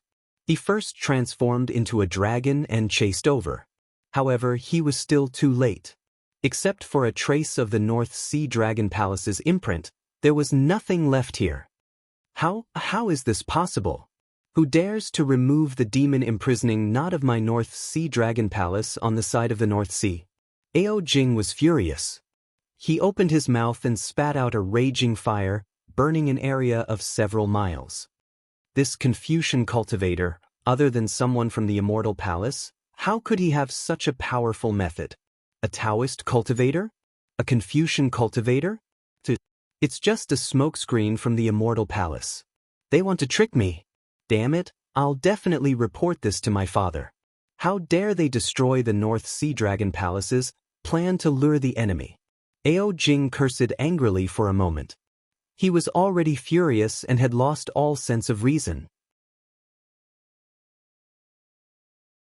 The decision he had made calmly earlier was now nothing but bullshit in his eyes. He flew up and was about to return when Xian Kong hurriedly chased after him with some shrimp soldiers and crab generals. Ao Jing snorted coldly. He ignored Xian Kong and swayed his dragon tail as he flew towards Yuling Bei. On the other hand, Xian Kong stopped in midair. He glanced at the flames on the ground that hadn't been extinguished and the ground that had been charred yellow, and then he sighed and waved his hand. Everyone remembered the feather spirit Bei. However, before he could fly 100 feet, he hurriedly stopped and looked into the distance respectfully. After a moment, a ferocious smile appeared on his face. He ordered, "Pass down the second prince's order. Track down the people from the Immortal Palace with all our strength. If you find any trace of them, report it immediately." The shrimp soldiers and crab generals all scattered and went in different directions. Xian Kong set up a demon cloud and followed Ao Jing back to Yuling Bei. Ao Jing thought that the Confucian cultivator in his eyes had already left Yuling Bei with Jiang Sheng. However, he didn't know that he had already been lured away by Xiaohua. Xiaohua only flew for a moment before he asked Jiang Sheng for the direction of Yuling Bei. He turned and flew towards Yuling Bei. Just as Ao Jing was getting angry, Xiaohua had already flown to the left side of Yuling Bei. Xiaohua's figure landed between some mountain peaks. He put down Jiang Sheng and narrowed his eyes as he looked in the direction of Yuling Bei. Previously, Xiaohua had left in a hurry and didn't have time to put the green-robed Xiaohua into the space. At this moment, the green-robed Xiaohua had already sensed Xiaohua's arrival. He had urged the formless Yuaning to return. Xiaohua turned to Jiang Sheng and said, "Jiang Sheng, you must have recognized me. I'm the Daoist cultivator who fought against you when you flooded Longevity Town that year. In order to find Dragon Lady Jianghong in Longevity Town, you didn't hesitate to use the water of Liao River and treat the people of the human race as weeds. I shouldn't have saved you, but because you were eager to save your master and because I have some fate with Jianghong, the people of Longevity Town didn't lose too many lives because of you. I saved you from the hands of the North Sea Dragon Palace. Your Heavenly Abode River scheme is too big, so I don't dare to get involved easily. You know what happened today, and you don't need to worry about my kindness. You can go by yourself. Let's not meet again." As he spoke, the green-robed Xiaohua had already flown over. Xiaohua withdrew his yuanying and the green-robed Xiaohua entered his body. Xiaohua instantly had a clear understanding of the situation after he left. Thus, he said to Jiang Sheng, "Oh right, I heard that the North Sea Dragon Palace has already sent out shrimp soldiers and crab generals to search for you and me. I won't be returning to Yuling Bei anymore. You don't have to go either." After he finished speaking, Xiaohua urged his magic power and was about to flee into the distance. However, before his figure could disappear, Jiang Sheng's words made him stand there in a daze. "Jiang Hong fell into the hands of the North Sea Dragon Palace with me," Jiang Sheng said, his words like gold.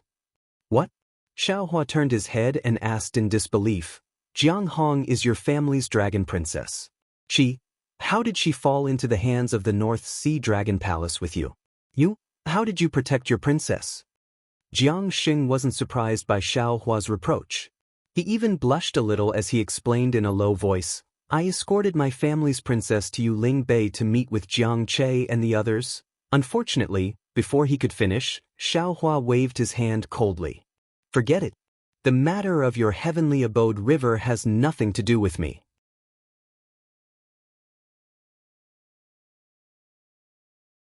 Who captured Jiang Hong? I won't. Just like how he interrupted Jiang Sheng's words, Xiaohua was unable to continue speaking at this point. Lu Yi saw Jiang Hong as his own sister. He would rather suffer than let Jiang Hong get hurt. Lu Yi was his favorite disciple. If Jiang Hong was captured by the North Sea Dragon Palace, her ending was needless to say.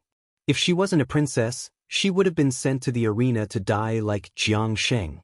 If he didn't rescue Jiang Hong, how would he face Lu Yi in the future? Seeing that Xiaohua didn't speak, Jiang Sheng said, "Jiang Che and the others are in Yuling Bei. If you don't want to do it directly, please send me to Flowing Lightning Residence." Xiaohua looked at Jiang Sheng from head to toe. At this moment, Jiang Sheng's physical injuries were still very serious. It was impossible for Jiang Sheng to safely find Jiang Che by himself. Even if he didn't want to save Jiang Hong, he should send Jiang Sheng to Flowing Lightning Residence. Moreover, how could he not try to save Jiang Hong? Forget it. Xiaohua smiled bitterly. For my disciples' happiness, I can only be a good person again. Xiaohua said this in human language. He didn't want Jiang Sheng to hear it, so Jiang Sheng didn't understand. But looking at Xiaohua's expression, Jiang Sheng knew Xiaohua's choice. Then, Xiaohua took out the mountain and river seal and said, Ao Jing should be back soon. Come in. When I find flowing lightning residence, I'll let you out. Thank you, fellow immortal Xiao. Jiang Sheng said with a smile. He wasn't surprised by Xiaohua's help.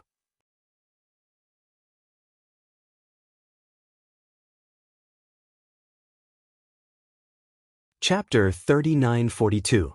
Xiaohua shook the mountain river seal and retrieved Jiang Sheng.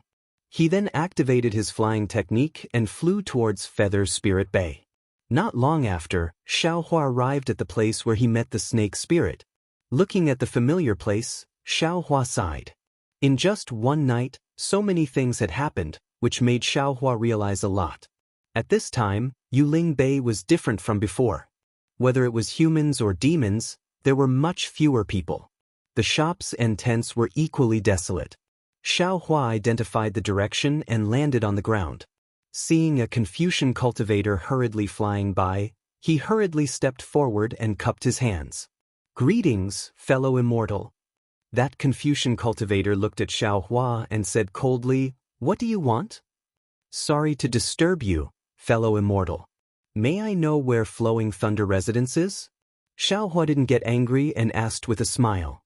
Flowing Thunder residence? I don't know. Hearing this, that Confucian cultivator waved his hand and flew away without thinking. Damn it, we're all humans. Even if we're different, there's no need to be like this. Xiaohua sneered, and then he looked left and right. After that, he flew over a few hundred meters and blocked the path of a leopard spirit that was similarly riding a demonic cloud. Fellow Immortal, I wonder if fellow Immortal knows of the Lightning Flow residence? Flowing Thunder residence. That leopard spirit's yellow eyes turned a few times as if he was thinking, then he shook his head and said, I don't know. You'd better ask other demons. Seeing the leopard spirit hurriedly leave, Xiaohua pinched his chin and became anxious. It can't be, right? I don't know one, I don't know two, this Jiang Sheng can't be lying to me, right? Looking around, Xiaohua walked into a small tent. The inside of the tent was similar to a shop, but it was very small and there weren't many things.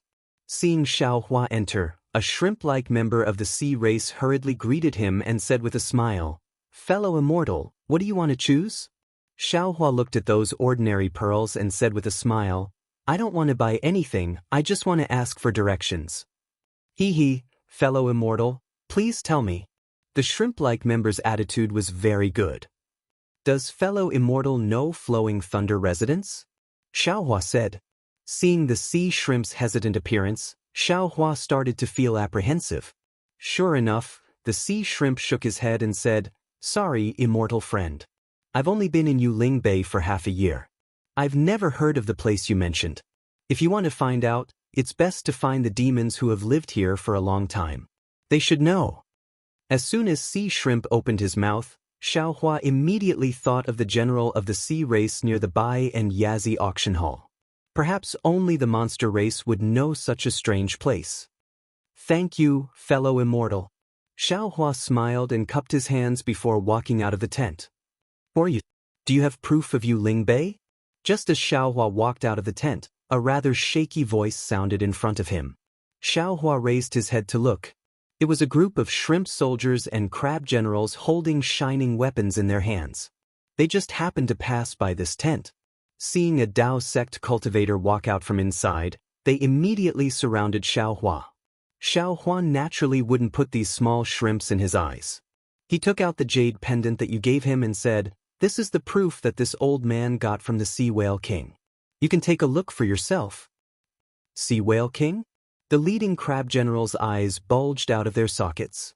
He looked at the jade pendant in Xiaohua's hand and said coldly, As long as it's not a token issued by my Yuling Hall, it's invalid. No matter who you are, you have to come with us to the Yuling Hall. How dare you? Xiaohua snorted and angrily rebuked. These shrimp soldiers and crab generals were so scared that they trembled. However, they had already received the order from the Yuling Hall. No matter how scared they were, they didn't dare to not brace themselves and surround Xiaohua. At this moment, a bright cloud of fire flashed in the sky. Ao Jing roared all the way back to Yuling Bay. Along the way, he threw fireballs randomly. Who knows how many flowers and plants were damaged? Brothers! Xian Kong's voice sounded behind Ao Jing at the same time. Each team will be divided into two groups. One half will continue to search for suspicious Confucian cultivators. The other half will form a team outside Yuling Bay and spread out to search the inland. Yes. The shrimp soldiers and crab generals surrounding Xiaohua didn't dare to disobey the order. Half of them flew out of Yuling Bay on a demon cloud. The remaining half looked at Xiaohua's clothes, scratched their heads and thought for a moment. They asked, "Are you a Confucian cultivator?" "This old man is a Daoist cultivator." Xiaohua raised his sleeve and said with a smile, This half of the shrimp soldiers and crab generals shook their heads and let Xiaohua go. Then they continued to search in front. Damn it, with this kind of soldiers, they want to catch this Xiaohua? What a fool's dream.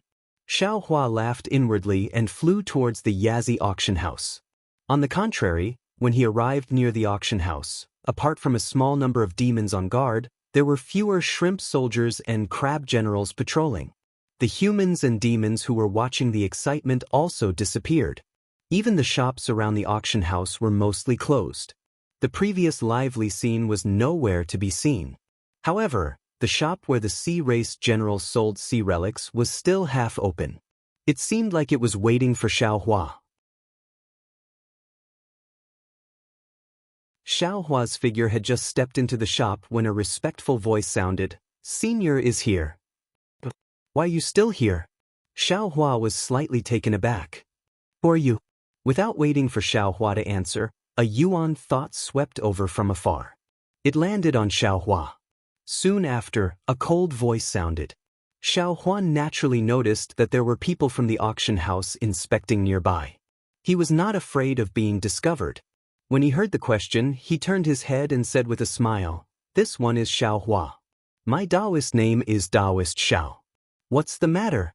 "General, what's the matter?" The person who came was a sea race general wearing armor. He looked like a big octopus. On the side of the armor, several tentacles held several different weapons. He looked very mighty. "Daoist Xiao?" When the sea general heard this, his expression changed slightly. After all, a Daoist cultivator who could be called a Daoist master should be at the early yuaning stage. He was not someone he could resist. However, the sea general looked left and right. He swam toward Xiaohua and asked, "What are you doing here? Do you have a certificate issued by my Feather Spirit Palace?" This Daoist Xiao is this little one's friend. Yuan hurriedly ran out of the shop and respectfully said to the sea general, "He came to the Feather Spirit Bay to play. This little one has already helped him obtain a certificate from the Sea Whale King." Hee. When the sea general saw Yuan come out, he unconsciously sneered and said, "The Feather Spirit Palace has already issued an order. Apart from the certificate issued by the Feather Spirit Palace, all other certificates are invalid. All human cultivators with invalid certificates are to be detained in the Feather Spirit Palace. Their whereabouts and any suspicious signs will be investigated. Since you are related to this human, you should also come with this general." Yuan was clearly stunned. He took half a step back in fear. However, it was only half a step. He stepped forward and said, "Senior Xiao was invited by this little one. This little one will guarantee his identity with my life. This little one will follow the general to the Feather Spirit Palace." "You?" The sea general was startled. He was clearly caught off guard. However, he immediately waved his tentacles and said, "What is a small shrimp like you doing in the Feather Spirit Palace? Be a good boy and stay aside." Then the sea general looked at Xiaohua and said, "Daoist Xiao, do you want to go by yourself? Or do you want this one to invite you?" "Impudent." At this moment, a rather dignified voice came from behind Yuan. The owner of the shop, the sea race general, walked out and scolded, "This is this general's honored guest, Brew. Why aren't you scramming back? The sea general called Bru was shocked when he heard the scolding. He almost naturally bowed and said, "This subordinate greets General Lu." Just as he said this, the sea general suddenly woke up. He straightened up and coldly looked at the sea general called Lu and said, "Lu, don't forget. You are no longer a general of the North Sea Dragon Palace. What qualifications do you have to order this general around? This general is here on the orders of the Feather Spirit Palace to investigate suspicious humans. Since you are colluding with this human, you might as well come with this general to the Feather Spirit Palace." Xiao Hua coldly watched from the side, his heart somewhat rueful. There was a struggle for power and fame between the human race, and it was easy for people to scheme against each other. Xiao Hua clearly smelled this kind of dark smell between the Hai Jianglu and the bromine. Lu's face was extremely unsightly. He opened his mouth to say something, but it was very clear that Bru was no longer a small soldier under his command. He could not order him around. But if he let Bru take Xiao Hua away, Lu could not bear to. After all, he already saw hope in Xiao Hua for a group of old soldiers to get rid of their injuries. It was not that Lu did not think of inviting Xiao Hua to the Feather Spirit Palace and then he would tell him about Xiao Hua's abilities.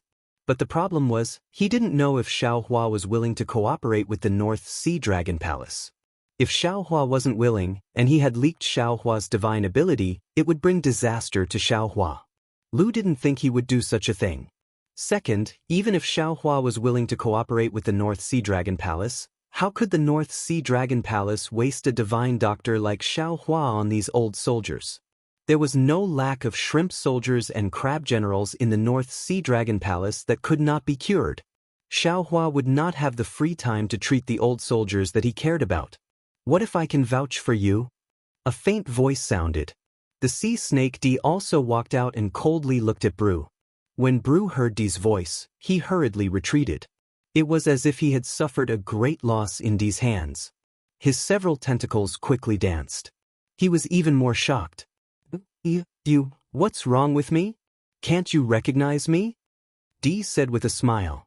"The dignified Shanghai general is really awe-inspiring. How come I have never seen a soft octopus with a hard bone? Oh my, I forgot. How can an octopus have bones? I really overestimated you." D. Bru's tall figure was like paper in front of D. He slightly swayed. He somewhat inarticulately called out, "Why are you here? If you vouch for me..."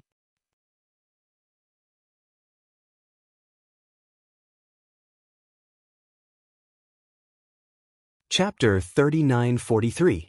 At this point, Bromine hesitated. His two slightly transparent eyes trembled rapidly. He looked at Xiao Hua, then looked to the left. He was afraid that this was a trap set for him by D. However, Bromine had been here for a long time, and other soldiers had started to pay attention to this place. This gave Bromine the so-called encouragement. "Fine." Bromine clenched his teeth and said, "You're the same as Lu. You're no longer a subordinate of the North Sea Dragon Palace. What qualifications do you have to guarantee? Since you're with this human, you can't get away with it. You don't know what happened in the Yazzie arena last night. Let's go." Bromine took a few steps forward, and the weapon on his tentacles danced arrogantly. "Is that so? Are you sure you want me to go?" Drip took a step forward with a faint smile. This simple step scared Bromine into retreating a few steps, as if he didn't dare to get too close to Drip. "You're pissing me off." Just as Drip was about to push Bromine back, a low, powerless voice came from behind Drip. Then, Chio's grandfather, Old Shrimp, staggered out with a shabby crutch. Without saying a word, he swung the crutch at Bromine. Bromine's body was naturally much bigger than Chio's grandfather. The crutch also looked funny. Bromine only needed to lift any one of his tentacles to knock it away. However, seeing Old Shrimp's crutch coming at him, Bromine didn't dare to move. He just let Old Shrimp's crutch hit him. Bromine could only wave his tentacles and the weapon in the air. He shouted in exasperation, "Old man, you're a veteran who's been through fire and water. You've bled a lot for the North Sea Dragon Palace. You've done a lot in battle, but you can't delay me. I'll guarantee for Daoist Xiao." Old Shrimp said loudly, "If you want to take Daoist Xiao, then take me too." "You can't do it either." Bromin didn't dare to fight back, but when he saw some of his colleagues coming over, he gritted his teeth and answered, "Of course Old Shrimp can't do it. What about us? We'll all guarantee for Daoist Xiao." As he said that, another group of old Sea Tribe members came out of Lu's shop. Some were Sea Tribe members, some were Sea Tribe members, some were loaches, and some were crabs. Bromin was at a loss for words. He glanced at the soldiers of the North Sea Dragon Palace who had surrounded them, then quickly fled. Although these veterans didn't have any official positions and were on the verge of death, they had made outstanding military contributions. They were all old ruffians who couldn't rub sand in their eyes. They were far from what the current soldiers could afford to offend. Usually, these old ruffians would reprimand these soldiers whenever they saw them, let alone now that Bromin had provoked them. The group of Dragon Palace soldiers saw that the situation was not right and ran away, leaving only Bromin to stay behind. Bromin was dumbfounded at the sight of so many veterans. His head was bigger than a mountain. He didn't think that his duty of inviting this strange human to the Feather Spirit Palace would cause so much trouble. "Hee, fellow immortals." Xiao Hua smiled and cupped his hands. "There's no need to make things too difficult for this general." Although this Xiao participated in the Yazi auction hall's auction, this Xiao withdrew from the auction midway for some reason. Although this Xiao doesn't know what happened in the auction, if this Xiao needs to go and ask, this Xiao has no objections. "Look at Daoist Xiao." An old loach clapped his hands. "He's really a Daoist master. He can kill you with a raise of his hand, but he's still talking to you calmly. Little octopus, do you think this kind of Daoist master is the human Confucian cultivator you're looking for?" An old crab waved his claws and shouted, "If Daoist Xiao wants to go to the Feather Spirit Palace, we'll go together. Wherever Daoist Xiao goes, we'll go together." Hearing this, Xiao Hua didn't need to look anymore. This must be an old ruffian. He hadn't even met Xiao Hua and he was already relying on Xiao Hua. Bromin began to step back and said with a somewhat panicked tone, "The Feather Spirit Palace is looking for a human Confucian cultivator. This Daoist Xiao is obviously not one. Just now my eyes were playing tricks on me." Bromin was a junior in front of these veterans. He couldn't afford to offend any of them. Before the veterans surrounded him, he hurriedly withdrew. At this time, Bromin wasn't afraid of anything going wrong. Although these veterans looked old and weak, they had all risked their lives for the North Sea Dragon Palace for so many years. Their words might not be as useful as his in the Feather Spirit Palace, but in the Feather Spirit Bay, 100 of him couldn't compare to one of them. Seeing Bromin leave with his tail between his legs, several veterans still scolded themselves. "Damn it, where did this little bastard come from? How dare he behave so atrociously in front of me?" Xiao Hua smiled and didn't say anything. He just stood aside. "Daoist Xiao." Lu stood aside and said with a smile, "I'm sorry to make you laugh." Bromin was a little narrow-minded, but he was timid and didn't have too many bad intentions. I guess he saw that Daoist Xiao was a human and wanted to take credit for it. In fact, if Daoist Xiao wasn't the Confucian cultivator they were looking for, they wouldn't make things too difficult for Daoist Xiao. It doesn't matter." Xiao Hua waved his hand and said, "If it wasn't for the fact that I was still worried about your injuries, I'm afraid I would have left long ago and ignored his little tricks. Many thanks for Daoist Xiao's pity." Seeing Xiao Hua return, Lu was already happy in his heart. However, he was still uneasy. He didn't know whether Xiao Hua came back for the sea sirira or to save the old sea shrimp.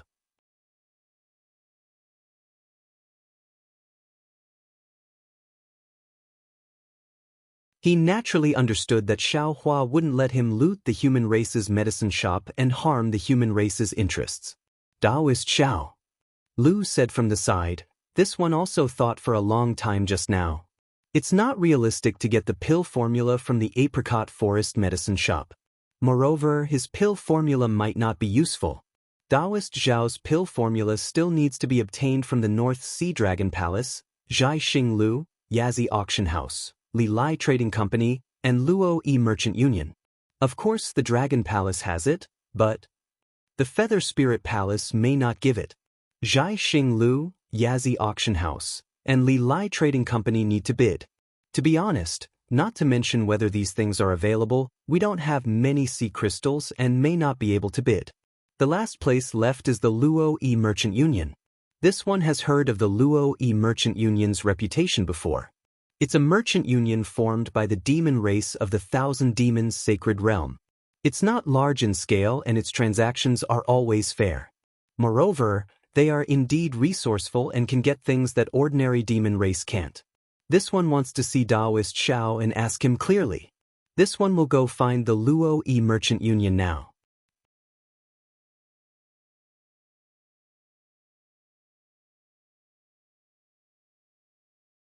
Chapter 3944. Oh. Xiaohua smiles and turns to look at Yuan, asking, "Is this your recommendation again?" Yuan hurriedly waves his hand and says, "This is not what I said. General knew about it and then asked about it. That's why I reported it to you." Xiaohua thinks for a while and says to Lu, "It would be best if you could find Bei Wen who recorded the pill recipe in Luo Yi Merchant Union. I would be able to refine pills according to the recipe." Daoist Xiao, "You don't want to go with me?" Lu is a bit surprised and disappointed. Xiaohua smiles, "I don't know much about the pill recipes of the monster race. It doesn't matter if I go or not. You only need to ask the monster race in Luo Yi Merchant Union for the pill recipe. They should be in charge of it. Moreover, I have something important to do. I'm afraid I can't accompany you." Alright. Lu naturally wants Xiaohua to go with him. However, Xiaohua has something important to do so he can't force him. Beside him, Drop hastily asks tactfully, "Daoist Xiao, what is it? Do you want to do it in Yuling Bay?" Xiaohua nods. After thinking for a while, he asks, "Do you know a place called Drifting Pavilion?" Drifting Pavilion? Drop thinks for a while and shakes his head. "I am familiar with every place in Yuling Bay, but I have never heard of Drifting Pavilion. Could it be that this drifting lightning abode that Daoist Xiao mentioned is located outside of Yuling Bay?" Xiaohua shakes his head and replies, "No, it's in Yuling Bay." Drop looks at some old soldiers on the left. After thinking for a while, he says in a low voice, "Daoist Xiao, if possible, you should ask these old sea race." Xiaohua nodded, then raised his head to look at the closed shop door and said, "Everyone, this Xiao came to Yuling Bay to look for an old friend. He left a message for this Xiao, saying that he was at the Drifting Pavilion, but this Xiao couldn't find him anywhere in Yuling Bay. I wonder if anyone can answer my question?" Drifting Pavilion? The group of old Oceanids are also slightly startled. They all look at each other, wanting to share Xiaohua's burden. However, they seem to have never heard of this name before. One of the old Oceanids even asks, "Daoist Xiao, do you think this flowing lightning residence, is it the E residence? Or a place name? Or a brothel that you humans often talk about?" Xiaohua smiled and said, "This Xiao doesn't know either, I only know the name of this place." "I-oh." Suddenly, old sea shrimp seemed to have thought of something and said hurriedly, "I remember now. It seems that there is such a place." "Oh? You know about it?" Hearing this, Xiaohua was overjoyed. Seeing that old sea shrimp didn't say anything, he asked, "Could it be that there's something strange about this place?" "Indeed." Seeing Xiaohua being so cautious, old sea shrimp winked at the group of old sea race members and whispered a few words to Xiaohua. Sure enough, Xiaohua's brows slightly creased. After a while, Xiaohua smiled and said, "Since this Xiao has come, then I should still make a trip. Everyone just stay here, or go somewhere together. General, hurry to the Luo Yi Merchant Union. When this Xiao pays a visit to my old friend, I can refine some pills or medicines for you." Lu nodded vigorously and said, "I'll go now. When I find the pill formula, we'll meet at Yaoshi. This place is too close to the Yazi auction house. After all, it's inconvenient for Daoist Xiao to be here." "Indeed. You all go first. I'll immediately go find a Feather Spirit Palace certificate for Daoist Xiao," an old sea race member said hurriedly. Xiaohua watched as Lu opened the shop door and the group of old sea race members walked out. He said to the fish monster, Yun, take this Xiao to that place. Okay, this little one understands. The fish monster was extremely excited. It rubbed its illusory hands and nodded vigorously. Sea Snakely hurriedly said, Daoist Xiao, do you want me to accompany you? No need. Xiao Hua waved his hand. You go with Lu to the Loi Merchant Union. Since there is a pill formula, there must be some demonic herbs, demonic fruits and so on. You also help to take a look. Lu is not a shrewd businessman. Li covered his mouth and said, he's not a human to begin with. Xiao Hua nodded. He looked around and said, if possible, give all the sea relics in this shop to this Xiao. This Xiao has a use for them. No problem. Li said without hesitation, this one will pack it up right away. When Daoist Xiao returns, I'll give them all to you. Xiao Hua took out a Qianquan bag and handed it to Li. He directly took the fish monster and prepared to leave the shop. The little sea shrimp waiting at the entrance of the shop hurriedly said shyly, Daoist Xiao, Grandpa and the others have gone to find a certificate for Daoist Xiao. Please wait for a moment. They really went. Xiao Hua didn't know whether to laugh or cry. Thus, Xiao Hua simply stood inside the shop and watched Li tidy up the sea relics in the shop. On the other hand, the somewhat tyrannical shop assistant from before had long disappeared. After a while, Li tidied up all the sea relics in the shop and gave the Qianquan bag to Xiao Hua. Xiao Hua looked inside and saw that there were indeed a lot of sea relics. Thinking about how each sea relic was the life of a sea race member, Xiao Hua increasingly felt that doing these things was worth it.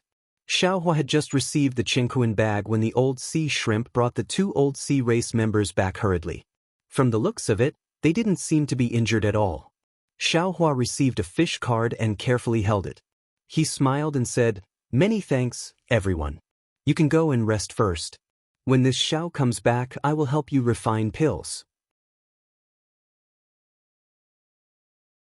Seeing Xiao Hua treasuring the fish card very much, the old sea shrimp and the others were quite happy.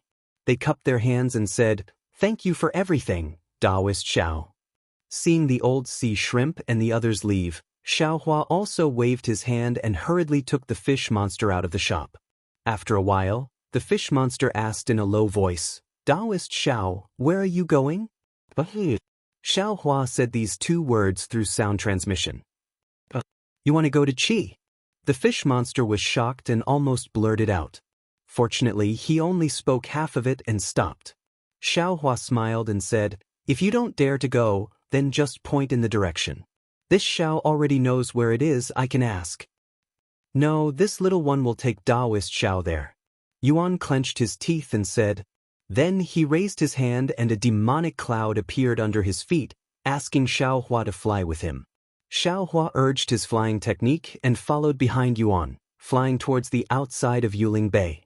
Sure enough, along the way, there were many shrimp soldiers and crab generals patrolling, stopping Xiao Hua from time to time. The certificate given to Xiao Hua by the old sea shrimp was quite useful. Every sea race took a look at it and didn't ask much, directly letting them go. After flying over the mountain range of Yuling Bay, they arrived at the other side. Before they could get close, a hot aura hit them in the face, and a strong smell of sulfur gradually diffused in the air. Near this hot aura, there were no sea race, and the patrolling shrimp soldiers and crab generals were also gone. After flying for a while, Yuan's figure was already trembling. Obviously, he couldn't adapt to the heat here. Xiao Hua said, Yuan, Qi must be in front. You don't need to get too close. This old man will go by himself. You find a suitable place to stay. After this old man comes out, I will come to find you. The fish monster stopped in midair and said very shamefully, many thanks for Daoist Zhao's sympathy. This little one really can't stand it anymore. And this is a hot place. It's different from the humid life of UC race. It's normal that you can't stand it. Xiao Hua smiled and waved his hand, then flew forward. The fish monster watched Xiao Hua's figure fly over the foothills and fall into the valley. It quickly turned around and flew straight to the inside of Yuling Bay. The salty sea breeze swept up the moisture and fell on the fish monster's body. Only then did the fish monster let out a long sigh of relief. It didn't even transform into its human form and returned to its fish form. It twisted in the air, as if it was enjoying it to the extreme. Xiaohua flew over the mountain valley, and in front of him was a sea of scarlet red. Scarlet red mountain rocks, scarlet red sand, and also surging scarlet red lava. However, this scarlet red only covered a range of a few dozen li. Looking further into the valley, there was another stretch of dilapidated fences and dilapidated walls. Some dilapidated stone pillars, collapsed pavilions, and other things piled up in the valley. Many weeds and wild vines wrapped around these buildings. Xiaohua had already learned from old sea shrimp that this valley was called Drifting Pavilion thousands of years ago. It was a place where some monster race gathered. However, there was a change later on. A huge amount of magma was produced overnight, completely destroying the entire Drifting Pavilion. After the monster race left, another monster race occupied this place and changed the name of this place to Chi-Chi. As for why Yuan's expression changed when he heard about this place, it was not only because this place was hot and basically no sea race came here, but also because the monster race that occupied this place was a barbarian, a monster beast that liked to eat sea race. Yuan usually didn't have enough time to hide. Why would he come here? Xiaohua stood in midair and released his divine sense to explore. He had already seen the dried fish hanging on the mountain rock in the depths of the valley. These dried fish were not the kind that ordinary people would hang in their homes. The short ones were a few feet long and the long ones were several zhang long. They were all dried up and shrunk to one place. It was obvious that when these barbarians hunted these sea race people, the sea race people's bodies were huge. Xiaohua secretly smiled and said, "This place is not bad." Presumably, the North Sea Dragon Palace also didn't expect Jiang Che to be hiding here. Then Xiaohua let Jiang Xing out. The moment Jiang Xing came out, he immediately shrunk his neck and looked a little uncomfortable. He then looked around and asked curiously, "This is Drifting Pavilion? I'll let fellow Immortal Jiang know." Xiaohua smiled and said, "This place was originally called Drifting Pavilion. Later on, because magma spewed out, Drifting Pavilion was destroyed. Now it's called Chi-Chi this?" Jiang Xing was a little hesitant. He frowned and said, "Since it's called Chi-Chi, why did Jiang Che say it's Drifting Pavilion? How can I find Jiang Che? Anyway, this is Drifting Pavilion." Xiaohua shrugged and replied, "As for how to find Jiang Che, I don't know. However, there's a group of barbarians here who know how to forge weapons. You might as well go and ask them." "Alright." Jiang Sheng thought for a while and nodded. However, after flying for several zhang, he turned his head and asked, "Daoist Xiao, the North Sea Dragon Palace didn't chase after us, right?" Xiaohua looked between the mountain rocks and casually replied, "That's good." Jiang Xing smiled and flew down the valley.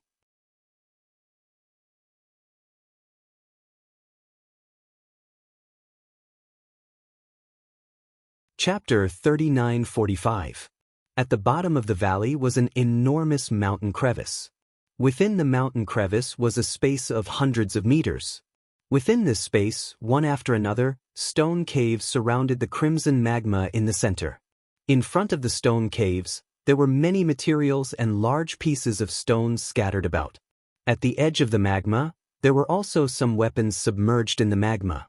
Only some parts of the handles were exposed. Xiaohua and Jiang Xing had just approached this mountain crevice when they were immediately discovered by the demon race. They saw 5 leopards, each about 30 meters in size, holding weapons as they flew over from the left side of the magma on a demon cloud. The leopard in front was holding a dried fish in its hand and was biting it with all its might.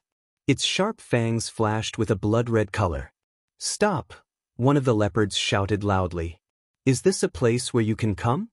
Jiang Sheng turned his head to look at Xiaohua and smiled. He flew forward a few steps, cupped his hands, and said, "Ji Pai." Xiaohua was stunned and blinked his eyes. He could be considered proficient in the demon language and dragon language, but he actually didn't understand what Jiang Xing was saying. However, since Jiang Xing and Jiang Che had arranged to meet here, and Jiang Xing didn't bring any keepsake, presumably this strange demon language was also what they had agreed on, right? As expected, when the leopard heard Xianxia speak, its expression changed slightly.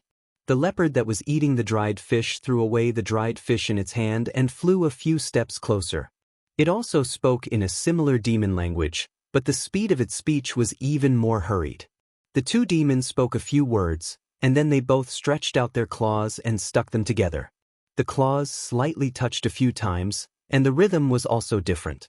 Then, the leopard raised its head and looked at Xiaohua. On that sinister and strange leopard face, a trace of a smile was squeezed out. Seeing this, Xiaohua also nodded and returned a smile at him. The leopard raised its hand. It was still that strange demon language, which seemed to mean, please. Jiangxing transmitted his voice in a low voice. Spiritual Master Xiao, please follow me. But Xiaohua knew that Jiangxing was being cautious, so he also sent a sound transmission and flew down with Jiangxing. The other few barbarians also gave way. Their faces were also filled with respect. The leopard in front led Xiaohua and Jiangxing into a cave. The inside of the cave was even hotter than the outside. Several streams of magma seeped in from the four corners of the cave, then flowed through several grooves and fell into a furnace similar to a cauldron. This furnace was square in shape, and strange demon characters were engraved on it. There were many patterns in the demon characters, and those patterns were actually filled with the splendor of the moon and stars.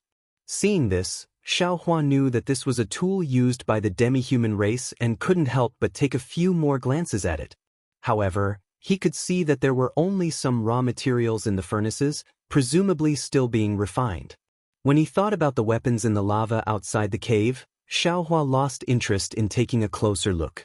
The strength of these barbarians was limited, and they could only use the lava to refine weapons. They had no value to him as a reference. Naturally, there were also some barbarians following behind Xiaohua. When they saw Xiaohua looking at the furnace, they frowned and looked at each other with dissatisfaction in their eyes. After passing through this cave, they arrived at an even larger cave. Inside, there were some weapons commonly seen by the sea race, and they seemed to be of good quality. However, Xiaohua's gaze didn't even stop. He directly looked into the cave and saw another deep cave. At this moment, there were several larger barbarians standing in front of the deep cave. The leader of the barbarians walked forward and whispered a few words. Unexpectedly, he also spoke in strange demon characters. The barbarians guarding the deep cave also raised their heads in surprise. They looked at Jiangxing and then at Xiaohua. After a slight hesitation, they muttered a few words before turning around and entering the deep cave. Xiaohua looked at the dark cave and didn't release his divine sense. He then lowered his head and looked at his feet. Below his feet was a layer of magma that had cooled down. It was ochre red in color, and there were some fire-type yuan qi emitting from it, causing the entire cave to be scorching hot. At this moment, Jiangxing turned his head and smiled at Xiaohua, as if indicating for Xiaohua to wait a moment. Xiaohua also smiled and nodded. He didn't mind. After a while, the barbarian came out and waved the large black fork in his hand. Go in. Damn it, I finally understood a few words. Xiaohua cursed inwardly as he followed Jiangxing into the deep cave. The deep cave was indeed large. There was a huge stone table with several strange weapons placed on top of it. At the head of the stone table, there was a barbarian that was over 10 zhang tall sitting coldly on a stone bed. Next to it were several other barbarians with graceful figures. They were probably female and were obediently accompanying it. Next to the stone table, there were also a dozen or so barbarians. They were all staring at Xiaohua and Jiangxing with fiendish expressions. Ji Gugu. The barbarian opened its mouth and spoke in a difficult demon character. Jiangxing took a few steps forward and also spoke a few words. Then, the barbarian was slightly stunned, as if it didn't dare to believe it. Similarly, the dozen or so barbarians were also stunned. Some of them even looked at the barbarians that had attracted Xiaohua and Jiangxing in disbelief. What did you say? The barbarian was a little anxious and finally spoke in a demon character that Xiaohua could understand. I didn't say anything. Jiang Sheng turned his head and glanced at Xiaohua. He said coldly, I already said that I am a dragon general of the North Sea Dragon Palace. My subordinates have already surrounded this place. All of you, leave behind the things used to forge weapons and hurry up and get out of here. Otherwise, don't blame me for killing all of you. Don't you think that Daoist Master Xiao? Jiang Sheng's tone was gloomy. The gaze he used to look at Xiaohua was also sharp, and even had a hint of ridicule. Xiaohua listened to Jiang Sheng's baffling words and couldn't help but be stunned.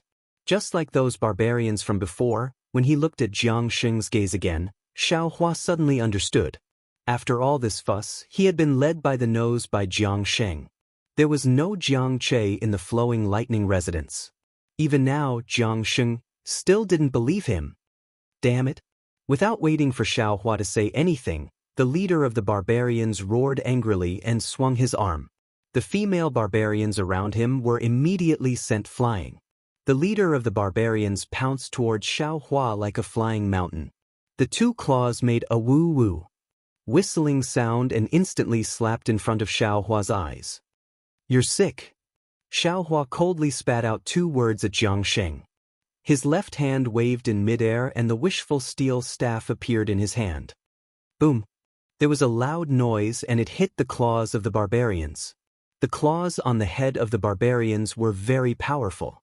In the loud noise, a line of sparks appeared. The leader of the barbarians was actually not sent flying by the wishful steel staff.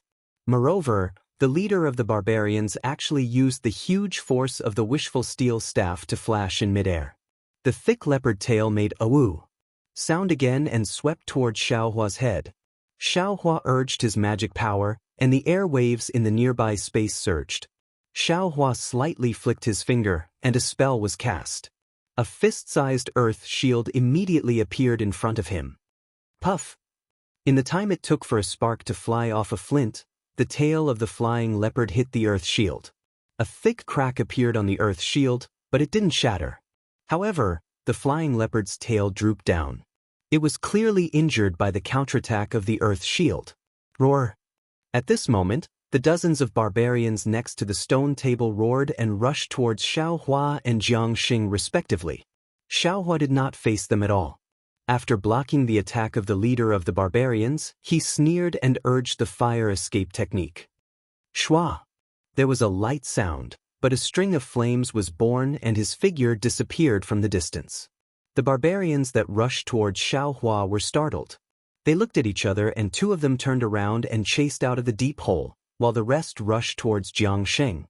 Roar! Xiaohua appeared outside the mountain valley. Hearing the faint dragon roar in the mountain valley, he snorted coldly and flew towards the top of the mountain valley without stopping. Those dozens of barbarians were only in the light-gathering realm and could not be considered as powerful experts. However, the leader of the barbarians had the strength of the Enlightenment Star realm. If Jiang Sheng was at his peak, he would be able to put up a fight. As for now, Jiang Sheng was already injured, so how could he be a match for these barbarians? However, this had nothing to do with Xiaohua. Xiaohua wanted to help Jiang Sheng with good intentions, but he didn't expect that Jiang Sheng would make a fool out of him like this. Xiaohua, who looked very reckless, was actually so scheming. It really made Xiaohua's heart cold. Xiaohua's divine sense swept through the bottom of the mountain valley. 2 barbarians led a few weaker ones out. Xiaohua originally wanted to teach these monsters a lesson, but when he saw the scarlet mountain rocks nearby, he sighed. His figure moved, turning into a rainbow and flying into the sky. Then, Xiaohua waved his large sleeve and swept up Yuan, who was standing far away from the mountain rocks, and disappeared in a moment.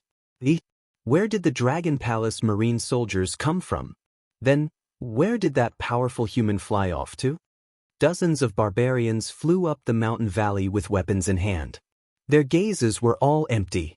Not only did they not see Xiaohua's figure, the shrimp soldiers and crab generals were also nowhere to be seen.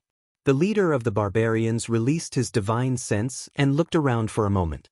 His eyes turned a few times, and he instructed the barbarians behind him, "Go to the Feather Spirit Palace and find out if the second prince of the Dragon Palace, wants to go back on his word again? Oh, and while you're at it, see what happened in Feather Spirit Bay recently. Yes. The dozens of barbarians scattered and flew away, disappearing in a moment. The two barbarians who had chased after Xiaohua were still not at ease. They once again circled the entire mountain valley before descending into the mountain valley. Xiaohua's figure landed in Feather Spirit Bay. Yuan shook his head, looked left and right, and said with a smile, "Daoist, have you finished your business?" Yes, it's already finished. Bring this Xiao to Yao Shi." Xiaohua nodded, his face not showing any abnormality. "Senior, please follow this little one." Seeing that Xiaohua was so serious about his promise, the fish monster was overjoyed. It carefully flew in front of Xiaohua, bringing him into the depths of Feather Spirit Bay. While Xiaohua was flying, he was thinking about how to refine pills for old sea shrimp and the others. At this time, he was not in the mood to be angry about Jiang Xing's distrust. After all, from the beginning to the end, Xiaohua was helping Jiang Xing with his own wishful thinking. It was normal for Jiang Xing to be suspicious, but Xiaohua helping others to this extent was indeed a bit shameful.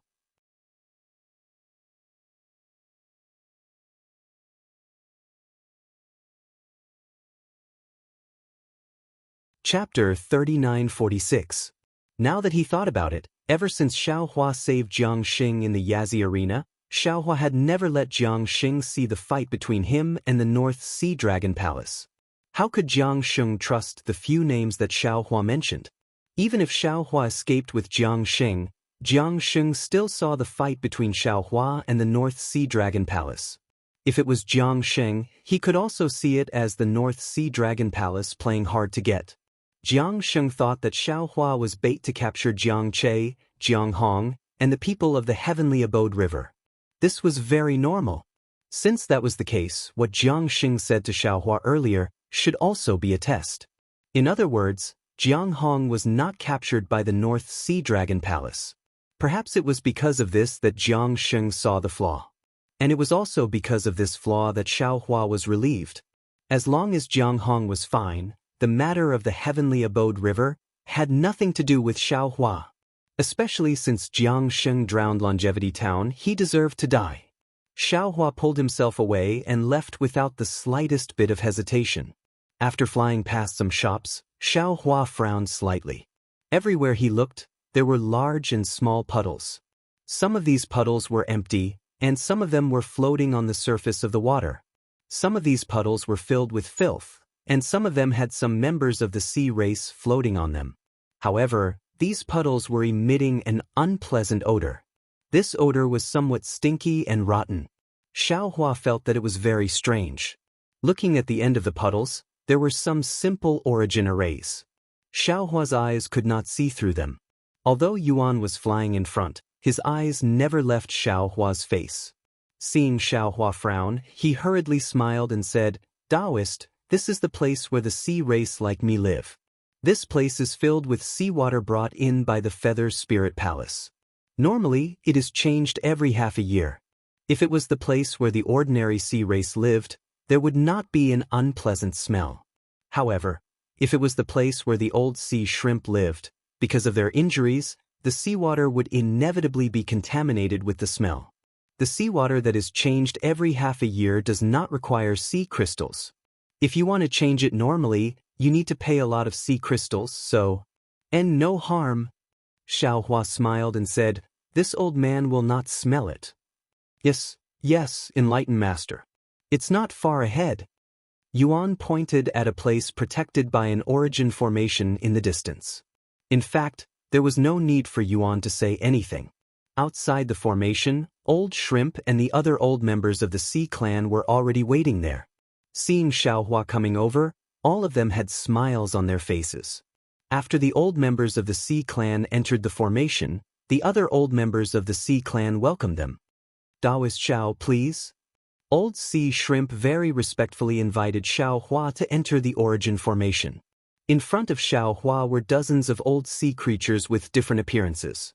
Before Xiaohua even opened his mouth, these old sea creatures all slightly bowed, carefully greeting Xiaohua with smiling faces.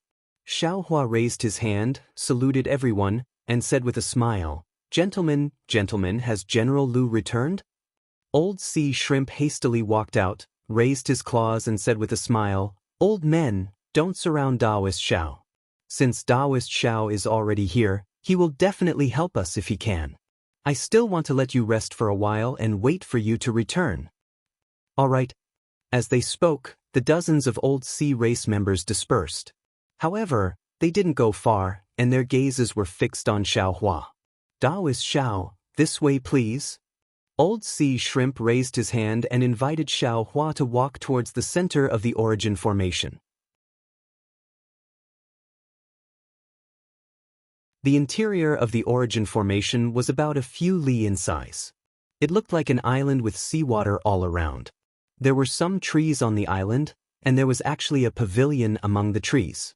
Near the pavilion, there were also some clear and melodious chirping sounds of birds. Xiaohua flew across the seawater and landed on the island. He looked around and said with a smile, "This Yaoshi really lives up to its name."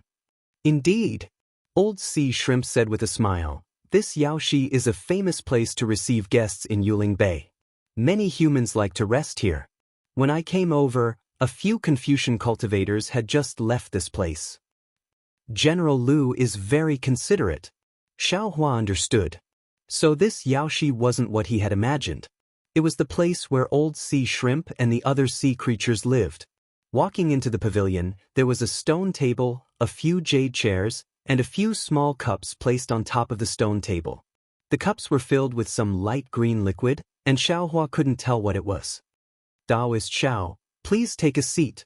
Old Sea Shrimp respectfully invited Xiaohua to sit down. He raised his hand and picked up a cup and placed it in front of Xiaohua. "This is Yuling Bay's ice rain liquid. It is produced from the ice spring at the bottom of the North Sea. It is said that it is useful for the cultivation of humans." Xiaohua sighed. He took the cup and said, "Why are you so polite? Presumably, this thing will cost a lot of sea crystals. It is enough for me to know your intentions." Old Sea Shrimp said with a smile, "There is a saying in the human race, no one will blame you for being polite. We are all vulgar sea creatures. We don't understand the etiquette of the hidden immortal continent. Normally, we would only learn it after seeing others do it. As long as Daoist doesn't get tired of it, we will be satisfied." "Forget it." Xiaohua raised the cup, raised his head and swallowed the ice rain liquid into his mouth. As the ice rain liquid entered his stomach, an ice-cold yuan qi came out from the ice rain liquid and rushed into Xiaohua's meridians. At the same time, Xiaohua's body felt refreshed, as if all the pores on his body were about to open. "Not bad," Xiaohua said with a smile. "Ice rain liquid really lives up to its reputation. If Daoist likes it, then use it all." Old Sea Shrimp hurriedly put the other cups in front of Xiaohua. "These things are useless to us sea creatures." Xiaohua bitterly smiled. This ice rain liquid was admittedly not bad, but that was only for ordinary cultivators. The amount of yuan qi within this ice rain liquid was simply insignificant to Xiaohua. The only thing that could make Xiaohua praise it was the momentary feeling and nothing more. Looking at Old Sea Shrimp, who was very eager, Xiaohua waved his hand and received the ice rain liquid. He said with a smile, "I appreciate your intentions. I have no use for this thing now. Let's talk about it later." Good. The Old Sea Shrimp smiled and chatted with Xiaohua for a while. Xiaohua also asked about the Feather Spirit Bay with interest. At this time, Xiaohua knew that the Old Sea Shrimp and the other soldiers of the North Sea Dragon Palace were born in the sea. However, because of the war, they were sent to guard Yuling Bay because of their meritorious service. Yuling Bay was naturally a peaceful place, and there would be no more war. However, after these veterans retired, they could no longer cut through the wind and waves and return to the Northern Sea territory. They could only spend the rest of their lives here. In fact, for these old sea creatures, as long as there was seawater, anywhere was their home. However, they were injured and in pain every day. Usually, it was inevitable that they would think of their former carefree life and miss their former sea. As for Lu, he was just as Xiaohua thought. He was a loyal sea creature general. When he saw that his subordinates' injuries could not be healed and they were howling every day, he took out the sea crystals he had accumulated to treat their injuries. The sea relics in the shop were also killed by him using sea crystals to invite soldiers he was familiar with. As for old sea shrimp and the other sea creatures, they naturally lived in the puddles that Xiaohua saw when he walked over. The fishy smell was emitted by the pus and blood on their bodies. "How many sea creatures like you are in Yuling Bay?" Xiaohua asked with a frown. "At least 100,000. Old sea shrimp answered without hesitation. Xiaohua was puzzled and asked curiously, "How come there are so many? Then, why do you all have to live in Yuling Bay? Won't you return to the northern sea?" Old sea shrimp smiled bitterly and said, "Daoist Xiao, you don't know." However, before he could explain, a sharp voice called out from afar, "Daoist Xiao, have you returned? Daoist Xiao, have you returned?" Then, a yuan shin hurriedly swept over and landed on Xiaohua.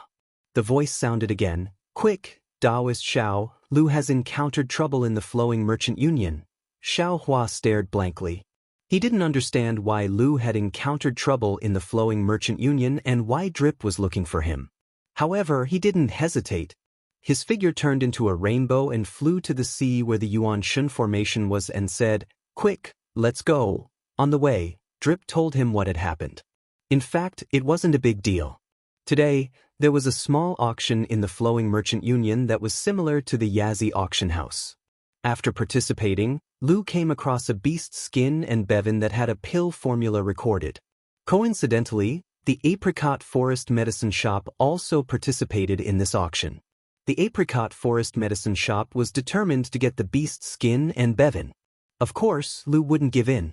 The two sides started to bid and the beast skin and bevan reached an extremely high price.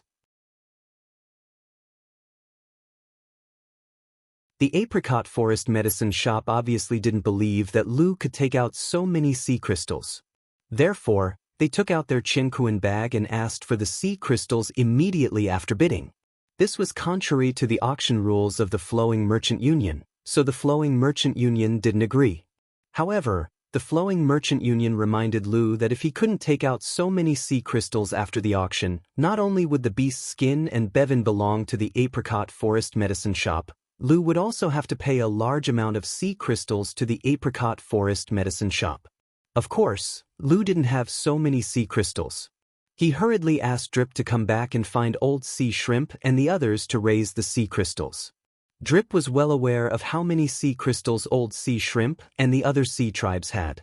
She knew that these sea tribes definitely wouldn't be able to gather so many sea crystals. Therefore, she went to find Xiaohua as soon as she entered the Yuan Shen formation. After all, the human race Dao cultivators who could participate in the Yazi auction house would definitely have sea crystals in their Qiankuan bags. After hearing Drip's explanation, Xiaohua's heart was also relieved. After he asked about the price of the beast skin and bevan, his heart was completely at ease. He smiled and said, "You don't have to worry about the price. Even if it was 10 times more expensive, this old man can still take it out." That's good, that's good." Drip was actually a little panicked. Now that she heard it, she was really grateful and said, "Daoist master, this matter?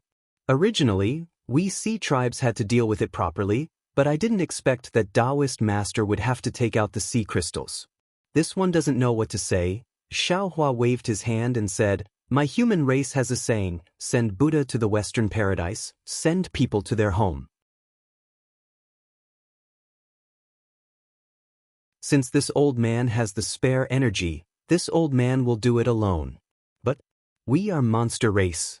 Drip wouldn't say this sentence normally, but facing such a compassionate Daoist master Xiao, Drip admired him from the bottom of her heart and couldn't help but say it.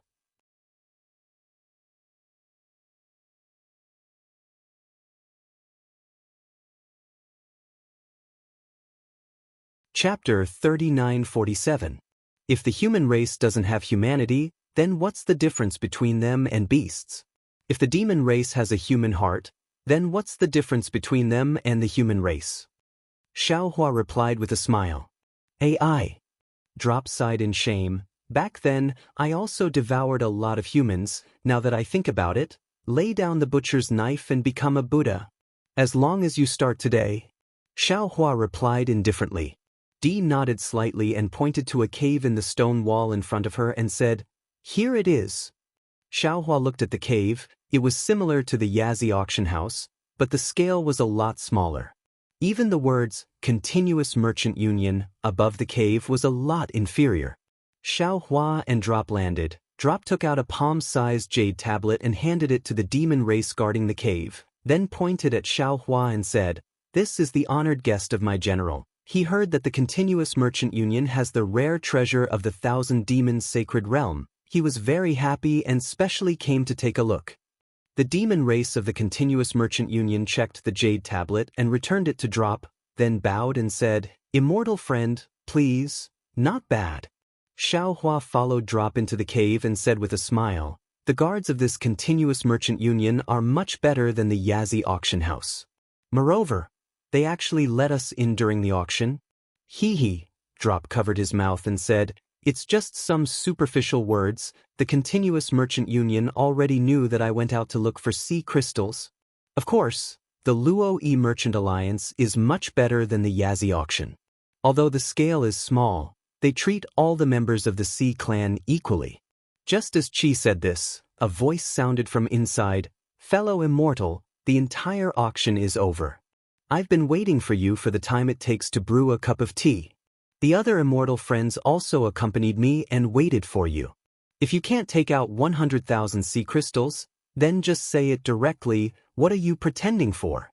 In fact, although I am a human, I am also a person with a reputation in the Yuling Bay. I also know a little about what you are like. It is impossible for you to take out 100,000 sea crystals. For the sake of the Continuous Merchant Union's face, and for the sake of Immortal friend, I have patiently waited for so long. If we were in the hidden Immortal continent, I would have already become hostile. Sai, forget it. You probably can't take out 10,000 sea crystals anyway. You might as well take out 5,000. My apricot forest medicine store has been taken care of by the Immortals of the Sea clan in Yuling Bay, and the Luo Merchant Union has been good to us as well. My apricot forest medicine store will bid for the pill formula and bay when at the price of 100,000 sea crystals." But even though Xinglin Drugstore's words were arrogant, they were reasonable. Lu did not know how to respond. Xiao Hua's figure flew into the auction house and laughed brightly. "Who said that General Lu doesn't have sea crystals? Spiritual Master Xiao?"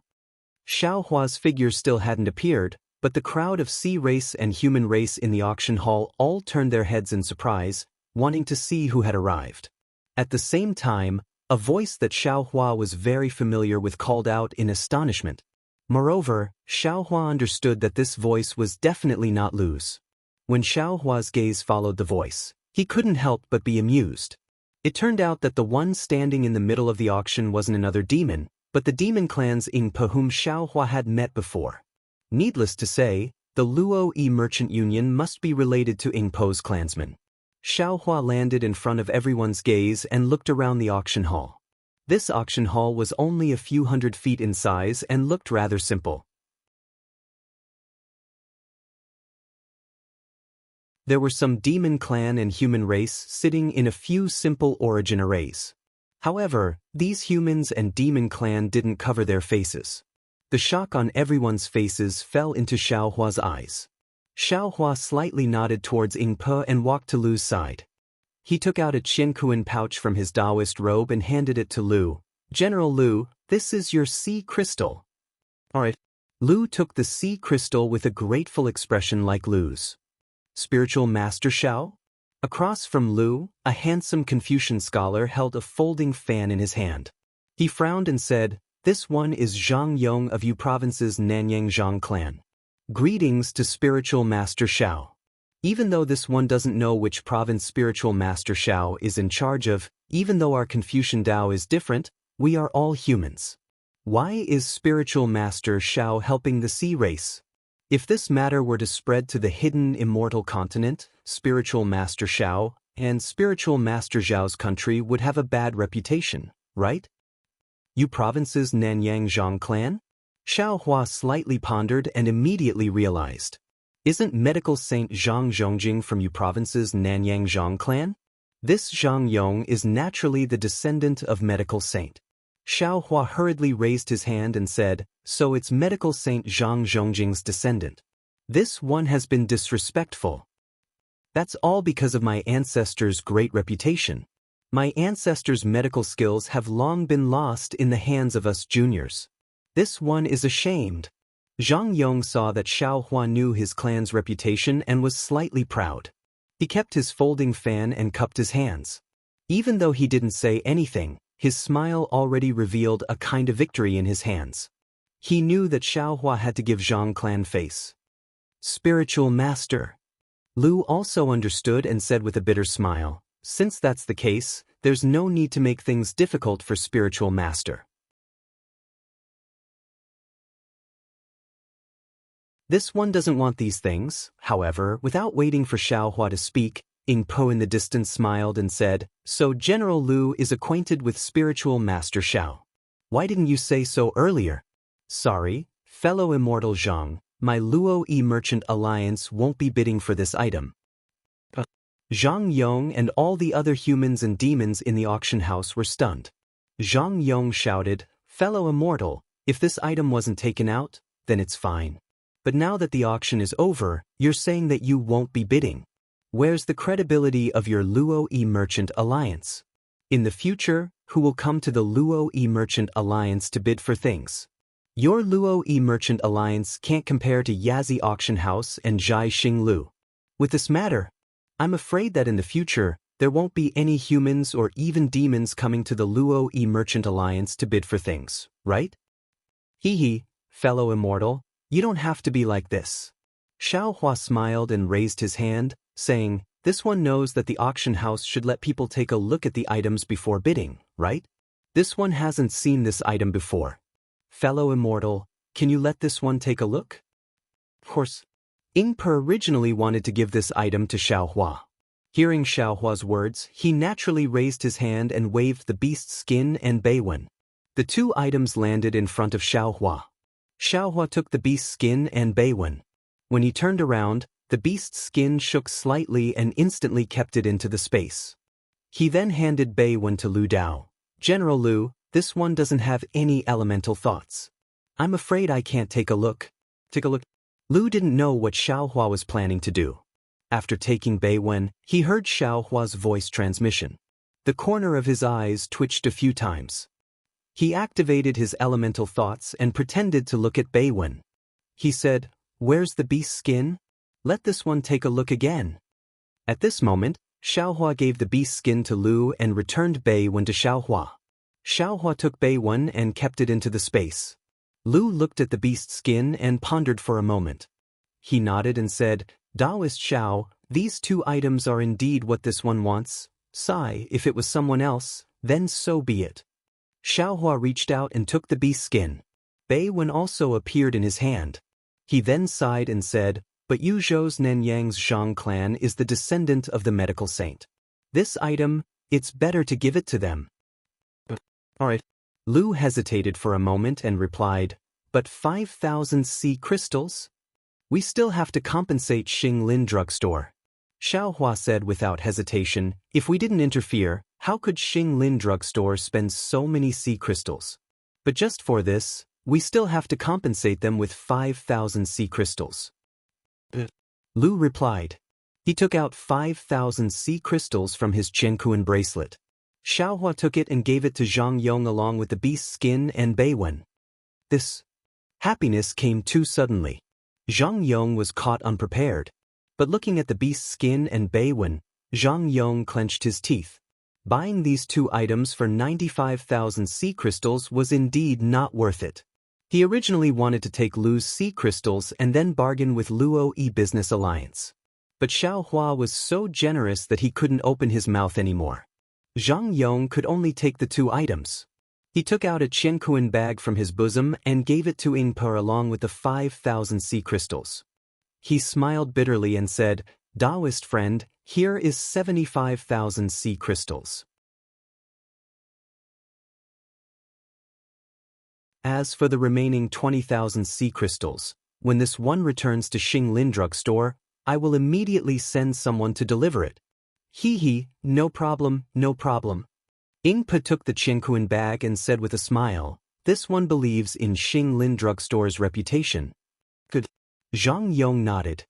He then cupped his hands towards Xiao Hua and said, many thanks, Daoist friend Xiao. If you have time, come to this one's Xing Lin drugstore. This one will welcome you with open arms. No problem. Xiao Hua replied with a smile. If I have time, this one will definitely pay a visit. Fellow Daoists. Ingpa raised his hand and said, this auction ends here. Fellow Daoists, please come again next time. The group of demons and humans all left. Ingpa sealed the entrance of the auction hall. He turned around and bowed. Greetings, Daoist Xiao. Rise. Xiao Hua helped Ingpa up and said with a smile, it has been several decades since we parted on Yaotai Mountain. Fellow Daoist, how have you been? It is all thanks to fellow Daoist. Ingpa said with a smile, with fellow Daoist's primeval stones, this one and my clansmen were able to open this Luo Yi merchant union. Our lives have been passable. Ha, fellow Daoist's words are becoming more and more like my human race. Xiao Hua laughed loudly. Ingpa looked at Lu Heli and said with a smile, Daoist Xiao, can you come with this one for a chat? Of course. Xiao Hua nodded. He then said to Lu Heli, you all can go back first. This one will go back in a moment. Yes, Daoist. Lu Heli replied. He took out the Qianquan bag and was about to return it to Xiao Hua. Xiao Hua said with a smile, this one arbitrarily made you lose 5,000 sea crystals. The primeval stones in the bag can be considered as compensation. Ingpa smiled and took out 5,000 sea crystals from Zhang Yong's Qianquan ring. He handed it to Lu and said, wool comes from a sheep's back. Fellow Daoist allowed this one to earn 80,000 sea crystals. Take these 5,000 sea crystals as my thanks. This. Lu was at a loss. Beside him, Lu Heli said, since Daoist Xiao is very close with the Luo Yi merchant union, you can take it. Thank you, fellow Daoist.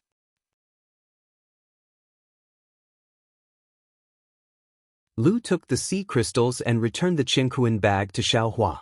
Xiao Hua did not say anything. He took the Qianquan bag and watched as the two sea race flew out of the auction hall.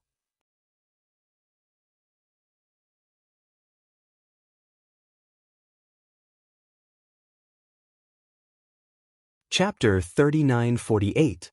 Daoist Master, please? Ingpa raised his hand and invited Xiao Hua forward. Xiao Hua smiled and said, don't be so polite with me. You lead the way. Ingpa smiled faintly and led Xiao Hua into the auction field. They arrived at a rather large hall. This hall was similar to what the human race would normally see, but it was filled with large pieces of gravel. Ingpa said to the demon on the side of the hall, go and invite the 9 elders here. Tell them that Daoist Master Xiao is here. Daoist Master Xiao? The demon was startled. He looked at Xiao Hua with a different gaze and hurriedly left. 9 elders? Xiao Hua stepped into the hall and said with a smile, are they the elders of your clan? Ingpa nodded and said, yes. Then, Ingpa took out a jade chair from the heaven and earth ring and placed it on the side of the stone. He raised his hand and said, Daoist Master, please sit. But Xiao Hua knew that this was the place where the human race's honored guests sat, so he sat down without hesitation. He then looked at Ingpa sitting on the main seat next to him. Xiao Hua suddenly woke up and cupped his hands. Oh, congratulations, Daoist Master. You are now the head of a clan? Daoist Master Xiao, you must be joking. Ingpa smiled. My clan is a small clan in the Thousand Demons Sacred Realm. Being the head of a clan is nothing. Moreover, my position as the head of a clan is related to Daoist Master Xiao. Could it be? Xiao Hua already understood. Ingpa explained, Daoist Master Xiao is right. It is because I made a few transactions with Daoist Master and Black Wind Mountain Range. My clans had just happened to be in trouble, so I stood out. Haha, Daoist Master Xiao is prepared and has the ability to seize opportunities. Xiao Hua said with a smile. This has nothing to do with me. Ingpa smiled and took out some rare fruits from the heaven and earth ring for Xiaohua to taste. After a while, he probed, Daoist Master Xiao, after making a few transactions with Black Wind Mountain Range. When I was preparing to go there, I received the news that Black Wind Mountain Range was being attacked by Immortal Palace. I also heard Daoist Master Xiao's fame of defeating Immortal Palace. I am very worried for Daoist Master Xiao. I even secretly went to see Black Wind Mountain Range. That place is completely different from before. But I really didn't expect that Daoist Master Xiao would suddenly come to Yuling Bay today. It's nothing, Xiaohua said with a smile. I had an appointment with a fellow Daoist, so I came here, but I didn't run into him. Therefore, this Xiao is preparing to return. Xiaohua roughly explained everything that he could say. In the end, he smiled and said, if I didn't see it with my own eyes, how could I have thought that the Luo Yi Merchant Union was actually fellow immortals? Hee, it seems like fellow immortal is fated to follow me. Otherwise, why would you still come to my Luo Merchant Alliance after several rejections? Ingpa laughed and said, if fellow immortal wants any Beiwen, elixirs, or pill formulas, I can ask my clansmen to find them. When he heard up to here, Xiaohua had an idea in his heart and he probed. Fellow immortal, I'll ask you something. Please go ahead, fellow immortal. Ingpa replied with a smile. Earlier, you said that you obtained information about the Black Wind Mountain Range. Xiaohua said in a low voice. So, your Luo Merchant Union has a certain source of information in the hidden Immortal continent? Of course. Ingpa nodded. For Zhai Xing Lu, Li Lai Trading Company, and my Luo Yi Merchant Union, information is sometimes like sea crystals. Only by having a source of information all over the hidden Immortal continent can we find business opportunities.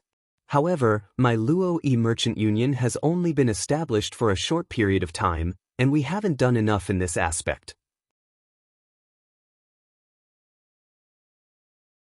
A lot of information is bought with vitality stones. So it's like this. Xiaohua pinched his chin, and his mind spun rapidly. Then he said something shocking. Fellow immortal, if this Xiao manages this Luo Yi Merchant Union with you, will your Luo Yi Merchant Union be able to develop very quickly? Ah? What did fellow immortal say? Ingpa was shocked, and he didn't know how to answer. After a moment, Ingpa said with a bitter smile, fellow immortal Xiao, this Xiao knows that your cultivation is profound, and there are also a lot of vitality stones in your Qiankuan bag. However, not to mention that for my Luo Yi Merchant Union to develop, the amount of vitality stones that fellow immortal thinks is far beyond what fellow immortal thinks. This Xiao doesn't think that fellow immortal can take it out. If fellow immortal wants to cooperate with my Luo Yi Merchant Union with just these vitality stones, I'm afraid it's impossible. Of course, Xiaohua said with a smile. This Luo Yi Merchant Union belongs to fellow immortal and your clansmen. This Xiao definitely doesn't have any covetous thoughts. This Xiao just wants to cooperate with fellow immortal and be able to obtain information about the hidden Immortal continent from your Luo Yi Merchant Union. And even information about the Thousand Demons' sacred realm and the Western Paradise. Fellow immortal, you think too highly of this Xiao. Ingpa didn't know whether to laugh or cry. How far does my Luo Yi Merchant Union have to develop to be able to provide so much information for fellow immortal Xiao? Why not? Xiaohua said with a smile. As long as the Luo Yi Merchant Union cooperates with this Xiao will let you broaden your horizons. How is that possible? If Xiaohua wasn't Ingpa's benefactor, Ingpa would have already driven him away. How could a Daoist cultivator know the twists and turns of running a merchant union, even if he could defeat perfected Lord Qingyuan?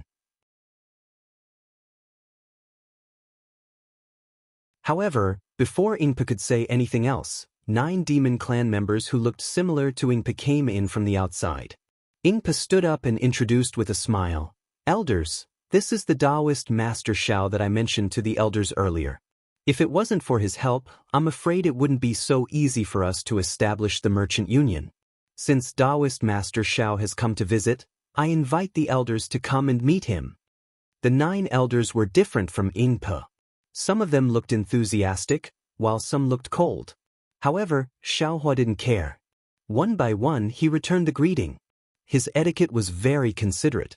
However, seeing that the 9 elders of the Yingpa clan were all in Yuling Bay, Xiaohua was a little surprised. "Elders, please take a seat." Yingpa sat down first and said to the 9 elders. The 9 elders sat on different pieces of gravel. Rather than saying that they were sitting, it was better to say that they were lying down. They looked very comfortable.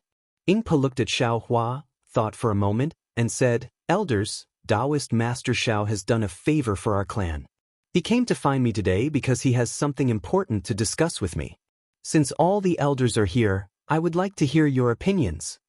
With that, Yingpa told them that Xiaohua wanted to cooperate with the Merchant Union and obtained information from the Merchant Union. An elder waited for Yingpa to finish speaking, then waved his hand and said, "Although Daoist Master Xiao has done a favor for our clan, this Merchant Union belongs to our clan. When we established it, we didn't plan to cooperate with anyone.